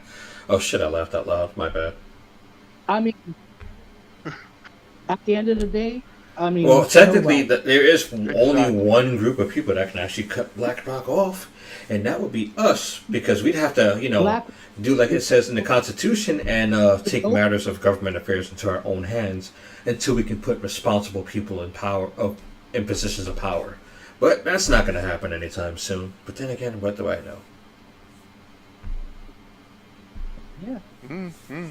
You see, the problem is that the very see, things cannot be evened out if our politicians are being bribed. They call it lobbying. Hmm. They're being bribed. All right, it's bribery, straight up, and they do what they're told to do by companies like BlackRock, and I can't remember all the other names, but there's several of, there's several hedge fund companies and investment firms and all that. They're handing money over to politicians hand over fist to make sure things go their way. That's the greed. Like, That's the look, greed. look, like a lot of people that push like to fight the oligarchies and stuff like that. How are they multi-millionaires when on the books they're essentially just they just started making six-figure salary for a few years, but you're worth $30 million. You're worth $250 million. It goes back to what you're saying, and you'll see a very consistent trend in Congress of people that are like absorbingly rich, and it's like Hmm. unexplained. Yeah, There's no accountability getting for it. getting into politics is a guaranteed way to become wealthy. But let's Not just even say rich, wealthy. if you ever see me It's in a guaranteed. suit and I kind of trim the beard down, you know, That's one of the reasons why like somebody like Trump was like a breath of fresh air for me, because Nah, he's listen, not. I know what for you me, mean. right? I know exactly what you mean. Because But like, you're not seeing like in the literal sense, or like it's kind of like how Bloomberg was a breath of fresh air from politics because you got someone involved that wasn't a politician. And that Yep. that sounded good at first. It sounded great at first. But look what's happening. and listen, he didn't need politics to be rich. Actually, during his first term, he became the only president in history to lose money while he was president of the Which is United still States. wild. So while every other president All right. to So, him but then also flowed net the worth, his net worth actually went down. but now I'm going to say something and it's going to be pretty crass. I don't Okay. care about his net worth. I'm worried about the average person who I'm part of. The Yeah, average but folks, all of us average folks. How did we do during his Uh, presidency? well, As a collective, I as a got you. I can collective. answer that. In the beginning, well, yes, very well, and then the pandemic hit, and then things just kind of went and things haven't been back. up to the pandemic, exactly. We're still trying to recover since the pandemic. But up until the pandemic, this is objectively true, better than ever. Like for that short little window, that momentum that we had financially, especially on the bottom side of the totem pole, we saw the middle class go up in unprecedented ways. We saw entrepreneurship go up. We saw a lot of like record breaking numbers tangibly You you do know why one of the reasons why entrepreneurship went up so because massively Yeah. is because of the internet. The existence of the internet and people being able to create their own online shops, to start doing their own essentially television programming online was that part of stuff, that entrepreneurship. That was and driven more by tech than by politics. there was also policy, like specific policies that were compounding and helping that as well, right? It was Small less business small monetary. business owners did not get anything from the government to start their business. They got No, tax yes and relief. no, but it wasn't They a got proper kickback, if that makes any sense. they had no like the inflation was like next to zero. It was like 0.4%, which is very good because on a good year, typically 2% is good. If inflation goes up 2% every year, that's considered good. So we was also doing very well on the inflation front, and this is also why the military was being, But the national debt went up. huh? The national debt is currently the highest it's ever been Yeah, in a very short time. we printed a lot of money since the pandemic. Yeah, a lot, and then a lot of that money is bullshit. I Yeah, I absolutely but the other agree. problem And is Then every why then so why are we still doing some why are we still doing because the something value that of the we did dollar didn't before? go up. Like it But was you supposed to go up, but it didn't. right, but no. So what I'm we saying is this. Here's the thing. My viewpoint on dealing with Trump. for I can't see him as the best thing we've ever had because things are not getting better under his watch. And he had I the think nerve to say out of his mouth that he's going to make everything better all by himself day one, Yeah, that's an which is ego challenge bullshit. on anyone, no matter what side of that the political fence you fly on. Yeah, exactly. Like this has nothing to do with specifically. Notice you said. Notice I'm saying Trump, not that's like conservative, not Republican, not liberal, not I'm not saying any of that business. He wrote it. checks that he couldn't cash. He has a way of also saying things like for instance, like how we would say, "Give me 1 minute," when you probably need five.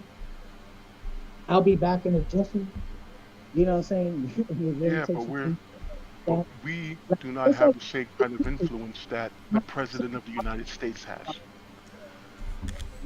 So Um, and also too, while they do have control of Congress, it's pretty divided as Congress well. has been weird So for the past couple of like for the past 2 decades. It's like And I'm there's going to be honest. I'm going to be like honest. I just can't trust somebody who says you need to be loyal to me as a instead of saying well something along the lines of like that be loyal to yourself, be loyal to your country type of deal. yeah I that's would how that's how it's I, supposed to be. I think context matters too because I think Trump is a nationalist. Like, don't get me wrong. Like, I get it. I get what you're saying. Like, he says things, right? But it's like I think ultimately he's a nationalist. Maybe we don't agree with everything he does, but in his head at least, it's the best thing for the country. And a lot of it is actually like some of it is genuinely genius. Like some of the changes that he made. Not saying Okay. everything he did was right, but there was some moves that he did that was like, wow, like you really, you pulled that off. All right. So I have concerns. I have concerns as a black man. Joke from Chris Rock. Uh, After 9/11, people were like USA, USA, USA, and he was like, wait, hold on a second. At first it was cool, but then after a while it's like, wait a minute, because you know Uh what huh. comes next. okay. See, it goes from nationalism to nationalism specifically aimed at certain people and not others. And we're No, seeing that already. The no, conversation is out there. They're I, talking about from the Heritage Foundation front, which is where things are have been running as far as how the government's being restructured. Now the conversation is the only people who are true American citizens are those who can trace their lineage back for generations as being here originally. So what they're saying is if you're first or second generation of immigrants, you don't count. You're not a citizen. that's I, not I that's not I think I true. know what you're talking. Yes, it I is. think I know what you're talking No, It about. is literally. I get what It's you're. literally. I I've watched I video on it of it. I I've watched video of it being said no, by those who. I get That, what that, you're saying, but it is. what That's you're saying is being horribly sensationalized. Now, what no. they're saying is, You're, I, you're missing. You're missing I, my point. That should never be allowed as a conversation this is in a more country like the United States. this is more of a correct interpretation of where you're getting at. I know what you're referring to. You're referring to them talking about you needing at least one parent to be a citizen. They're talking about anti-birthright citizen. Now we have an amendment, a 14th Amendment, that specifically says it's in the Constitution. And normally the Constitution language doesn't translate well in 2025. But this one still translates pretty clearly in 2025. Kim Jong Un cannot just come here with a mistress, with a pregnant mistress, drop a baby, and then groom that baby to possibly be the president of the United States in 35 years. All right. Do you know what that does? Do you know what following that particular line of logic? It's not Now, like, I get oh, it. I get it. It is an issue, but you do uh, remember that president has legal resident. You have the to president. The president has wives. you have to be here. At least one parent has to be here legally. Two illegal invaders, right? Or two illegal No, no, no, migrants, no, no. What they're talking about is not or even people who. them. They're not talking about border skipping, people who skip the border. They're talking about anyone who doesn't meet a certain qualification.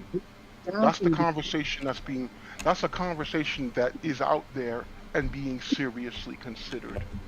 It's being more than considered. But I'm gonna tell you that you have a sensation line. I get what you're So, saying.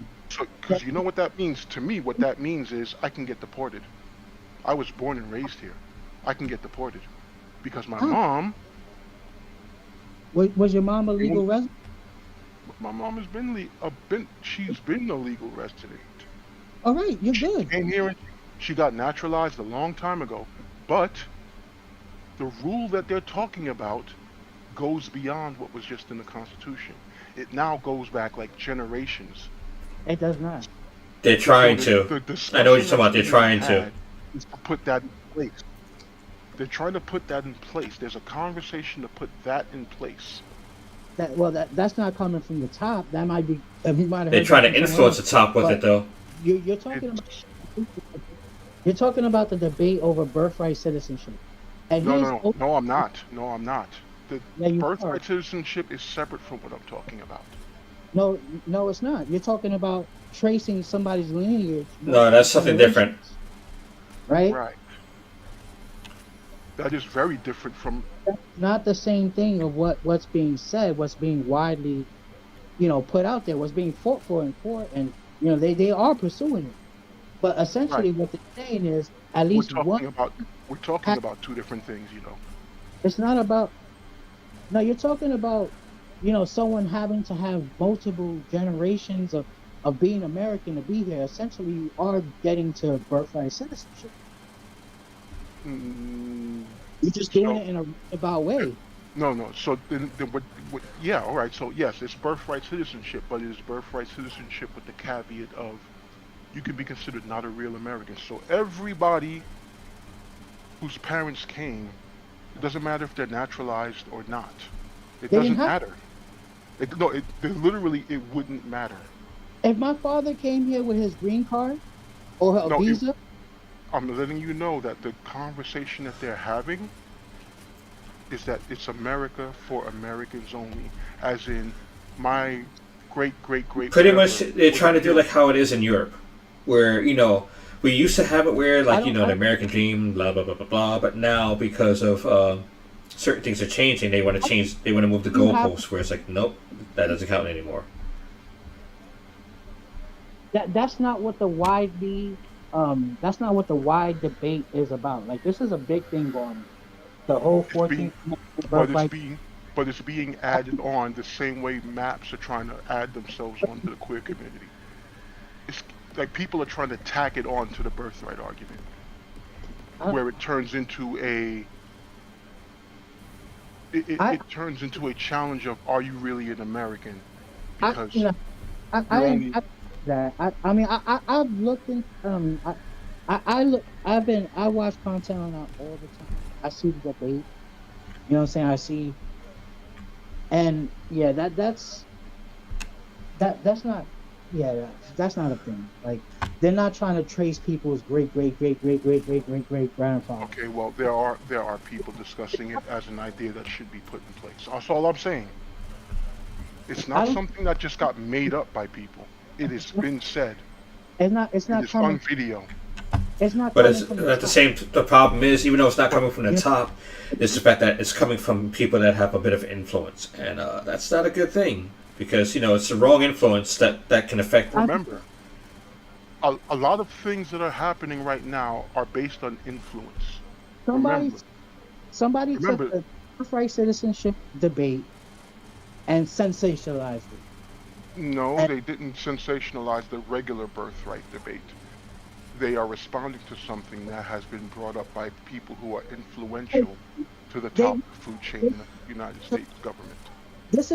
this whole thing is a concept is a counter the right wings counter to what they refer to as anchor babies, No, where it's not. It's not a counter.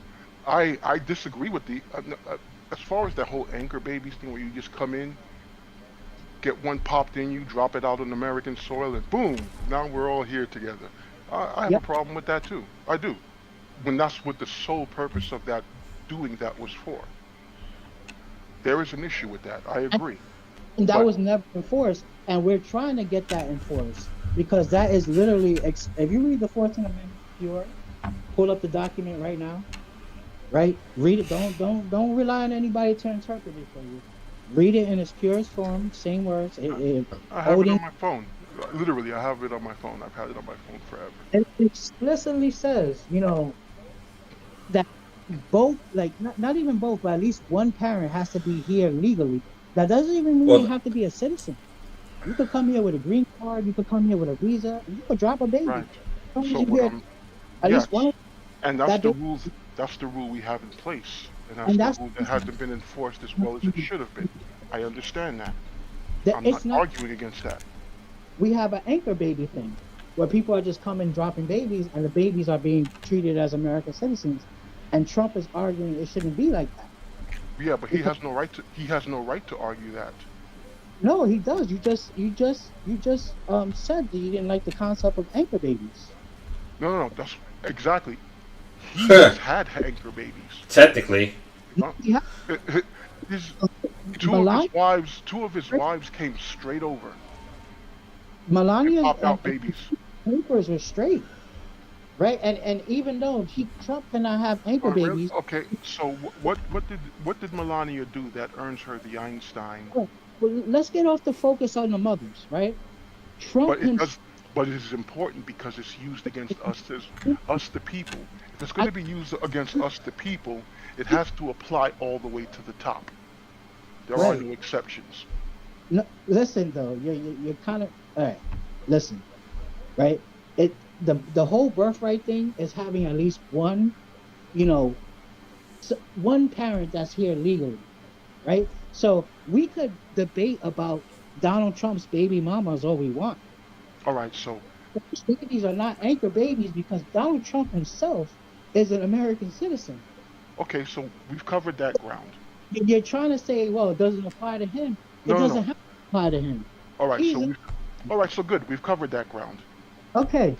It's perfectly fine. There is an argument that does exist to push the rule even further,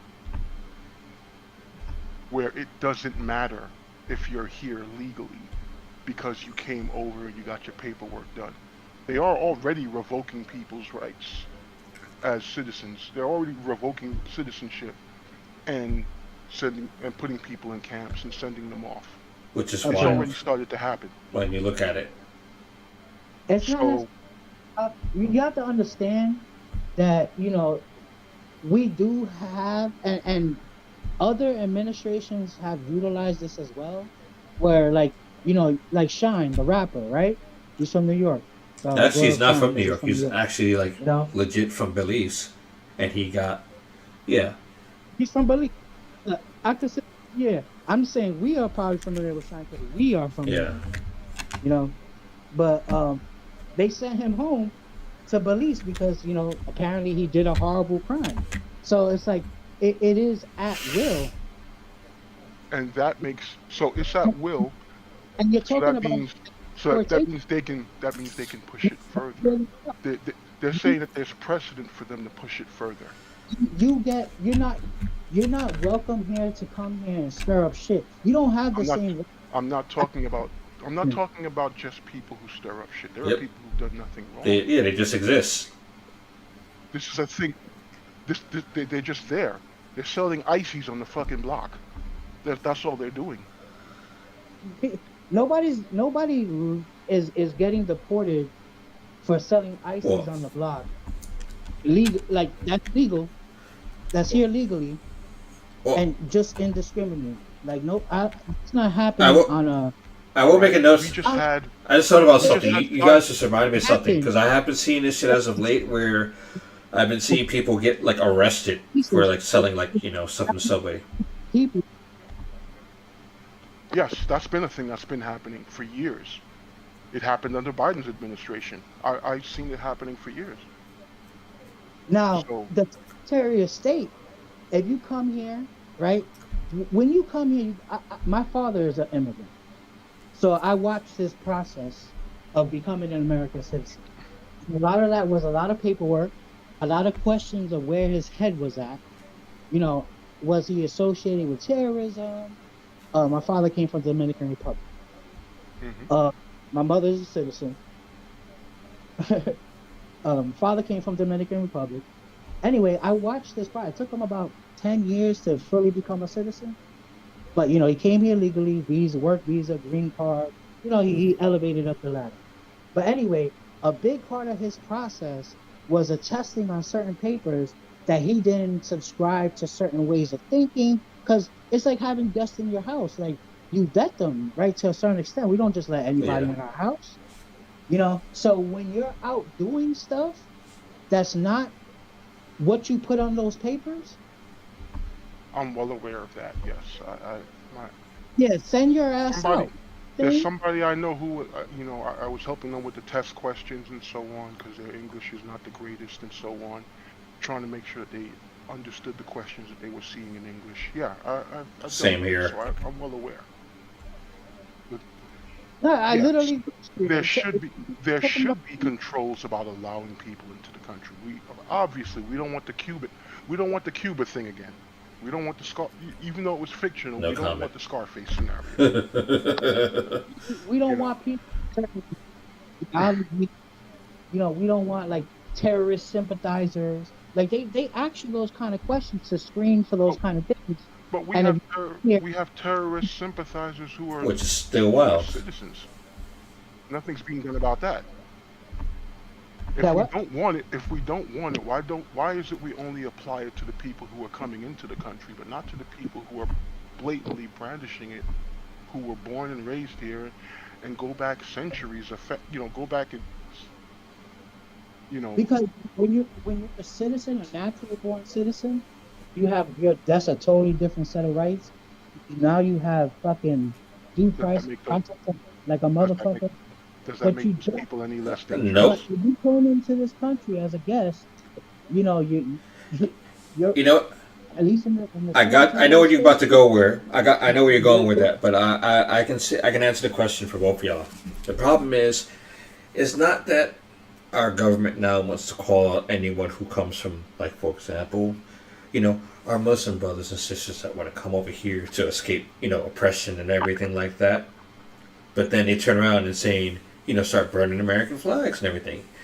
Now, if it's one thing if you are an American citizen, as in, like, you've got like God given right and government given right to express yourself that way. That's one thing. But it's another thing if you're over here and you're like an outsider and you go do that because at the same time, in the same token, you can't do that in other places. So, I get that part. No, yeah, Exactly. See, I'm not. It, See, it, I don't disagree with that. If you're over here being an asshole, Right. get the fuck out the house. Yeah, of course. I get that. I have no problem with that.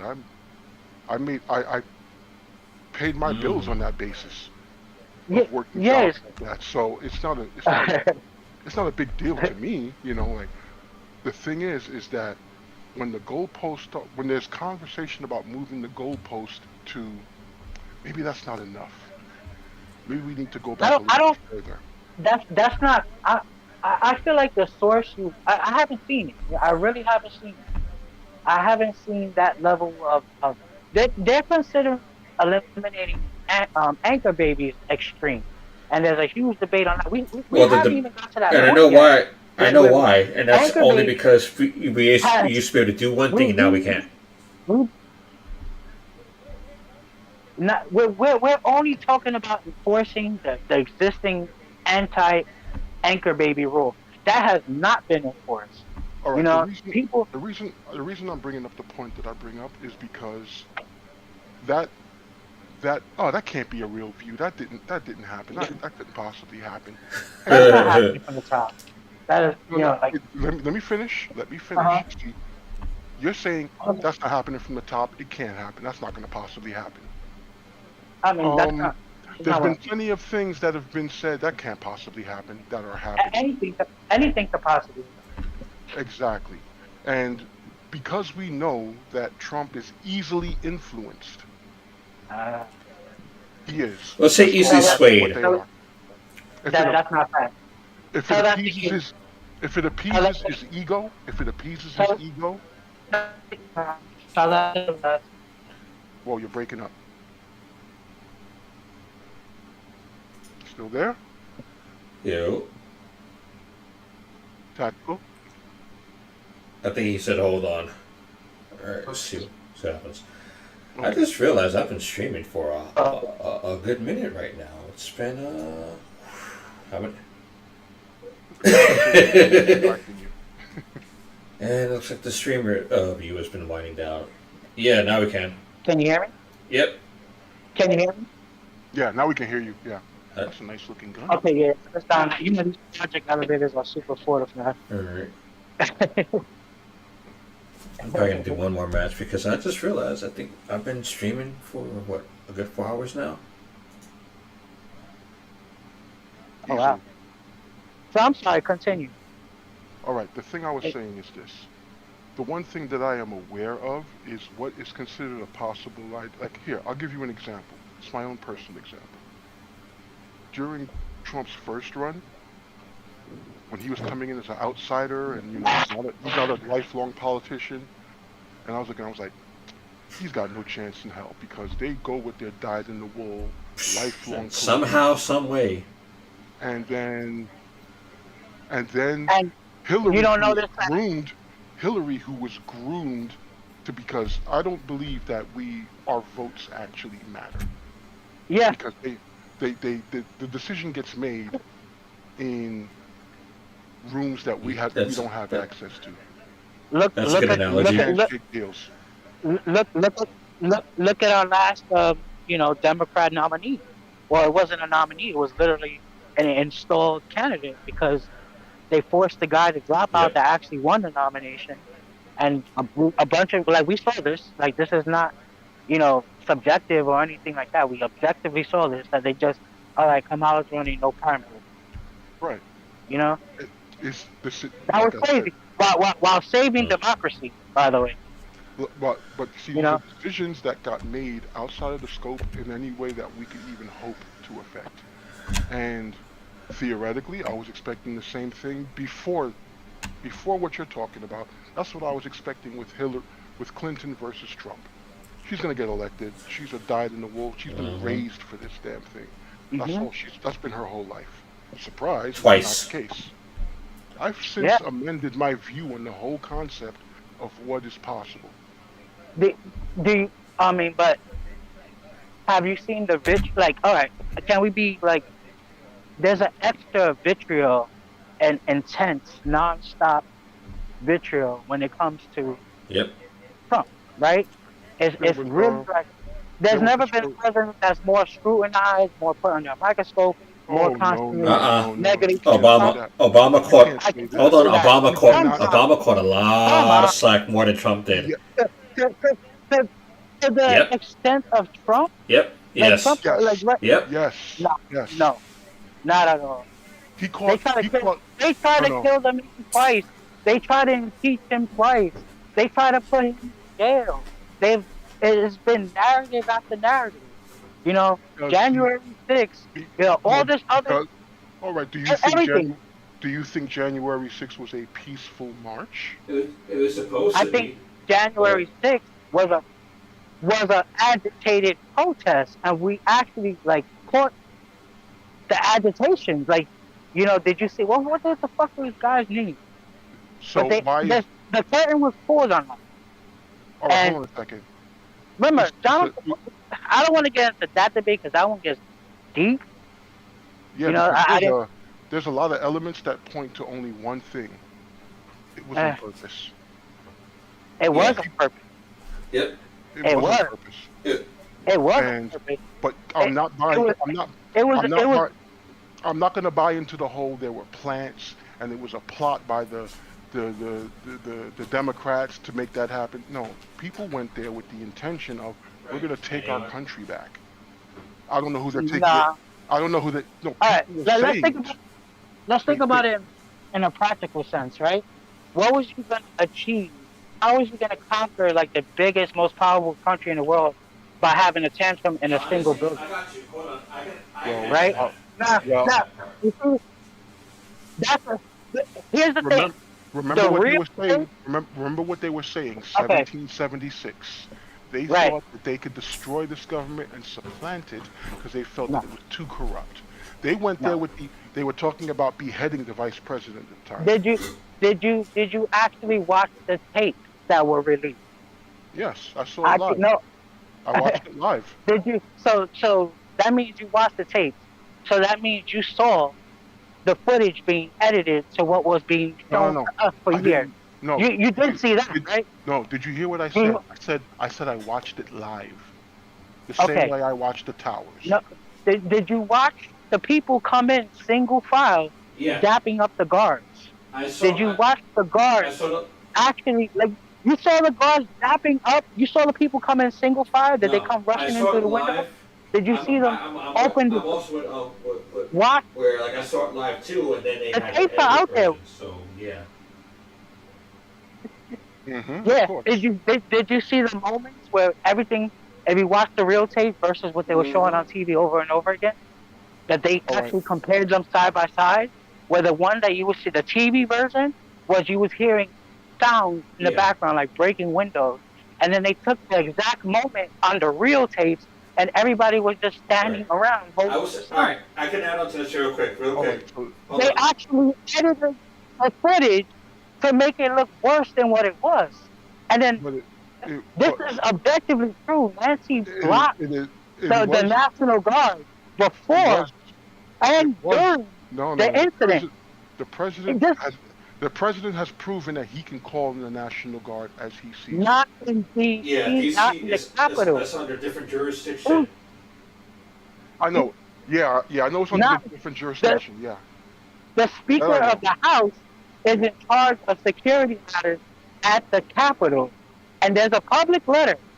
You can look this up. All right. So what you're There's a saying is public. that basically you're saying January No, 6th no, is no. not that I bad. know what you're saying. I'm saying it was a It psyop. shouldn't have been that bad, but there's way too many It, outside it, elements that yeah, I'm saying that both. made it, volatile. It was it was escalating on so many different levels before, during, after. Okay. So then who escalated it?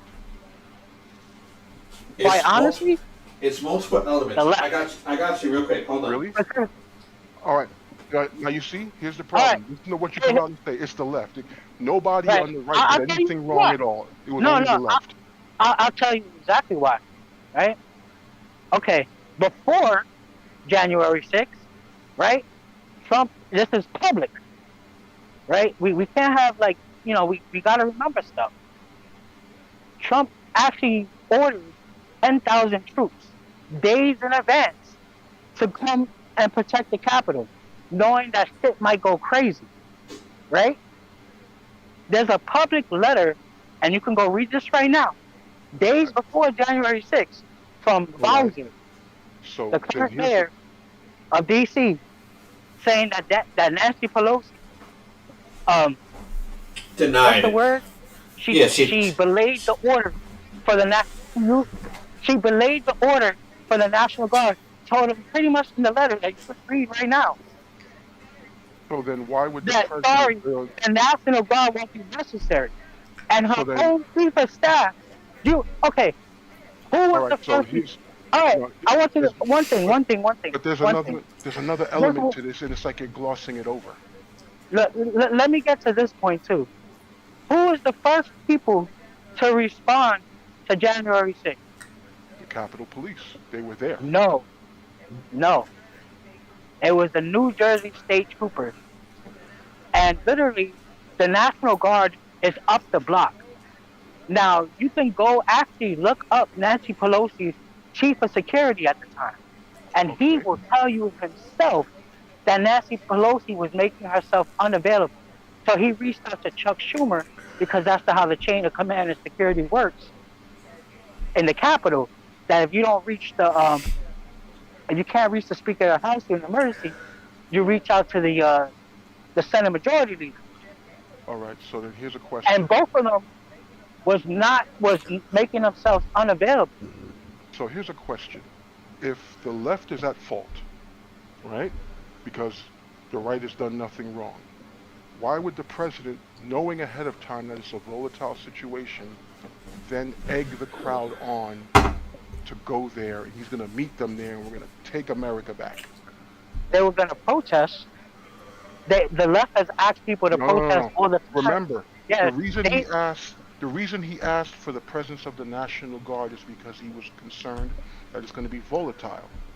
If the National Guard is not there, why provoke the situation? I might be able to answer that part, and I feel like It's that not part goes on necessary. ego, and what I mean by that is, you know how we all have our moments where we want one thing to happen, we plan on one thing to happen, but then all of a sudden things get out of hand, out of control, and then there's that whole moment of panic. So I feel like that plays a part. I don't think. First of all, we got to remember the. I think it's important to actually remember the specific quote, right? The specific quote was, "I can't stop you from going to protest, but please remember who we are, because a big part of MAGA is respecting law enforcement," and that was literally a part of his speech, right? I can't stop you. That was the poorest word I agree. used. I know you're gonna go anyway, but please be peaceful about it. Please remember that what we stand on, because a big part of what the left has been doing was demonizing the police, right? So we're supposed to be the party that respects law enforcement. But Finally remind okay, I hear your point, but here's the thing. Wait. So he didn't say go to the Capitol and tear shit up. He said, I can't stop. I know some of you are going, and I can't stop you from going. Because he would be a tyrant if he stops a legal protest. But there is one. And he reminded who we are. All right, you see, Supposed to be the party of law and order. You're absolving him of any responsibility, even though he is the most powerful man in the United States. He wasn't the most powerful man in that matter. No. Nancy Pelosi. No. What are the rules? What are the rules? Remember, people wanted him in office because he will run the country like a business. What are the rules of business? What are the rules of business? Because I've dealt with this too. What are the rules of business? The chief of security. You're absorbing the person that's literally responsible for security of the. I think I know. If it was up to Trump, you're actually doing what you probably don't realize it, but you're actually what you're questioning me on. You're actually doing. There's a person. Blame goes to leadership first. That's what always happens. And leadership has to deal with the consequences of it. Now they could have the effect roll downhill, whatever they want to do to their underlings, but ultimately, and I've seen it. But your order was delayed. Then you take other measures. If you really mean what you say, you take other measures. There's ways that things can be done. Do? The Capitol, the security matters of the Capitol are the Speaker of the House's responsibility. So the orders that he gave were belayed. He could go anywhere else in the country with the National Guard except the Capitol, because the Capitol is specifically security matters specifically run by the Speaker of the House. So his hands were tied. So you're saying basically he never did anything wrong. He could have spoke more. He could have spoke more. Not that day. Supporters. No. I think I think then. I think Then, all right. I Then think what? it's Then what? I Then what think he did. I All right. So I'll I put it think this way. I think uh-huh. I'll put it this way. I think He I showed think weak I think leadership. I He agree showed with that weak part. leadership that day. No, all right, hear I me out. Let me join in on this part real quick. you gotta understand that his hands were tied. No, they Like weren't. that's the part. Yeah, they No, were. they weren't. They No, literally Hold up, were. may I? Yeah, they were. no. May I say something? You You know gotta why? May I join in real quick? anywhere Go in ahead. the country besides the capital. All right, I'm go done. ahead, Let me go join in ahead. real quick. You got. So, I understand the part where, to an extent, his hands were tied because he wanted to do one thing, to make things go a certain. Hold on, let me finish. They Let tried me to do finish. this. I know. Let me finish. living And that back part, yeah, his hands were tied, but at the end Amen. of the day, he still has to own up to that, no matter what. So that part, I definitely get where his hands were tied in one instance, but as an overall thing, his hands weren't tied on everything else. And with the whole, hold on, wait, there's more. With the weak leadership part, yeah, there is definitely a large display of weak leadership on display because at the end of the day, there should have been no excuse or no reason for certain things to have gone down that way. Like, all right, hear me out real quick. Right. Okay, so Well, like for how? example, all right, Oh, if he, I What would have would you tried have to done? avoid that kind of protest in that area. Like for example, do it at the national park, do it on the big lawn, but not there where like shit can really be like not there. There's other places to go do that, not there. If that makes any sense. But that's the thing. But here's the thing. He didn't tell the same way anyone it. to go Hold to the on. capital.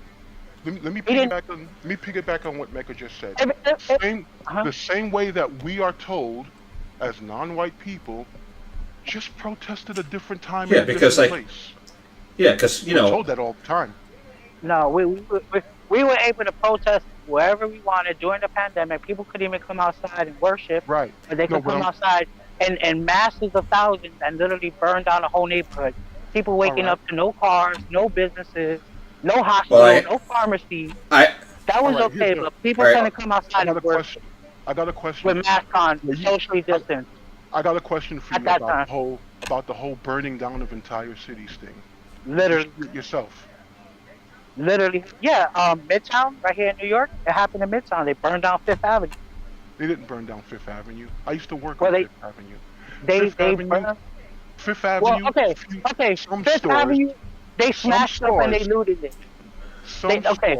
Some stores got hit on Fifth Avenue. but those stores were highly This- insured. Destroyed. There's a viral video clip. Look up when you get a chance. It's the funniest shit you'll ever see, right? It's called fiery but mostly peaceful.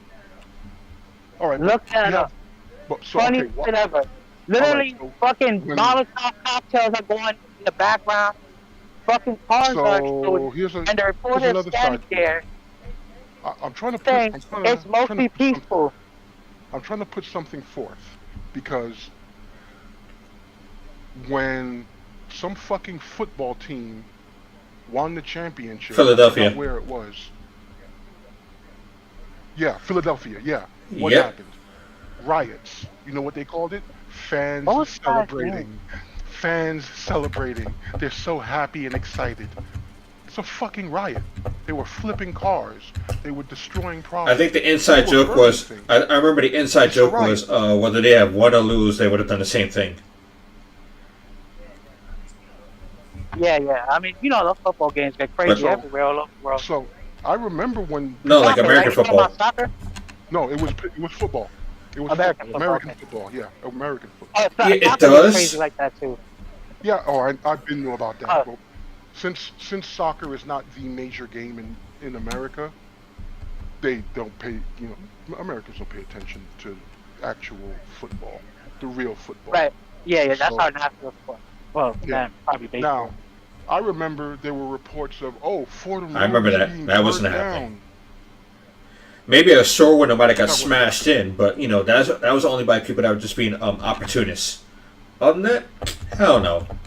Exactly. Well, there was billions of dollars worth of damages. This is tangible. Like after the whole riot thing, Right. billions You of just- dollars of so- damages.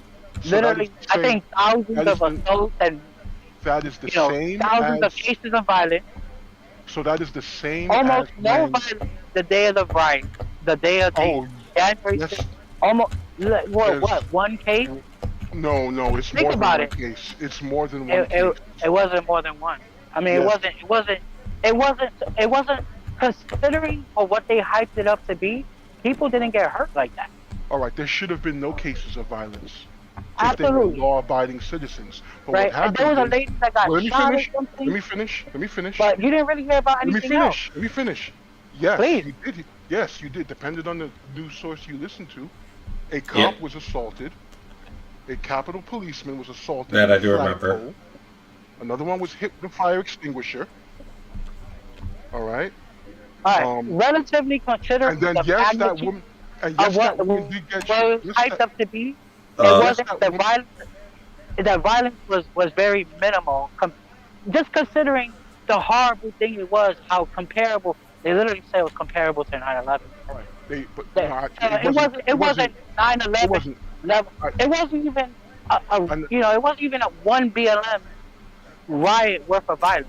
Like not even close. It was like literally like I'm not saying anything should have happened, but it was a handful. it doesn't. Like See, my considering how it was hyped to be, my point right? is We're this. talking about maybe one, two, three cases of significance, My right? point That is was this. that was If comparable to you're 9/11. if you really believe in respecting the law and law enforcement, there should have been none. There should have been none. Yeah. You have yeah, idiots on both sides, right? But here's another thing that I didn't even get to mention is that we also like this is the curtain has been pulled on January 6th, so we can see and there's videos. If you look at the real video, there was a whole crowd of FBI agents. There was a guy that was coming out that you could hear the crowd screaming, "Fed, Fed, I I Fed." I, You saw that, can't right? I can't trust the videos. I saw what I saw live when I was Okay, watching it that day.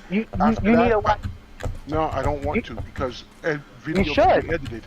Video can You be should. edited either way. The videos you watched were edited. No, I didn't watch video. I said I watched it live.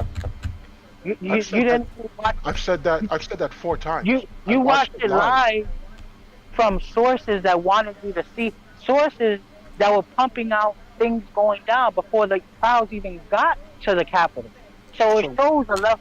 So we all can right. actually see that the reports about the January 6th incident was coming out before it actually happened. So it shows you I that there was can't a buy in. conspiracy I, connected to it. I That the can't buy. media wasn't. I can't buy into the We could, idea that it was just a completely peaceful march no, and there was it no was violence. absolutely not a completely peaceful civil affair. I'm I, not saying that. Well, But I that's what am it was. saying, That's what it was I'm pushed as. I'm That's what it saying was it was pushed as after the it, fact. for the most part, it was actually a lot more civil than it was made out to be. That's what I'm saying. People What I'm climbing saying up the too, walls, people climbing up the walls to get into the and Capitol building. feds yelling, "Get inside the Capitol!" Literally on video, telling them how to go around the barricades this way, go All through right, this window. all right. Let me Feds, explain something. Let me explain something. You're not FBI. well, listening. and that, You're and not. You're that, There not. was and a there that, was a and that. there's Let me a You're finish clip real that trying. quick. you need to 'Cause see. I know where you're going, but let him finish real quick. All Go right. ahead.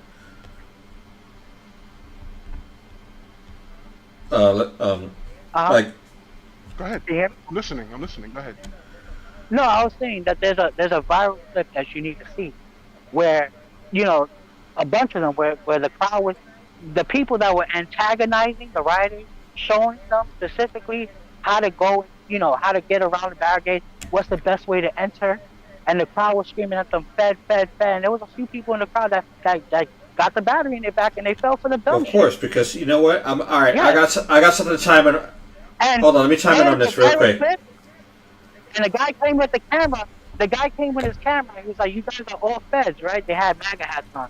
"You guys are all feds, aren't you?" It was probably a group of like 30 guys. So And why do they you? all jokingly flashed their badges like, "Got us." Laugh. So you're quick to And you believe that see a you're quick to believe that there were Oh, instigators oh, I know there were of January instigators. 6th, That was a but there we were given. no actually, instigators. But what was his, wait, no. Let me finish the what sentence. was his, Let me what let was me his, finish the sentence. hey, Let me finish the sentence.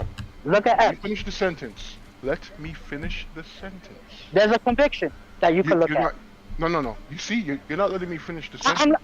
not, You're no, Right. please steamrolling me. finish. There's a conviction. No. You're steamrolling me. No, I'm not. Listen, please. Then just listen for a moment. You're saying there were agitators, there were people stirring the pot from within our own government, from within our own law enforcement community, right?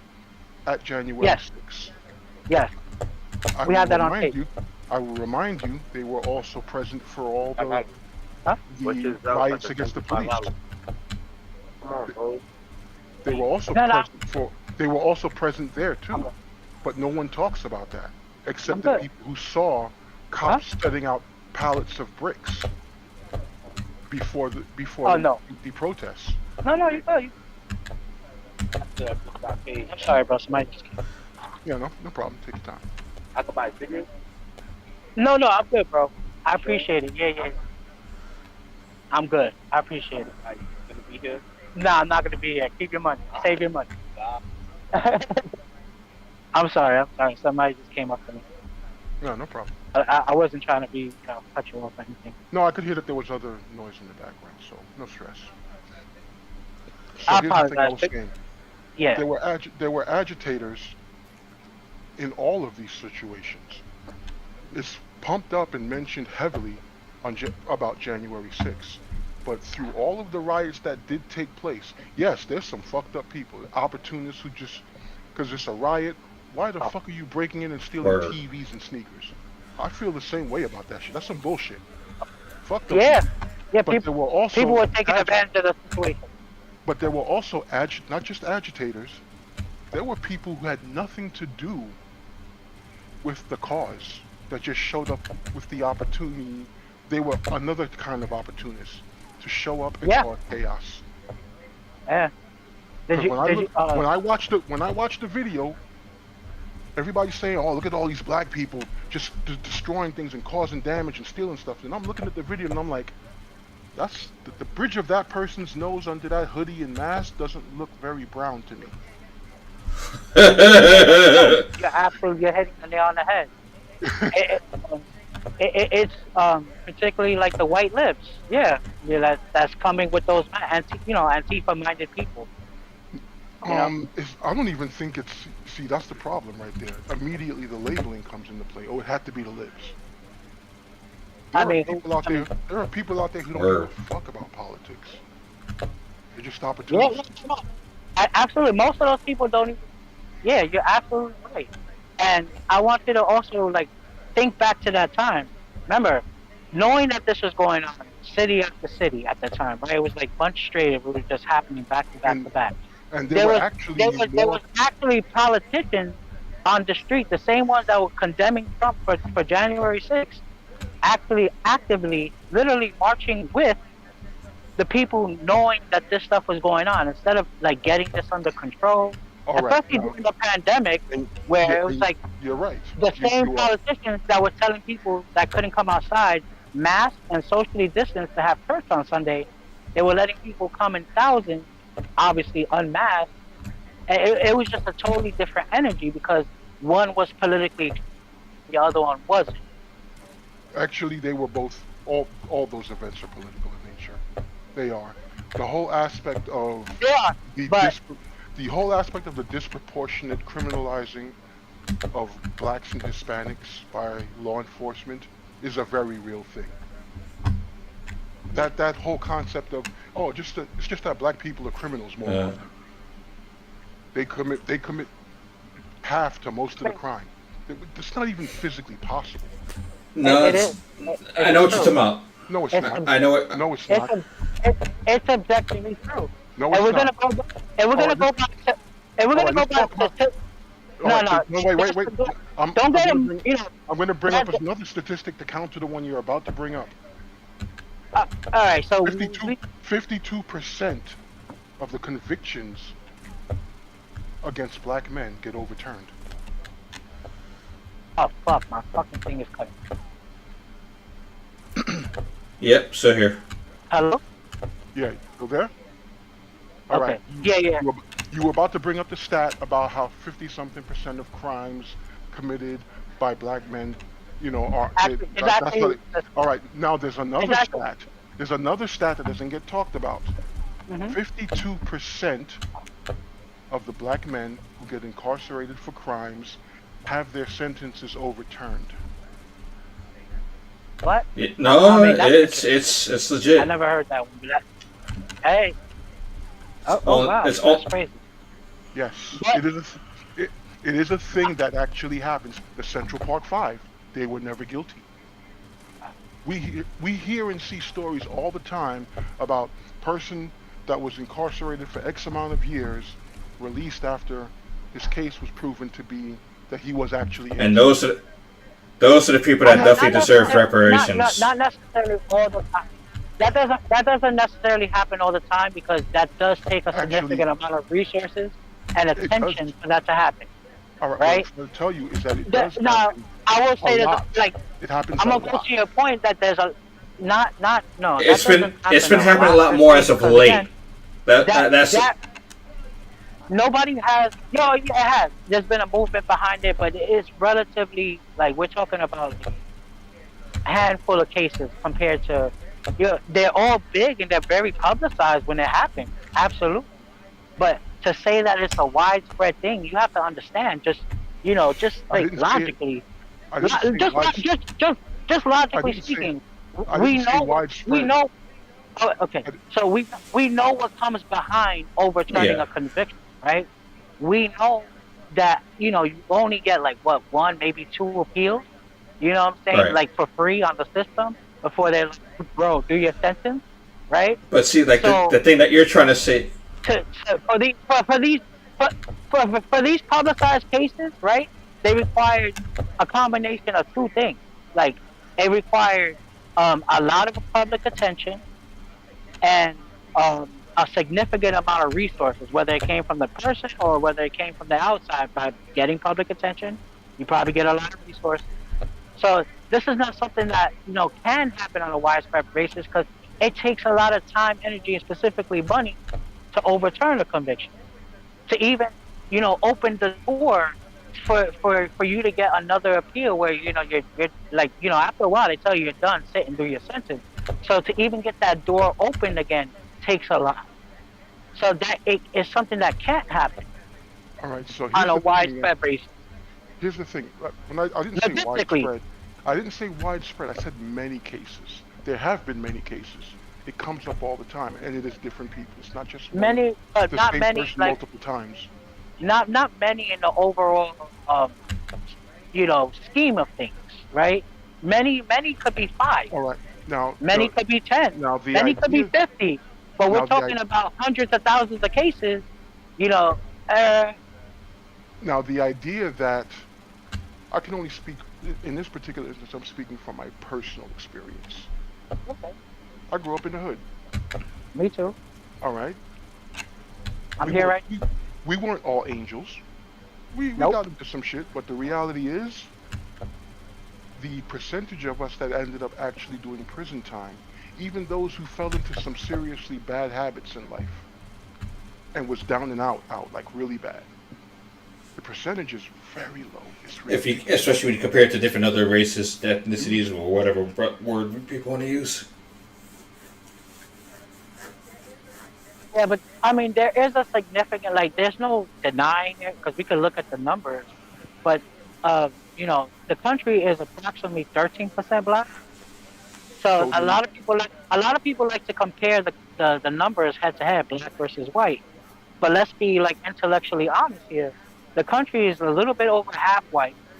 The country is about 13% black, and I think the whites actually have slightly more like murders and violence and stuff They like that. do. they But when you come, absolutely do. They have they they do have no, they have it's not multiple cable absolute. channels dedicated to it. It's not absolutely due, but the numbers are close, right? But considering that we're talking about maybe 55% versus 13%, the ratio is significantly higher on one side. Now, I will go and attest to your, ultimate point that a lot of that is due to systemic conditions Well, that that's a we tend given. to face.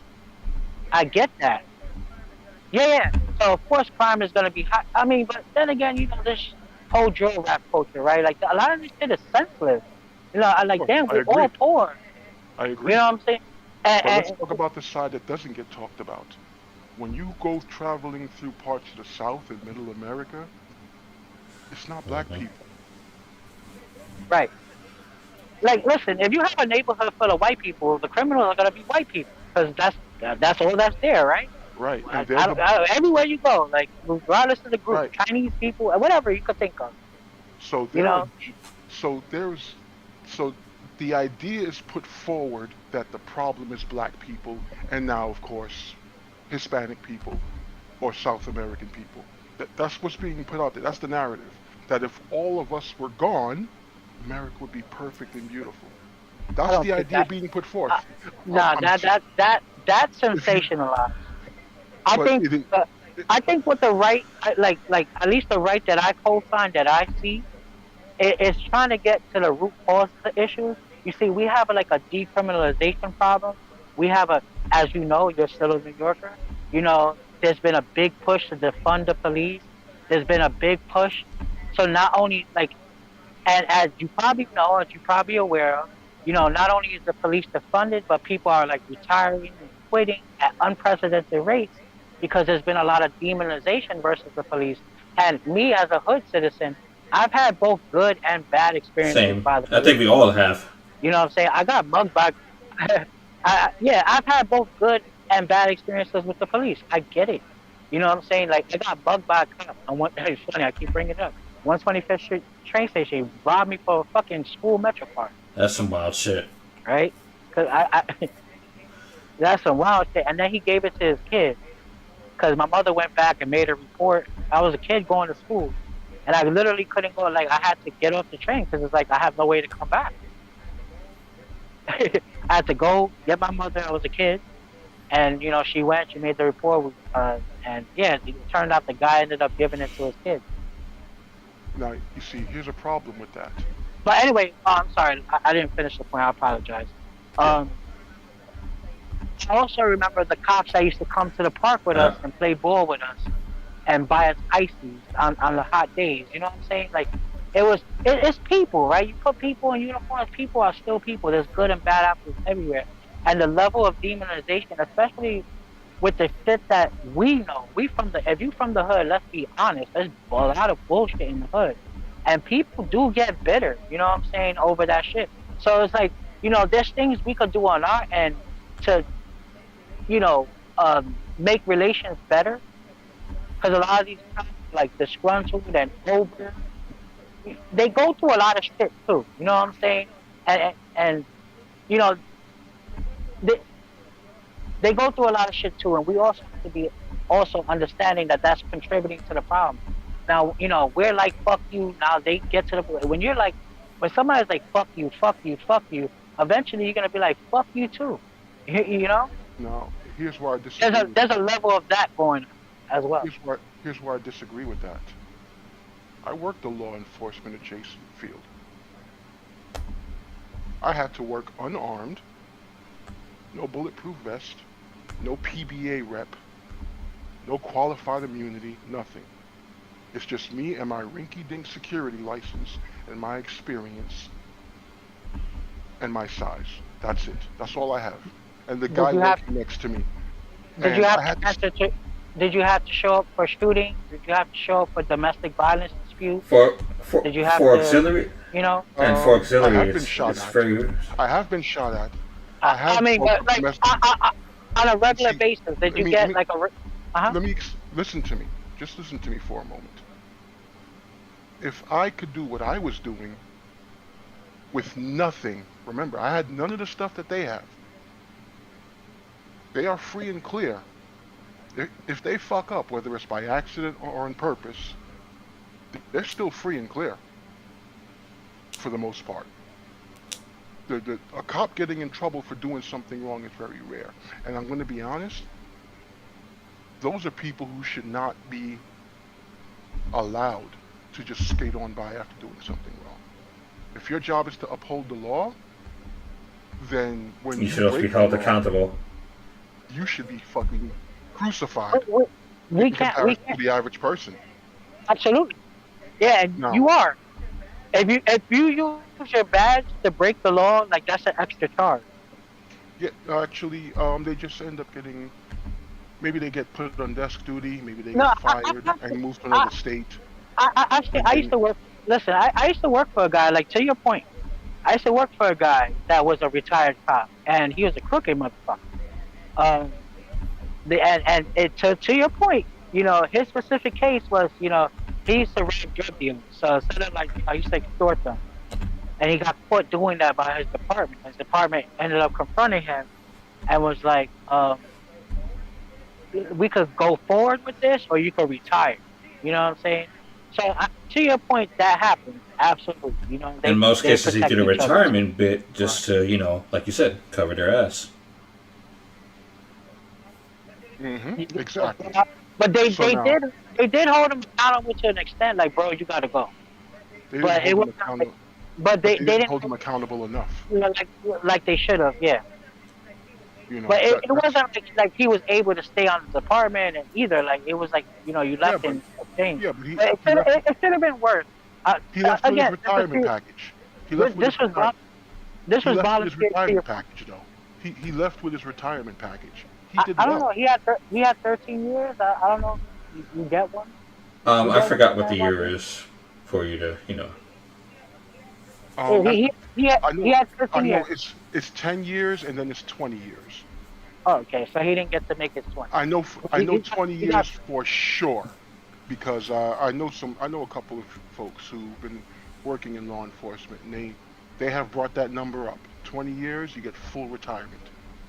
But I think there's a lesser standard if you leave sooner, like after 10 years or something. I'm not entirely sure. probably got something, right? Yeah.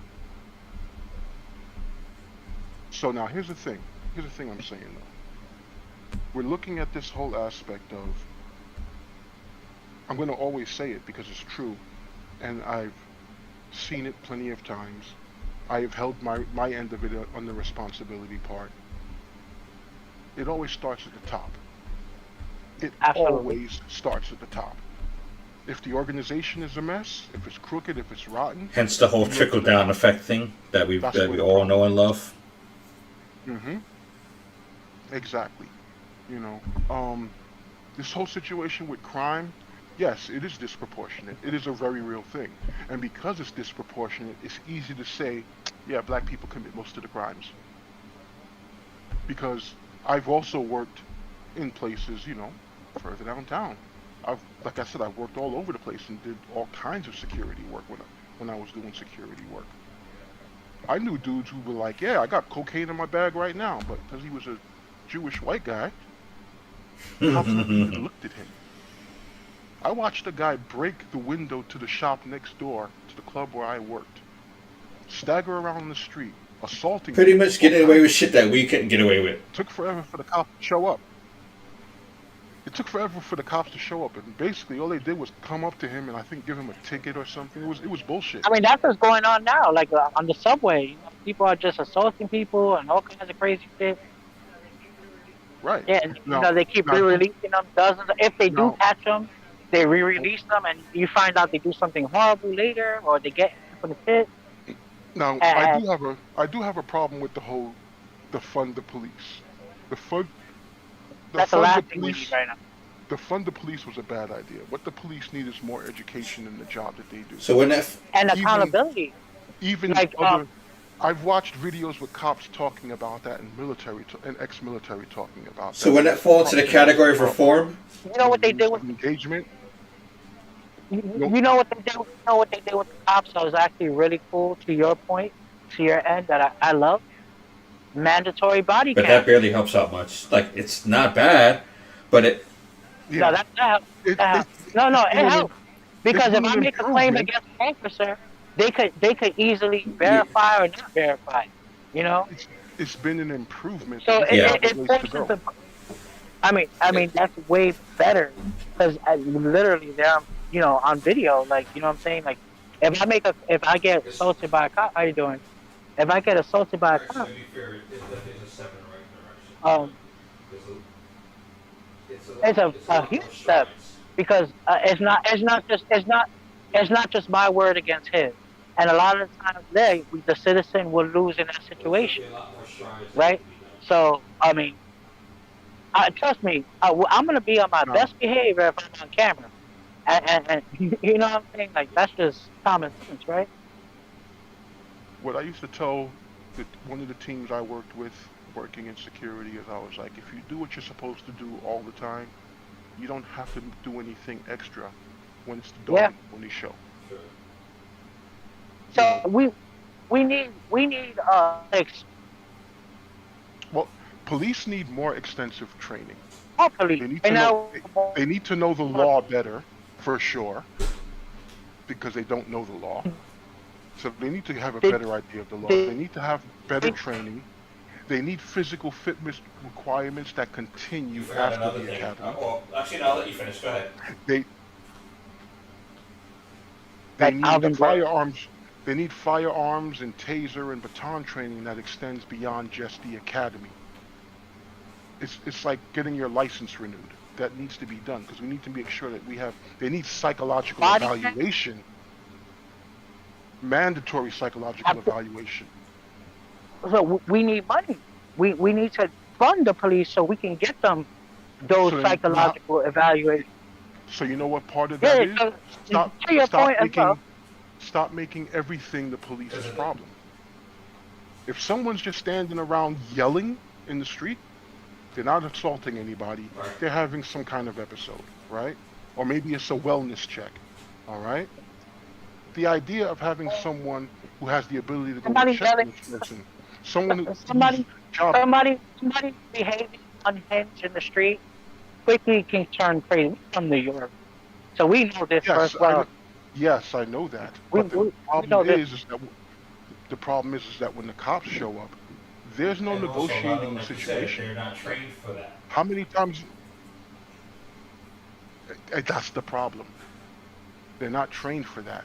The problem is we're sending a hammer to take care of every Yeah, problem, and to a hammer, Yeah. And some everything is a Well, nail. you can't just send social workers like you can't just send social workers like sheep to a slaughterhouse to potentially harmful situations either. Somebody being confronted by somebody that's already behaving unhinged, you know, is an inherent threat. So Right, but we can't. you can't just send a little No, fucking 90 right, pound social worker with her little folder to go address somebody that's Yep. fucking bugging out their mind. right. And we also can't send somebody who may or may not have a drinking problem and marriage problems, possibly an ego issue, because he used to get bullied in high No school. comments. I know people We like both that. do. All right, to show up at a call that they don't want to be at to begin with, because they don't like being in the hood with all these. Yep. Oh, pick a term of your choosing, and they show up already belligerent, And that's and the thing. they Yeah. make a situation that could have been handled by de-escalation even worse because they show up already escalated. We have to find a balance to this. No, Absolutely. obviously you can't send some 90-pound social worker to go deal with a 200-pound crackhead having a fucking I will say schizophrenia. one thing. Have you ever had the pleasure? Have you ever had the pleasure of fighting one? Those motherfuckers do not back down. I've fought. Same here. I have, unfortunately. Working in retail is where it really got crazy. It's like, why is this fucking skinny ass, fucking cracked up dude require 4 of us to pin him the fuck down? That Hurts kind are of bad, been okay? down that road. Yeah, it changes everything. Yeah, because when you're dealing with crazy people, they have like with humans, like we're incredible. Like if we're pushed enough, we activate our fight or flight instincts, and we can get incredibly strong. So the problem is with crazy people, they're always in that mode. Like I remember there was probably like 15 years ago, there was a viral video of a mother whose child was pinned under like an SUV. Oh, I The remember lady that. was Yeah. it was like 15 years ago. Little lady's probably no more than 90 pounds. She picks up like she just walks up to the car, picks it up. She picks it up with one hand, grabs the child with the other hand. Lady picked up an SUV.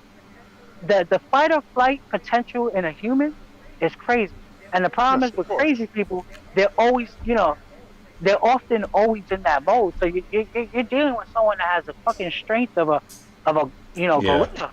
I You know, I could say one thing just to add on to and that whole thing real quick So, is that I've always been in some let me odd positions of where I've been the voice of reason for pour people out. that are that where their Actually, voice falls on deaf ears, yep, if that makes any half sense. crack. hmm yes, I understand. I've plenty of times. I always attempted to de-escalate a situation first, Absolutely. unless it was already out of control. I didn't just walk up to people and put them in a headlock and drag them out. I didn't walk up to But people and two-piece them the moment I saw them. I mean, that's not always happening. Like there's there's police with your kind of approach too. Remember, right? Just like logically speaking, right? A lot, we're trying to get home to our families without incident, right? hmm There's a lot of cops. there's a, so for their own interests, not even saying because they're nice people or whatever, but for their own interests, like let me not, risk not coming home to my wife or kids, or you know, let. So a lot of cops would show up to situations not looking to escalate because it really does them no favors to do so. Like a lot of cops just want to fucking drive around all day, fucking get a coffee, a donut, sit in their little fucking squad car and chill. They don't even want to do the paperwork. But here's the problem with that. Yep. That's not what the job is. The job is I know, risk. See, I know, but well, to the point I was making was there's an incentive for them not to be escalating situations, right? then It's why just do like they? a logical thing that they just kind of want to just do what's needed and get out. But You then know, why are it's there? not like, Why are there too Hold if many on. he of them? punches him, he has to. Unfortunately. If he wants to punch him, mace him, he has to write. Hold He on. has to write a big ass report. hmm So he probably rather not do that. You know what I'm saying? I know I'd rather not do that. Maybe I'll catch a fucking night. I'm not trying to wrestle nobody unnecessarily unless I absolutely have to. Right, but there are This is too not many. But because of there. being a nice guy. It's because people don't want to be over. They don't want to add more to the plate that absolutely needs to be there. All right. Yes, there are those police officers, and then conversely, there are also the other police officers who don't give a fuck about doing the paperwork because they get to flex their muscles on somebody. They get to prove their authority. This does exist. The Oh, parallels it do does exist. exist. I've seen it personally, and I've dealt with it. And I really do think that the body cams Now, go now, a lot, does a lot towards fixing that. Like nowadays, before the cops used to be on the gas, drinking outside and stuff like that. Now hmm they don't fuck with us. Like they don't even bother coming. They used to jump out the car. We be in front of the building drinking and shit. Chilling. um, yeah, they used to often pop up the car, try to chase us. yeah, I All know. kinds of. I've been, yeah, dealt with that too. Yeah. Nowadays, I was on 116 today. They had a big parade there. Everybody was literally out with their Modelos, opening in front of the cops. You know, Well, having an open bottle is no longer a big issue anymore, if I remember right. The laws Yeah, have been because pretty much altered. now it's like if you have an it, open it, bottle it's but not. you're not being belligerent, It, it's it, fine, and I'm using air quotes over here. But if you're Mm-hmm. no, it's not like the law is changed. It's the perspective on enforcement that's changed. A lot of it is the cops realizing that the DA are probably not going to even charge these people. So why would I even go risk an incident? Again, yeah, paperwork. Uh, Well, another part of the problem is that the police department has quotas. It should not have quotas. That's an incentive to unfortunately. escalate situations. I Having mean, quotas. Yeah, that was wrong. And that hasn't really been a thing for a while. That's one of the benefits of kind of the way things are going with the police nowadays. That one thing is a lot of quotas are essentially gone. It's kind of too lax. That's my thing. It's like it went too far in a certain direction. Well, it's fun. So quotas I can, being gone is a great thing, but it's like I now can, you're not arresting I nobody, can answer. and yet I can answer the here's the secret here's the question ugly for truth. you. Here's the ugly truth to that. There's a reason why we're seeing a lot more crazies on the train, a lot more like we'll see things on the news where they release a guy like 14 times for like fucking felony, Yeah, that that It's for that's something horrible that law coming because out of Albany it's was funny you guys a mentioned big that because mistake. Yes, that's I something I agree. definitely wanted to talk about tonight, which was that for your trading one. Yeah, because oh there's yeah. no way that should happen. Like with all the things that No, it when you shouldn't look happen. at everything, there's no way that should have happened. And then when you look at the elements of everything, you're like, whoa, hold the fuck up. And that's the thing too. That's what I was also getting at. That there's a sinister reason behind that. Because it's expensive for Virtually, states to it's expensive, especially for mentally ill people, for states to hold people. So that's why they're essentially in the jails and Well, the avoiding expensive filling part them isn't back really the up. problem. You're gonna laugh, well, but hear me And out. that and No, no, hear that me out. oh, you know issue how much it No, is. I know You we. know I you know how much that it I is know where you're to going that's with gonna you it. know how much it is. You I know that's how do. much gonna it is to change. house. I'm just one thing, just one quick thing. Do you know how much it is to house an inmate every year? Like roughly on I average, know, it's but like one this is the hundred part and I ten wanted to get thousand to, which dollars. is like it's not Hmm. really the expensive part that's the problem. It's the problem that how can I say this without sounding a little bit too wild out there? It's more along the lines of we have too many people that are in these positions that don't want to do the job. So like, Absolutely. That is a big issue. And not only do they not want to do the job, but they want yeah, to take the that part. money for other things. And also, You know, unlike like other states right now, unlike other states, New York is not currently rocking with the whole for-profit prison system Yes. set up yet. Well, New York City, but New But York State. yet, yeah, further upstate, there's definitely some things going on. But yeah, here in the city, not yet. But once that becomes a thing, oh, people will be getting thrown in jail left and right because then it's a moneymaker But yeah, for some private which is firms. the reason That's what why that you see comes down to. certain people get like sent But upstate compared to dealing with hmm city time or Rikers. So yeah, you're definitely right about the money. The pipeline thing not working in certain favors in the big city, but yeah, when it comes to small town shit, different yeah. story. this, the Now here's the thing thing. about You mentioned. the money to shut Rikers down. Yeah, yeah, I know. And I what know. about Mondami? We should Oh bring him up boy. too.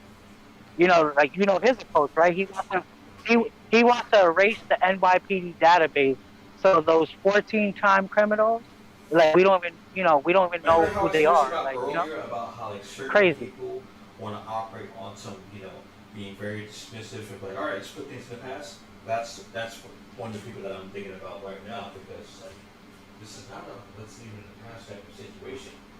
And mind you, I haven't been in New York like living wise for almost 2 years now. And every time I get homesick, I just go online and see dumb shit. I'm like, you know what? My homesickness is cured. I miss the food, I Hmm. miss the convenience, but you know what? I don't miss New York as much as I wanted to. I understand No, too. you're Now here's another point. Going back to talking about the Yeah. police thing and the fear thing. Alright. Quick story. I used to work on Fordham Road at a retail store. This retail store, people tried to shoplift all the goddamn time. And then we had the three-card Monte people standing outside the store. First off, they're robbing people of their money with the bullshit ass gambling, but they were also a pickpocket crew. So I was there working and doing what I got to do. And I remember one day, some chick, you know, the store detective asked me to stop her. I stopped her. Um, she took it real personal and was acting the fool. It's and always a everything, woman or and someone that's not your same ethnicity that takes it personal. Mm-hmm. Yeah, and it's like, hey, I'm just doing my job here. I thought, and then she's going extra hard, and I'm not one for doing this normally, but she got on my nerves. I said, shut up, bitch. Good And she times. did Good indeed times. shut up and leave the store. And then I was standing out there because for some stupid reason the store manager decided they had to have a bunch of fucking merchandise on the sidewalk. So now I got to stand outside to watch the sneaky motherfuckers who would come up to the corner of the store, pull stuff off the rack and run away. I'm standing there with my back to the rest of the world essentially. I'm at the edge of the sidewalk. And I move a little further closer and I come back or whatever it is, my back is turned to the entire Fordham Road and everything behind me because I'm focusing on what's in front of me. Some dude walks up to me and comes up next to me and he goes, yo, you called my wife a bitch. And I said, she was probably acting like one. And he said, yo, you don't know what you're doing, man, because, do you understand that anybody could just walk up to you and you could be done in a moment? And I looked at him and I said, it's part of the job risk, man. I accepted that a long time ago. That shut him up because he was expecting a different response. That goes to my point of this. If I can accept that as a measly fucking security guard, right? I want to go home too. I don't want to get hurt. I want to go home too. I want to rub my face and titties when on Friday night. I want to go. There's things I want to do. I want to enjoy my meals and everything. Like, I want to continue living life, but I understand that there's a risk that comes with my job, and I have to accept that and deal with it accordingly. Because worrying about what could happen to me makes it more likely. Makes it more likely for the things to happen. Because now I'm watching out of fear, not out of vigilance, not out of being professional.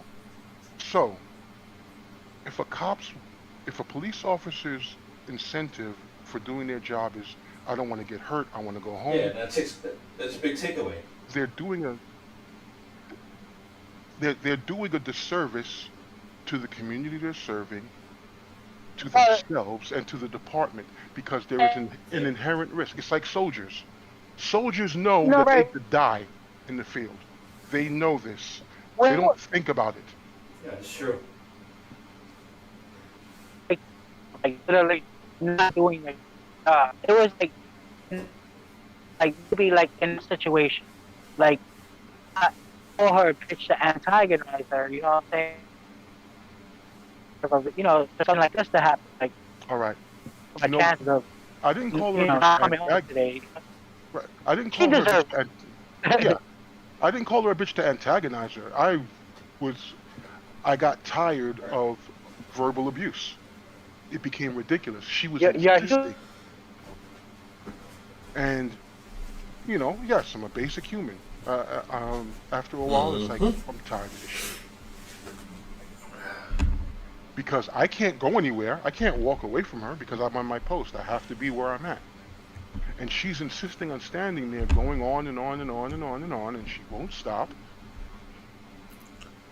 because she wants to hurt. Because her ego's been fucking, And exactly, and I'm not. So, and to make it even worse, I'm really not paying attention to her the entire time. Yeah. Because I have a job to do. So she just gets more and more pissed off because that's a thing that women do. They want you to react, and when you don't react, it pisses them off even more. Let's not single out women. Let's just say women and ignorant folks, because not to say that women and ignorant folks go hand in hand, but it's definitely a lot of people out there that got some real fragile egos, where it's like they're very ego-driven. Yeah, Women are wired to be more emotional, and they're held less accountable by society, right? So you're like a big guy, 6 feet, 300 pounds. So it's like typically, like most men would be like, if I act provocative, like she's acting, I'm gonna put myself. Yeah. You know what I'm saying? So society doesn't really hold women accountable to the same. Because the thing is, and especially where we're from, right? We can't get away with, like, literally, if we do a lot of the same things that the women do out here, like a No lot of us comment. would have been killed a long time ago. Because the follow, right? Of Like course. going up to 300, a 6 foot, 300 pounds, 300 something pounds. I'm gonna think twice about it. You know what I'm saying? It's not, at the end of the day, you're not scared of nobody and like that. And if you gotta defend yourself, you gotta defend yourself. But it's like you're also gonna, let me not like escalate this situation because I don't want to get punched by that guy. You know, You know what I'm saying? Like, you just but she's not thinking that. Society doesn't typically hold them accountable to the same. So it compounds the problem. So she Agreed. thought you was gonna be her, emotional punching bag, and you wasn't having. Exactly. So with that in mind, though, the way I look at it as, what I We was like saying women, by earlier. the way. Don't cancel. Don't cancel. Yeah, yeah, I know. I got. I generally don't have any issues with women until they start acting a fool and thinking Right? that they can what's do that old whatever they saying? want and get away with it. Just What's that old because saying? It's ovaries, never a problem until a you know. problem is made. Yes, exactly. So my thing is this: police officers, with all of the support that they have an Mm-hmm. entire support system. Nut up and do the job. Like, no, I can't be sympathetic about that. Like, yes, I know it's a tough job. I know it is taxing. Of course it is. I have a fractional awareness of that in what I had to deal with.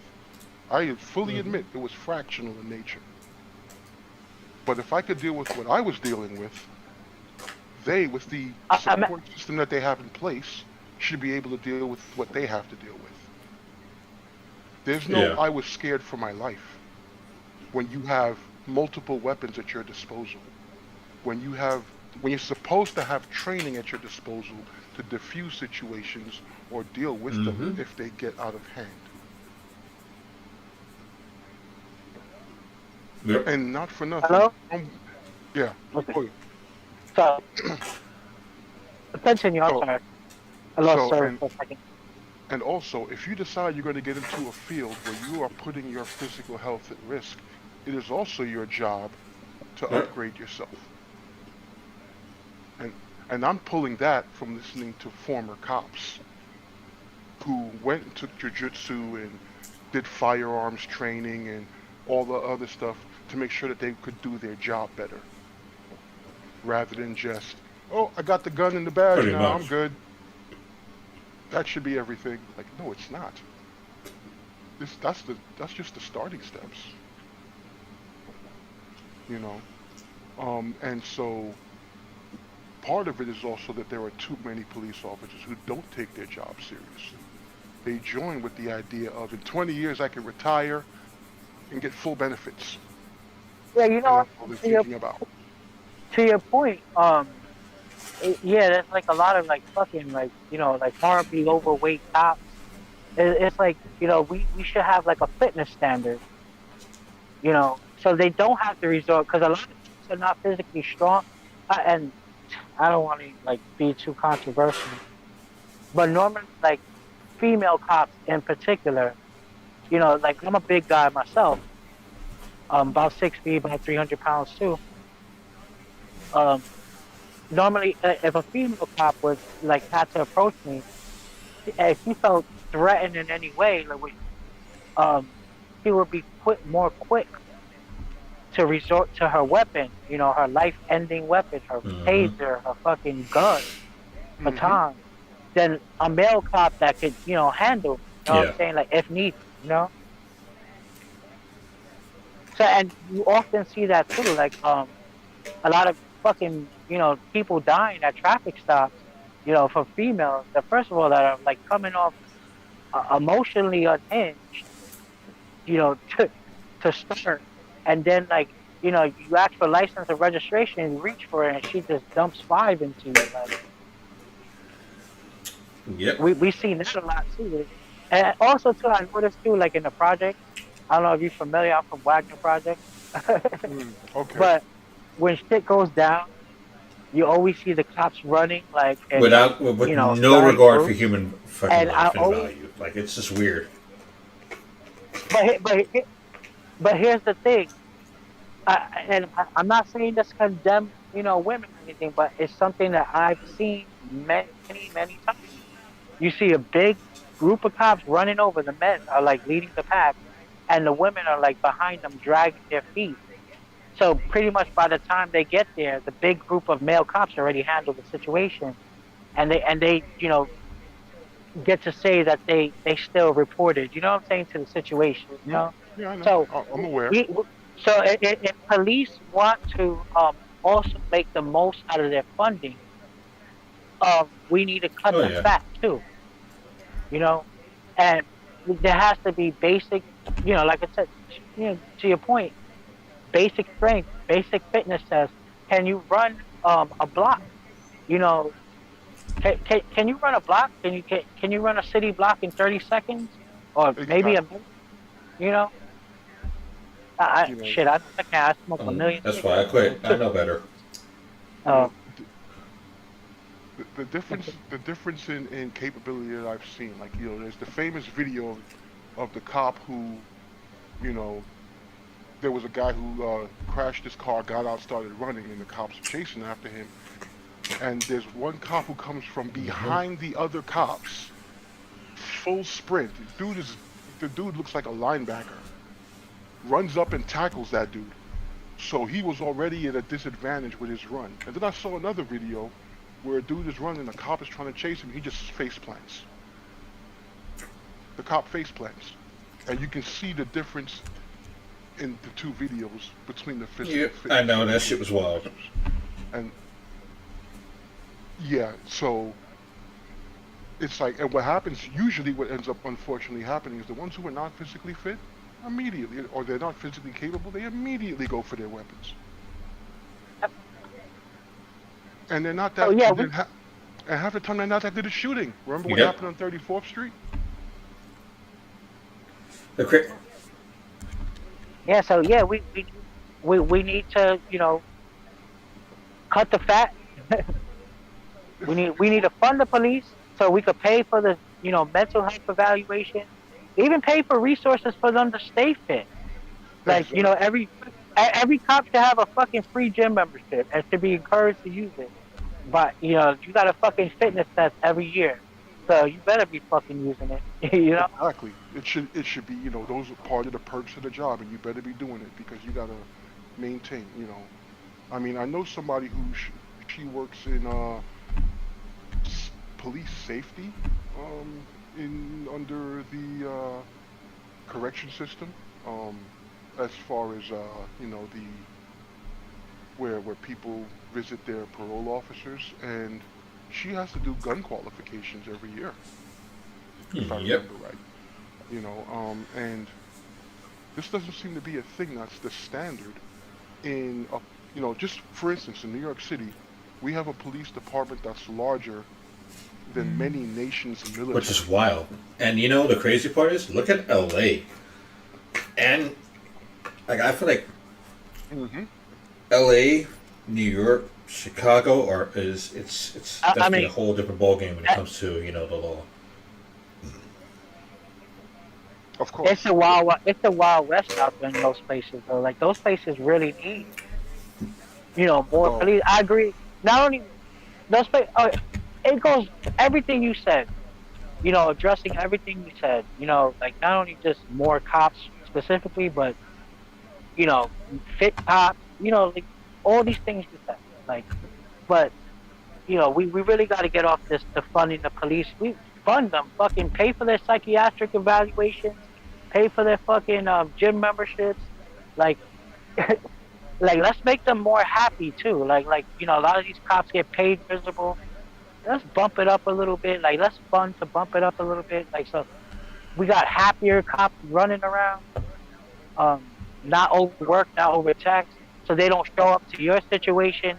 You know, hmm so they're less likely to show up to your situation. More escalatory than they need to be. You know, because since we've got police departments blowing money on unnecessary shit, lots of unnecessary shit. All right. We gotta cut a Police, lot of. police departments do not need military class vehicles and weapons. They don't need them.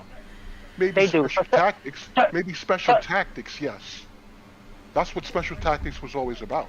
like raids and stuff like that. Yeah. Yeah, but No, it's No, not like we're living in a country like, like for example, but like you know, Jakarta, where you need some yeah, but military type of presence, or Brazil. how many yeah. times did you see a cop running around with like an assault rifle? Probably like on 42nd Street. Sometimes you see them Only, holding an assault rifle. I But that's actually because have never seen an officer with an assault rifle. I'm just aware that they had the whole program. Yeah. it's not really like a huge prevalent thing. yeah. Like most of No. them got 38s. You Yeah. know, No, they're all at nine. They're all at nines now. I think 9 they have- milli- 9 They millimeters. switched over to Glock. Yeah. You know, they switched over to Glocks a long time ago. Unfortunately, I know a few people out here that got some. They like to call them trophies from cops. Yeah. Like, hey, you dropped Yeah. this. and yeah, there's one that's pretty nice in the neighbor. Somebody has a fucking 38 with a fucking they put gold trim on it, fucking pearl. The cop had like it was real personal, so they took that Damn. trophy and they made it really Wow. nice. Hey, those were different times. And here I am trying to shop legally and get some new hardware. the shit has fucking pearl handles. Like, come on. Like, how you lose your personal one? That makes no sense. I mean, the cop lost more than his weapon. That cop lost more than his weapon. Ah, Oh, that's why. Yeah, that makes sense then. For the trophy. strange times indeed. That's all I gotta say. Yeah, Sorry, that's I have to bring that up. we know. No. This is part of life as we know it, growing up in the hood.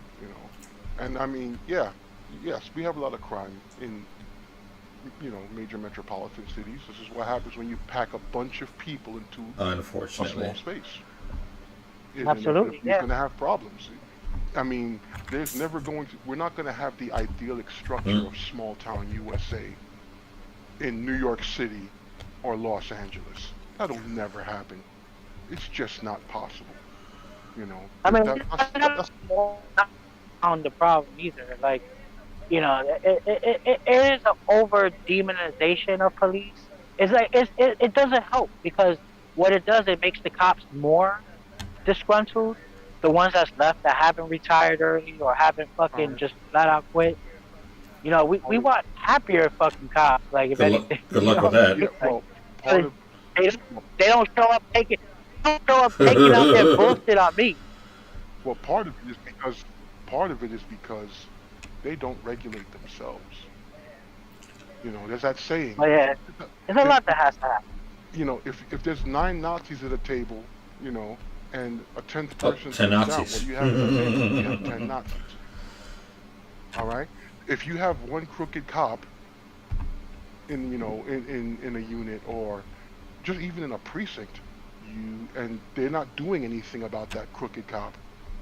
They're not doing Yeah, it's like anything you're about that contributing to the problem. That's when we end up with ACAB, unfortunately. It's like, if we were talking earlier about different things, like, there should be no inexperienced, there should be no less than Yeah. good pilots. Planes. So there should be no. We know bad news spreads faster than good news, right? Of course. So it's like, so it's like, I don't like the idea, because there's people really like, you gotta understand too, because when I was kind of picking a career path, one of the things I looked at was like the process of becoming a police officer. And then, I looked things up. I looked up, you're having to go. At that time, they required at least a associate's degree. You had to do the police academy. and then the fucking starting pay was like fucking like $50,000. And then New York, being a cop in New York City, all the fucking shit that you could deal with Yep. that in any second. So I'm looking like, it's much easier for me to just go to this free program that's like 6 weeks. It was like I went to Pascola. Yeah, I know. I'm the one that told you about it. I'm aware of this. Yeah. Shit. Ooh, hold on. Hold on.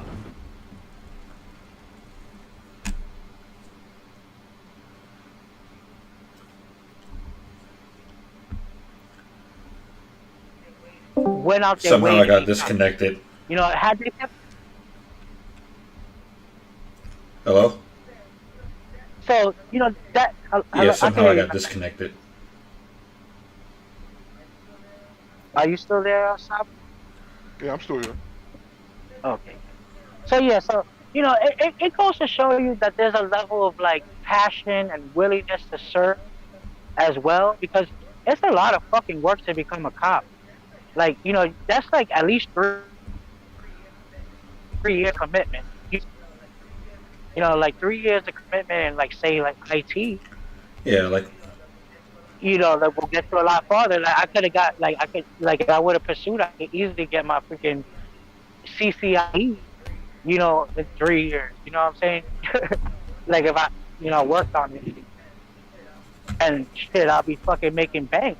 Yeah. To start, and without risking my life, without showing up to all kinds of crazy situations or having to wrestle with crazy, gorilla strength bums on the street. You know what I'm saying? Mhm. I understand. So understanding that, like, I hate to see those cops, guys, because the process of the cop is like everywhere to love and beg for communities, the sense of like love and service. So I don't necessarily forget that either. So when we have bad apples, we gotta also remember things like that and not demonize everybody else that really just wanted to make a difference in their Yeah. community. All right. So here's the problem. That's it.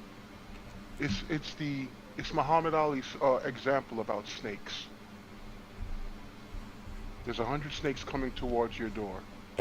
Some of them are poisonous. Oh, The most of them are not. How You can you can't. tell the difference? Unless you know. You Yeah. just close the door. You just close the door entirely. Now, here's the problem we have. I've dealt with because of, well, one, growing up in the hood, and two, working in security. I've dealt with police officers plenty of times. More of it professional than personal.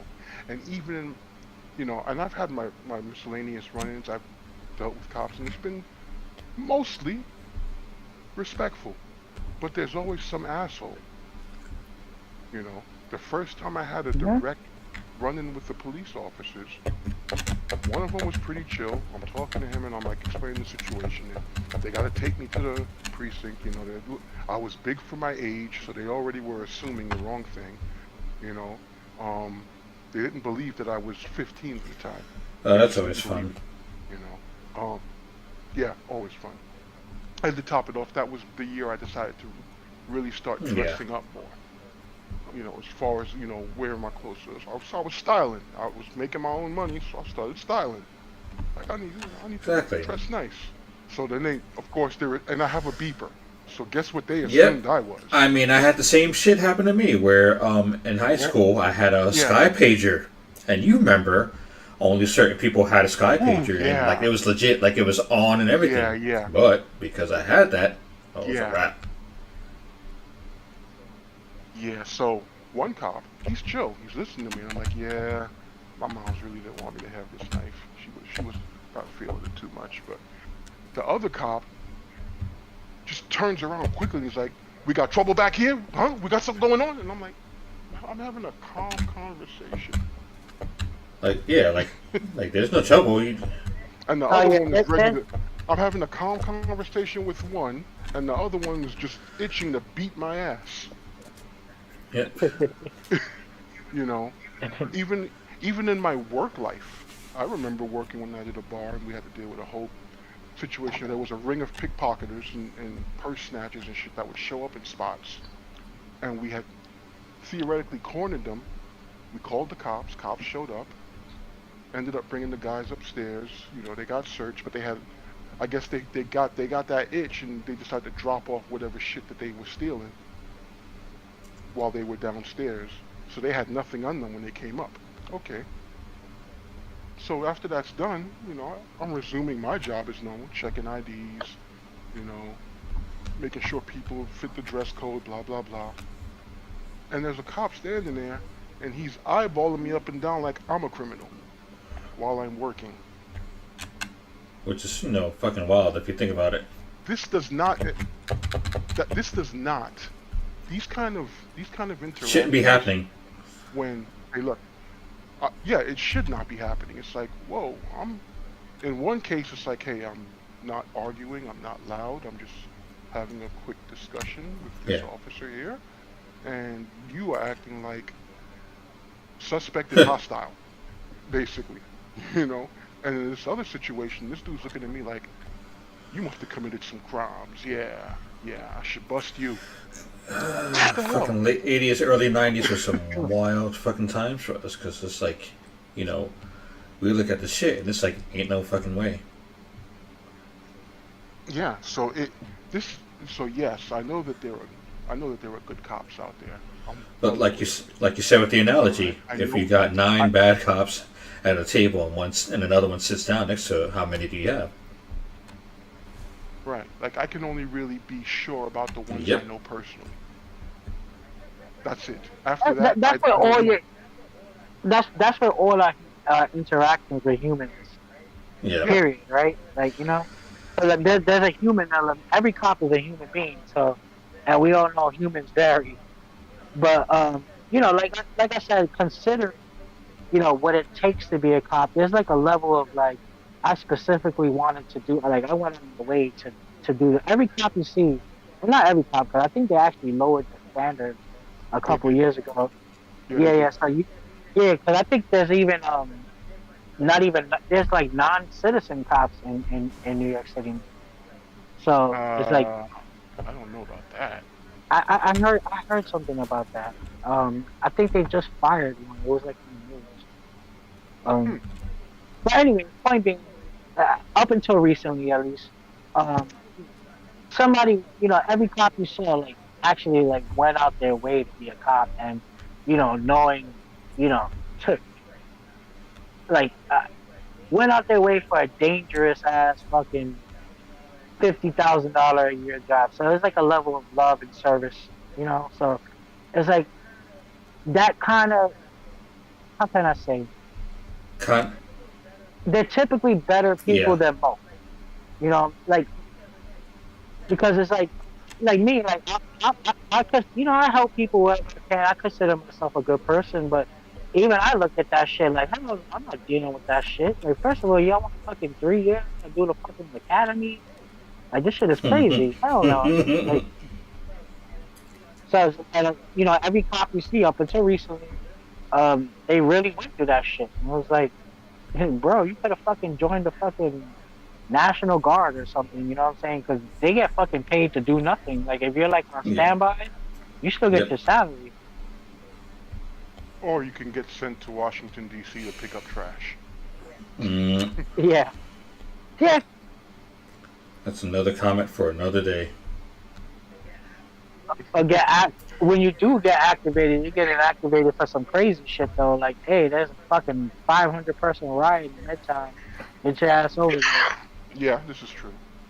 But for the most part, you know, thankfully that shit ain't happening. That type of shit ain't happening every day. So most of the time they just sit unactivated. My sister's in the guard actually. She's on reserve. And yeah, you know, you just fucking like live your life. You report once in a while, you show face, but free check. But I do that before I fucking become a cop.